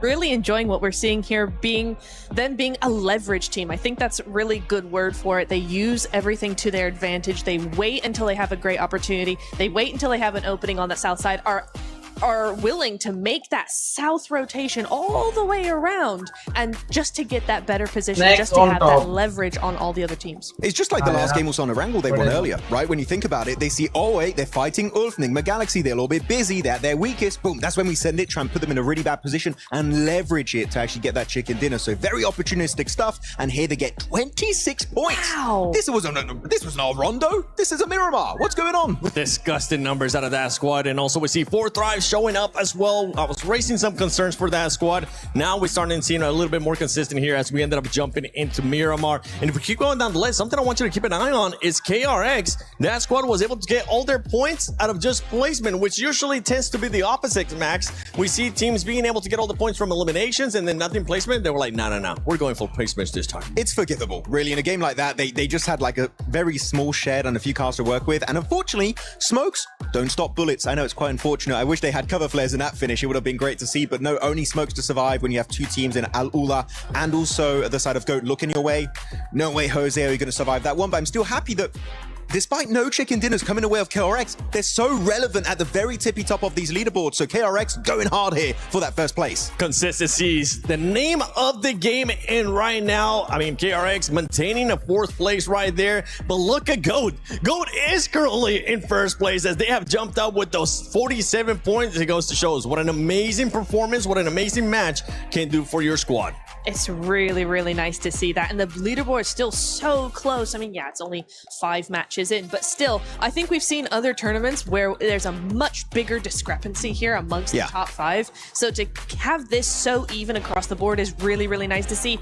And interestingly, right, we got 2 wins from GOAT, but the next team that actually has a win is Team Flash in 5th place. 4th Thrives, Nigma Galaxy, and KRX all have been super consistent today so far with no wins under their belt. Yeah, it's very interesting that out of the top 5 so far, 3 teams don't have a chicken dinner, right? Outside, of course, Team Flash and also the side of Go at the very top. But here we go onto the second page. Alula stepping up, which is what I was hoping to see. Just don't be in bottom 3, okay, Nipchura? You don't want to be in the bottom 3. As we know, if you are in the bottom 3 at the end of your Group A or Group B group stage, you're instantly eliminated. No survival stage for you. So Gaming Stars, X-Force 3Jex, and Thunder Talk Gaming, they need to bring it back if they want to continue their PMWC adventure. Kind of scary for those squads too, because between 9 and 14, the only separation is just 6 points.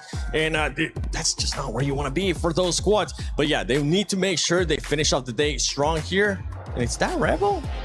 I think it is. You know what? Let you guys take over. I'll be right back. Go get him. Go get him. Oh my God, that'll be interesting. We can talk a little bit to Alpha 7. But Al-Ula were very impressed with this game, right, Nipchura? Looking back at how they were playing that third party on to Furia in particular, that's what you want to see from this roster. But we're also seeing Revo is here. What? Hello, guys. The reigning PMGC champion, none other than Alpha 7 Rebel. Rebel, I'm so glad you decided to join. How are you enjoying Paris, bro?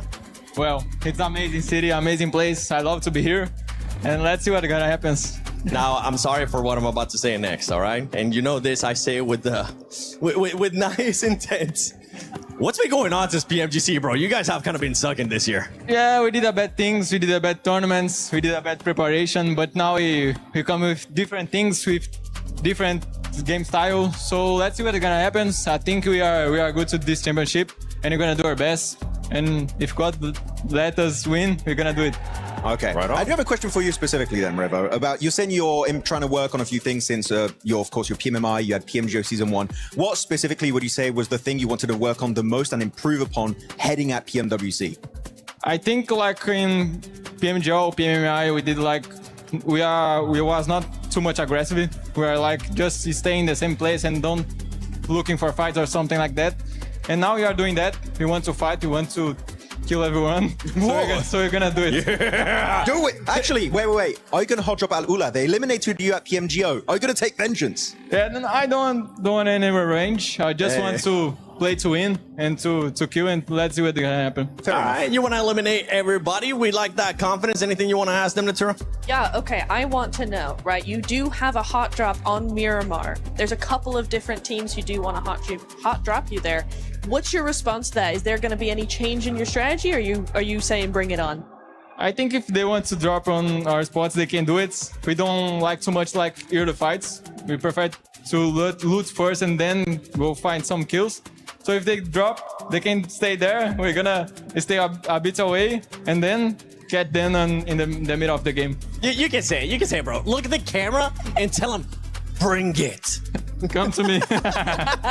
There you go. Now, from what we have seen so far today here on Group A, they won a PMWC at EWC 26. Any team that has surprised you so far?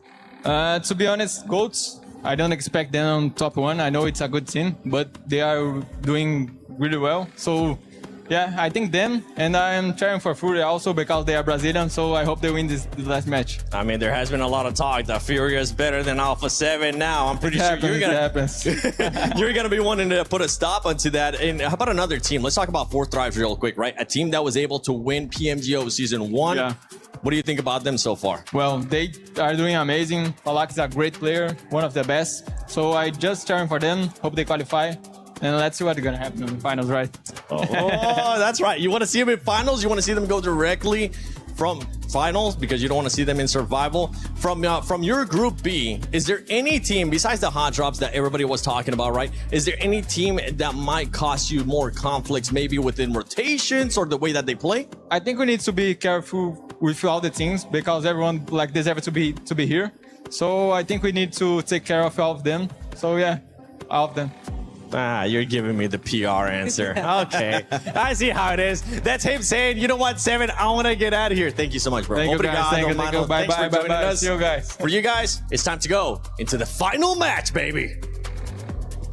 Oh yes, that's right, Seven. This is what we've been waiting for. Last game of day one. And already we're starting to see a bit of excitement about GOAT Team. Even Alpha 7 getting hype for them. Hey, you gotta take notice when a team is making it happen. And with a game like that, the whole lobby's got eyes on GOAT. I'll tell you what, guys, before this day started, I saw Jackie in the back with a crystal ball, okay? You know what I'm saying? And he looked inside and he said all he saw was GOAT. And what an accurate prediction, bro. I mean, even Cars was like, all right, yeah, whatever, calm down. But boom, there's no denying him now. There, you got to put him on notice. Hey, let's see what they can do. If they do it again, Jukes, then yeah, I might glow. It's locked in, yeah, for sure. Until we know for sure, I'll just say they're looking good. I like it. I like it. You know, there's a lot of teams looking good right here so far. We see Enigma Galaxy, right, making some things happen, especially after a rough couple of tournaments. Yeah, we got to see Coops. I remember I talked to Raouf after PFGO Season 1 when Coops wasn't there, and I was like, hey, whose fault is it? He's like, Coops, 100%. You know what? But hey, maybe it's his time to shine here in the rest of these squads as we get into the final match of day number 1. The biggest and brightest, we saved the best till last, and it is going to be an absolute blast here for everyone live in the arena in Paris, France. For the viewers at home, strap in, get a seatbelt attached to your chair, or else you may be blown straight out of it. Let's get it going here. We got a nice southern play path headed right up to the north. Unfortunately, El Pozo is not going to be within range, so these teams are going to be having to head out early onto the eastern side of the map here. But yeah, once this match is over, we got 6 more games left to go. 3 keys are getting crushed tomorrow, and not just keys, dreams as well, right? Of trying to be the Esports World Cup champions. Want to know? Goodbye. Want to know? Dude, he always sort of, he G's you up and makes you feel good about it, but you've lost. But you lost. You've lost, Jukes. It's the worst case scenario. Yeah, I mean, you definitely don't want to go home here and now. There's still so much prize pool left to be had and history left to be made here. So we got the plane path, we got the circle. And it looks like we're going to be heading in a similar position as we saw in the last game, right? Los Leones, Simple, La Bendita in play as well. But no hot drops once again. Tomorrow, as we get into the day after tomorrow, is going to be interesting because we heard there from Rebel that there is a possibility he is going to see some hot drops. But hey, even one of the best is like, let's avoid them, right? I think you guys can drop, take your side of the loot, but let us get out of here. We'll fight you later on. Yeah, I think the sheer size and scope of the competition here, right, it's one of those where if we were going for like a Maxman insight, it'd be a matter of it's just pointless. The risk versus reward is so low, just play your own game, right? Then you've got someone like me where I'm saying, yeah, but it is kind of fun though. Yeah, it's fun to watch, that's for sure. But yeah, you're right. Strategy-wise, you probably avoid that. Yeah, pretty much at all costs. I mean, your chances of getting all 4 eliminations without losing a single player are just so low, and 99% of the time it happens, it's putting you so far behind rotationally. So even if you do get those eliminations, last point and you end up with 5 points instead of a possible. These points चाहिए यार अपने को इस match में कुछ भी करके. Yeah, it's just average जो है ना difficult to deal with. And that's factoring everyone actually. जो आर की एवरेज से अपने को चलना है तो ये अपन क्वालीफाई हो सकते हैं पता है. Response now, it makes it so much easier for the conversions. अभी अपने की एवरेज है 5 की, बस इस मैच में जैसे 20 पॉइंट आ जाएंगे ना, हो जाएगा अपना average. One less player, yeah, let's just clean it up, push together, outnumber them, get the trade. 45 point तो चाहिए यार 6 मैच में. That's what it's all about here. Let's take a look here at the leaderboards, all right? We got GOAT in first place now with 47 points. Looking really good. 4 Thrives right behind him here. Man, this top 5 is pretty dang close. Only 10-point difference so far. So for these top 3 squads, make it top 4. This is their opportunity to make a little bit of a point gap for tomorrow. And for the rest of the lobby, they need to clutch this one up here and now. But it's already starting to feel like it's going to be a pretty close group here. I think so, man. Especially with some of the results we got out of that prior game, right? Where we hit sort of around sort of the 9-minute mark. We had that awkward encounter on the road with the Aurora drive-by. That resulted in like 3 teams being absolutely crippled for a good late game finish from the amount of eliminations they suffered. Then everyone else just starts to lick their wounds and really play slow. Just didn't work. And you come into a lobby like this now with what we've seen, right? That strategic, slower approach that's been working from GOAT. Honestly, I think their defaults have been really clean. Like the mechanical approach from it, it's good rotations. The comms have been clean to allow them to set up. And once again, they want to later wrap in where they will just happily sit in the blue, loot up, look for an end game. It's where they're at their best. I won't lie. Early game, it does look a bit shaky. But if they get to a late game circle, they know what they're doing. Yeah, they can just play it just a little bit conservatively and make sure they can reach to that late game. I mean, we could definitely see some great things from GOAT. Absolutely.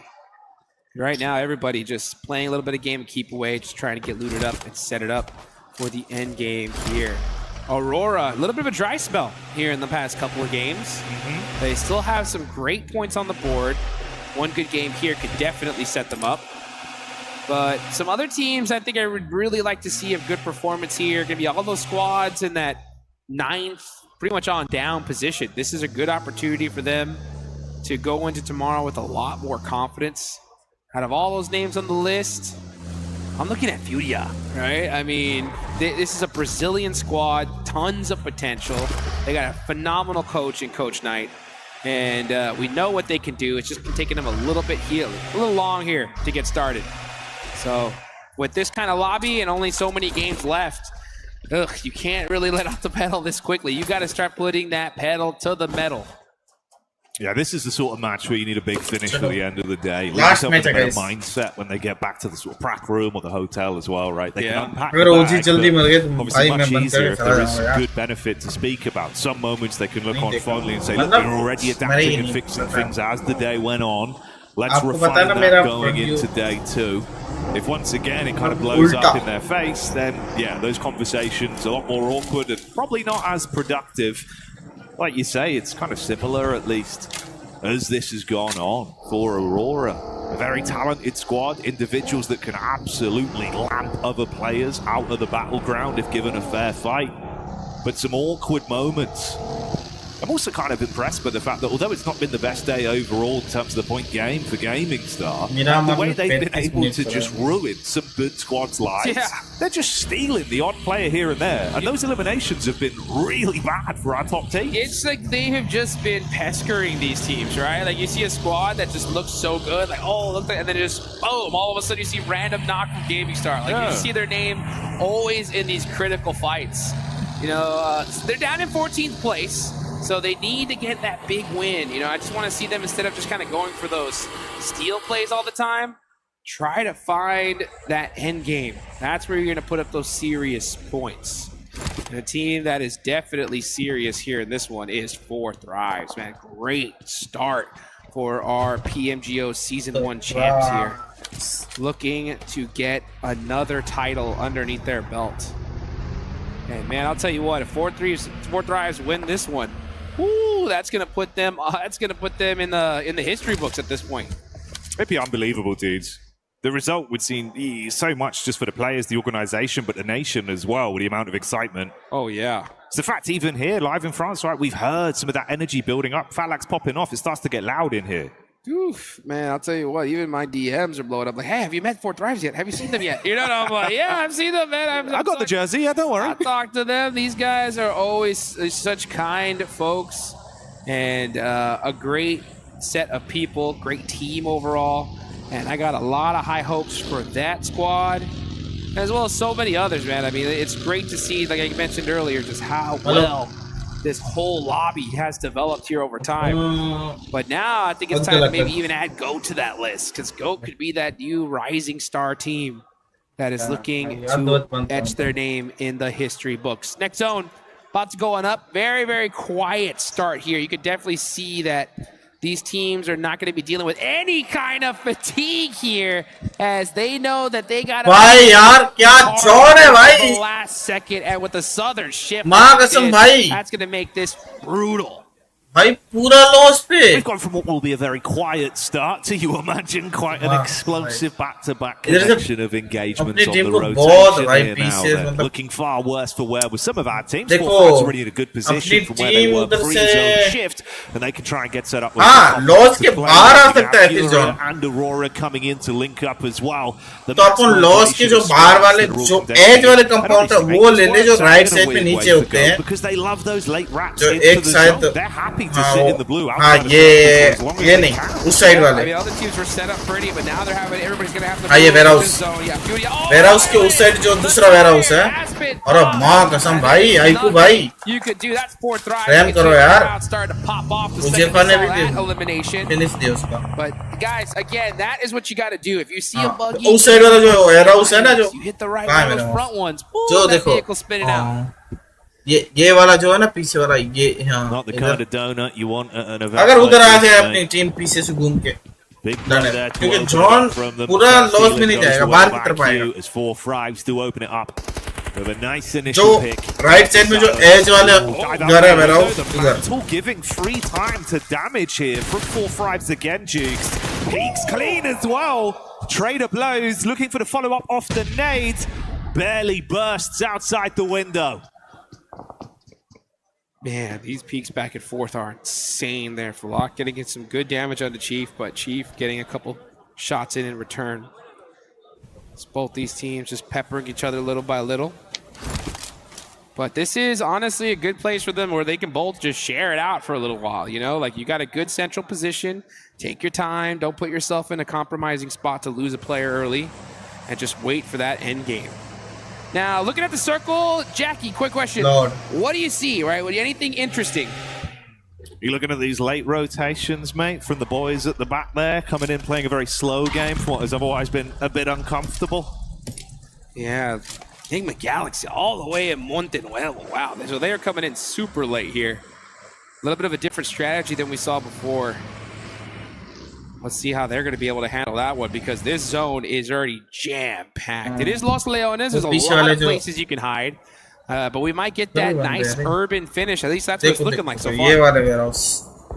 Kind of mirror on the side here as well. You got the coastline wrap in, right? Killer Joe and Foops that have been pretty good as an aggressive duo. With Force and Moxie playing this backline of sort. If they run into RRQ, could be an opportunity to take the fight to them.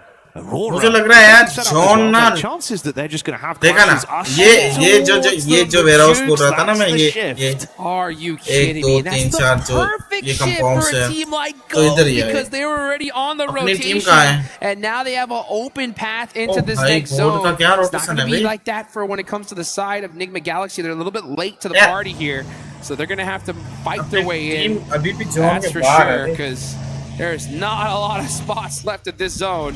It is jam-packed. Meanwhile, Flash trying to get on the rotation. They get popped out their vehicles.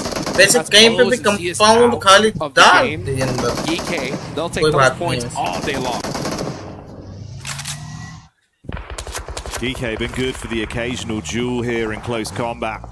यार confidence low हो गया अपनी team में पता है जैसे वो screams में खेल रही थी 10 12 किल करके अभी ना ये सर्वाइव पे जब बहुत ज्यादा डाली और इधर जितना अपन पहले सर्वाइव करेंगे ना अपना फाइट का कॉन्फिडेंस बहुत लो होता जाता है अगर अपन सीधा पहले से चढ़ के 4 किल मार दे तो पीछे अपन कोई भी टीम स्लैम देना होगा ना अपने पे तो सीधा हम घुस के मार सकते हैं Yeah, our player knocked. क्योंकि अगर पहले से हम यार पूरी लोड करके कहीं एक गोली ना चलाएं समझ रहे हो वो बात वो है not and all these squads I'll tell you what with so much on the line ये ओजी का मतलब आज सीन अलग है नहीं तो ये जब मार के खेलते हैं वो अच्छा खेलते हैं hey you guys look that way we'll look this way and fight each other later on but no these guys do not like sharing any real estate nearby. Again, late in the zone, they're going to have to eat a little bit of blue damage here, scout things out, move up just little by little. It feels like they've just been kind of hunting, right? Tracking OG's rotates and looking to make sure they never reveal themselves until they're in a position to actually build off the back of playing that card with how slow they've opted to approach this one. Thinking about late game, thinking about placements and elims on it. and not wanting to risk faltering early. Killer Joe with a bit of a scouting play, slightly further advanced. We got that close grouping from AGAL and Aurora, just trying to get the read on that from the elevation. Meanwhile here, Gaming Star and Furia, Ulf up on the ridge side.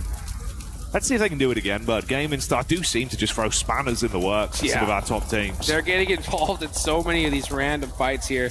Just haven't been able to last as a full squad and get like a really true engagement, but they're finding these little cheeky angles and just making it so difficult on the rest of these teams here. They are sitting in that cutoff position right there in 14th place. You can see that down on the bottom right. Top 3 at the end of tomorrow are eliminated. Their keys, their dreams are going to get crushed. So we'll have to see a team like Gaming Star make it happen here and now. Enigma Galaxy, yeah, still pushing in this blue zone. Wondering where this next zone is going to pop. A little bit more of a central zone here, so nothing crazy. We're going to have to see teams scramble to this next circle. And after that pop, Coops is like, all right, time to go. Let's get into this next zone and find our spot. In the meantime, KRX as well, getting their sights honed in.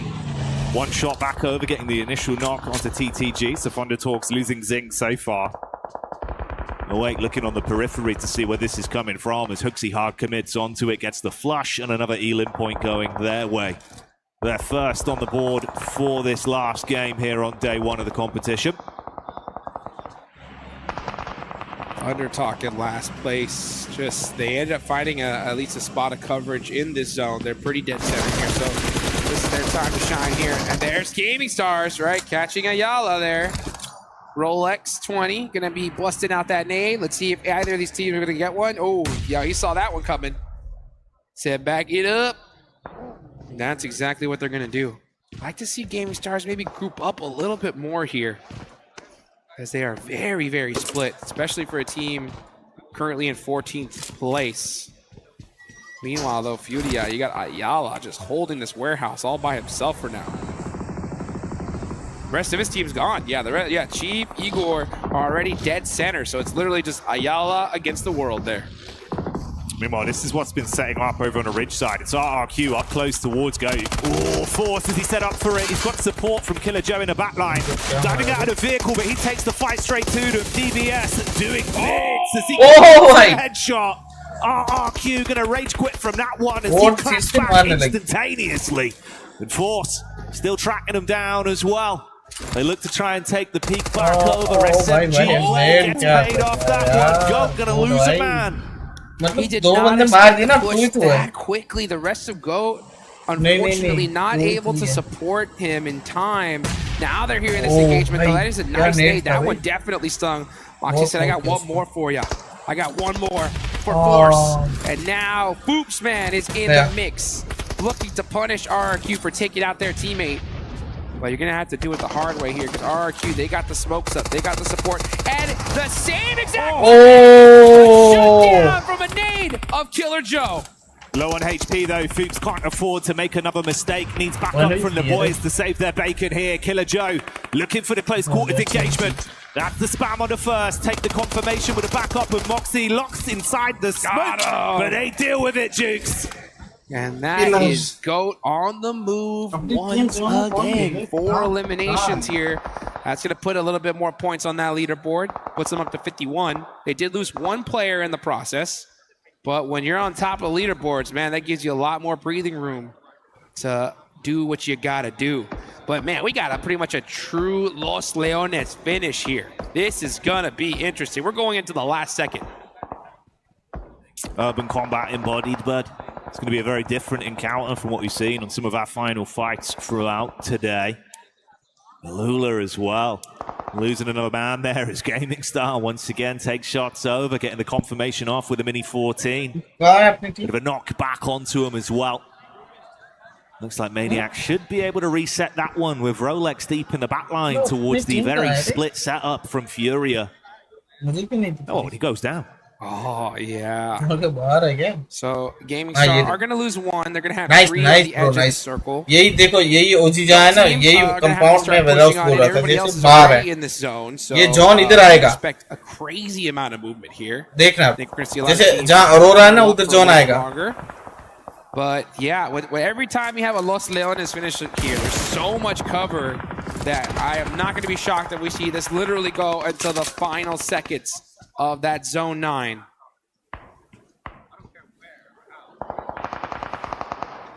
Got the coach cam POV there as well for Geekay. He's watching. Now he's looking at the camera. Those eyes dialed in, hoping the squad will be able to deliver once again here. 2 elims racked up so far, Duke. Still alive and standing with all 4 members as well. Had a great start to the day. What's their finish going to be like? Yeah, that's the question. That's the question. You can see right now, looking at the leaderboards, we got a few squads that have done very well today. And the mid-pack can still bounce up here and now. So it's anybody's game here, folks. After this game, we'll have 6 more matches tomorrow. That's going to be it for Group A. But we ain't there yet. We still got this game left to go. So I am not surprised that we're seeing a lot of teams play this very calculated, very deliberate. Nothing fancy here in the last game, right? Don't make any kind of crazy pushes where you're going to get yourself third-partied. Just get some good coverage. You know, look out with that 3-peek. If you can see an easy knock and finish, go for it. Other than that, just play it safe. No reason to run unnecessary risks, but for Moxie, he might not have a choice in that matter.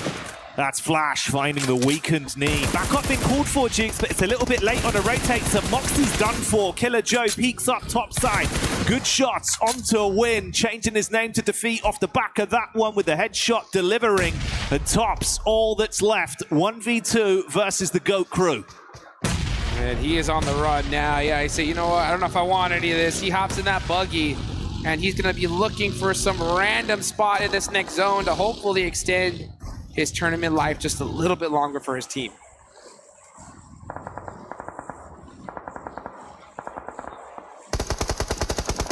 That's Aurora again playing their card. Quick from Alula, getting hit heavy. And Tops actually caught to give away a 3-point over the Enigma there, as they will hit that one on the drive-by. So getting themselves a cheeky elim on the board. Seeing if they can start to build off the back of that. They've been given a lot of space since they got into the zone. It was a slow rotate, but they've been sitting pretty. At some point, OG might contest up towards them. We see the zone condense in. It could change things. Flower H with a good elevated angle as well towards the window side for AGAL. Here we go, though. 10 seconds left on the clock. And we're going to find out where this next zone goes. And when that happens, we are definitely going to see some eliminations. So let's just see. Will it go up to that north and have so much coverage? It goes dead center. All right. I can feel a shift. बोला था ना guys, इधर zone आएगा Aurora. Now we got quite a few teams are going to have to make the move. You got X-Force, Rejects, idea था कि इधर zone आएगा. Even Alula going to have to start making a push into the zone. Meanwhile, Aurora, अभी भी ना ये जो हाँ वो आगे वाले तीन है ना वो अभी अपन ले ले तो अच्छा है.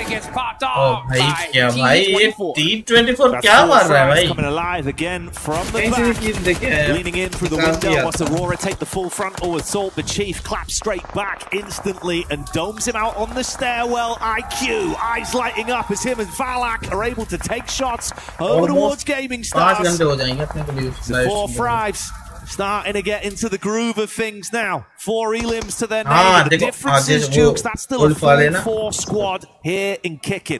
That मस्त is एरिया right. एकदम 4 points on the board for 4 बड़ा एरिया है. Yeah, और भी है. मतलब अपन उधर से चिकन निकाल सकते हैं. kills नहीं मिलेंगे. As they are getting into this end game, playing it very, very carefully.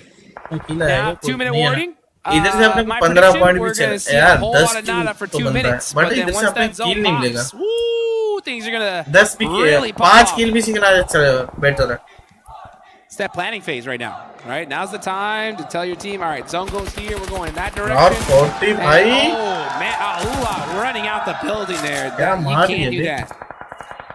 The Kadir City grid starting to get loud as we can hear the crowd giving their energy over towards 4 Thrives. You can see them getting excited, and they did deliver from the peak they took onto Alula. OG on top. Let's go. OG. It's some nice shots from भाई 5 घंटे तक wait किया है OG का. आपके लिए भाई ये मैच चिकन आएगा.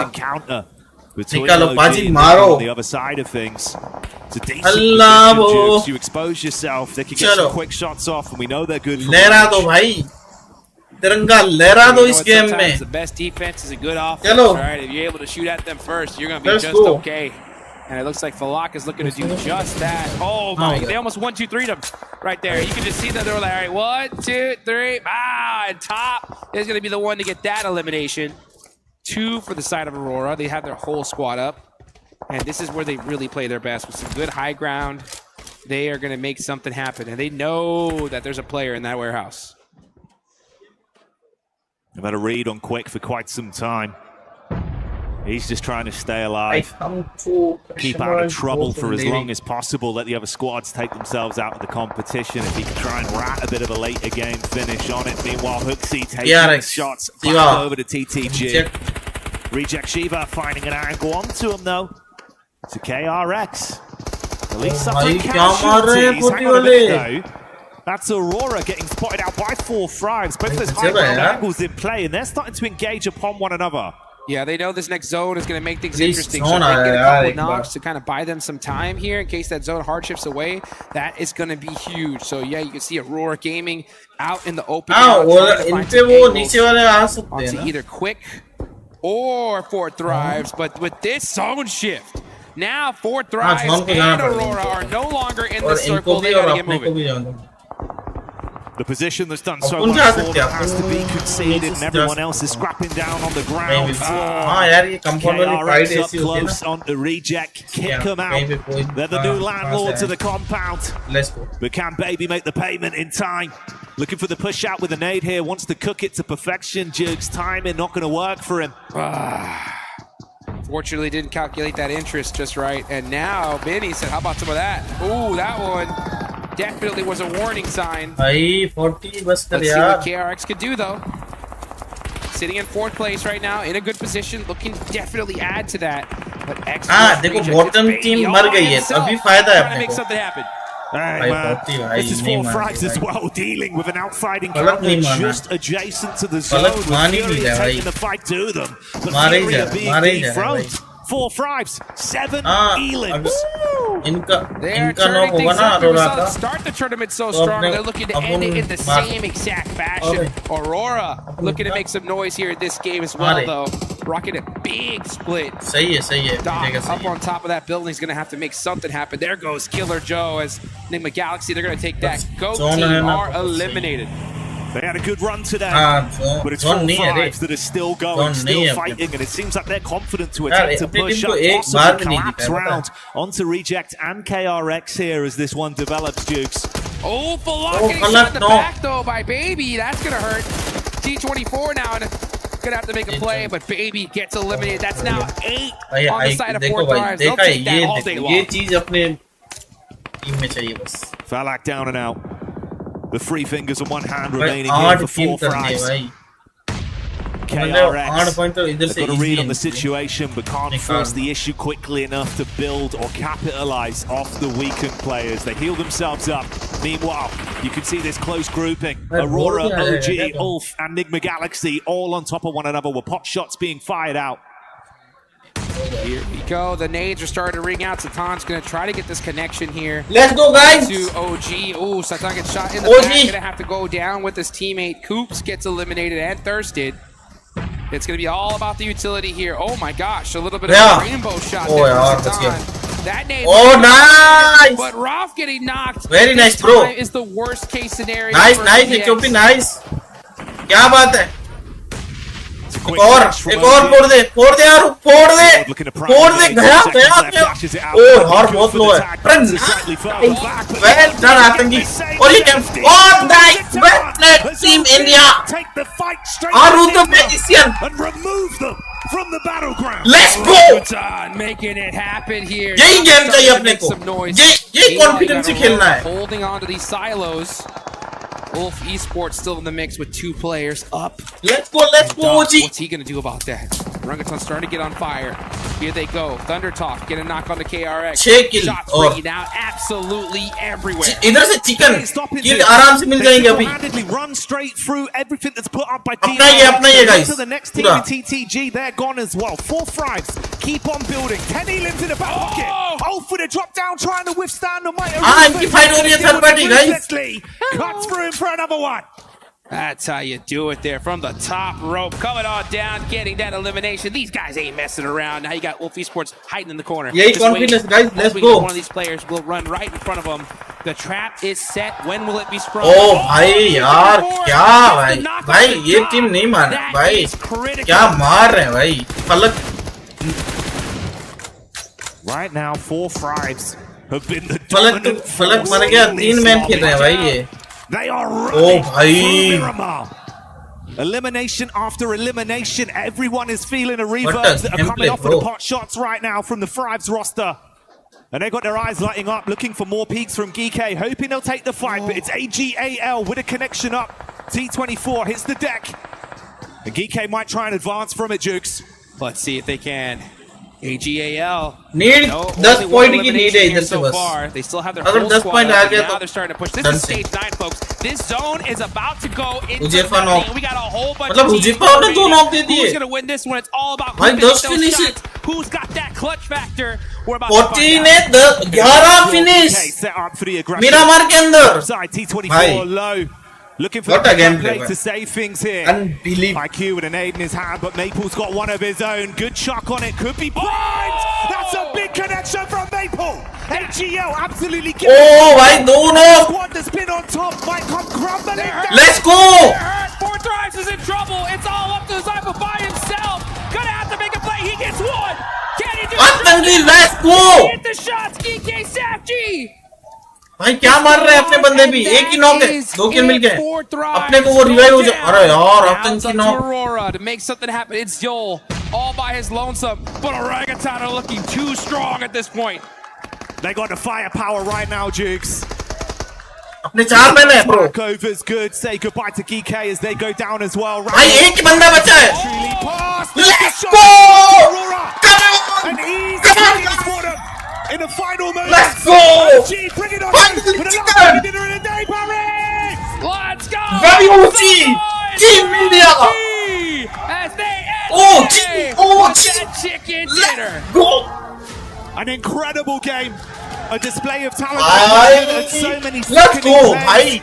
We saw 4 Thrives living their move बहुत on the बढ़िया grand खेले भाई. stage. It was a blockbuster hit. भाई बहुत बढ़िया भाई. It's OG that see it through. पूरा मस्त खेले. Gets fired up. You've been wonderful today, Paris. Give yourself a pat on the back. मस्त एकदम.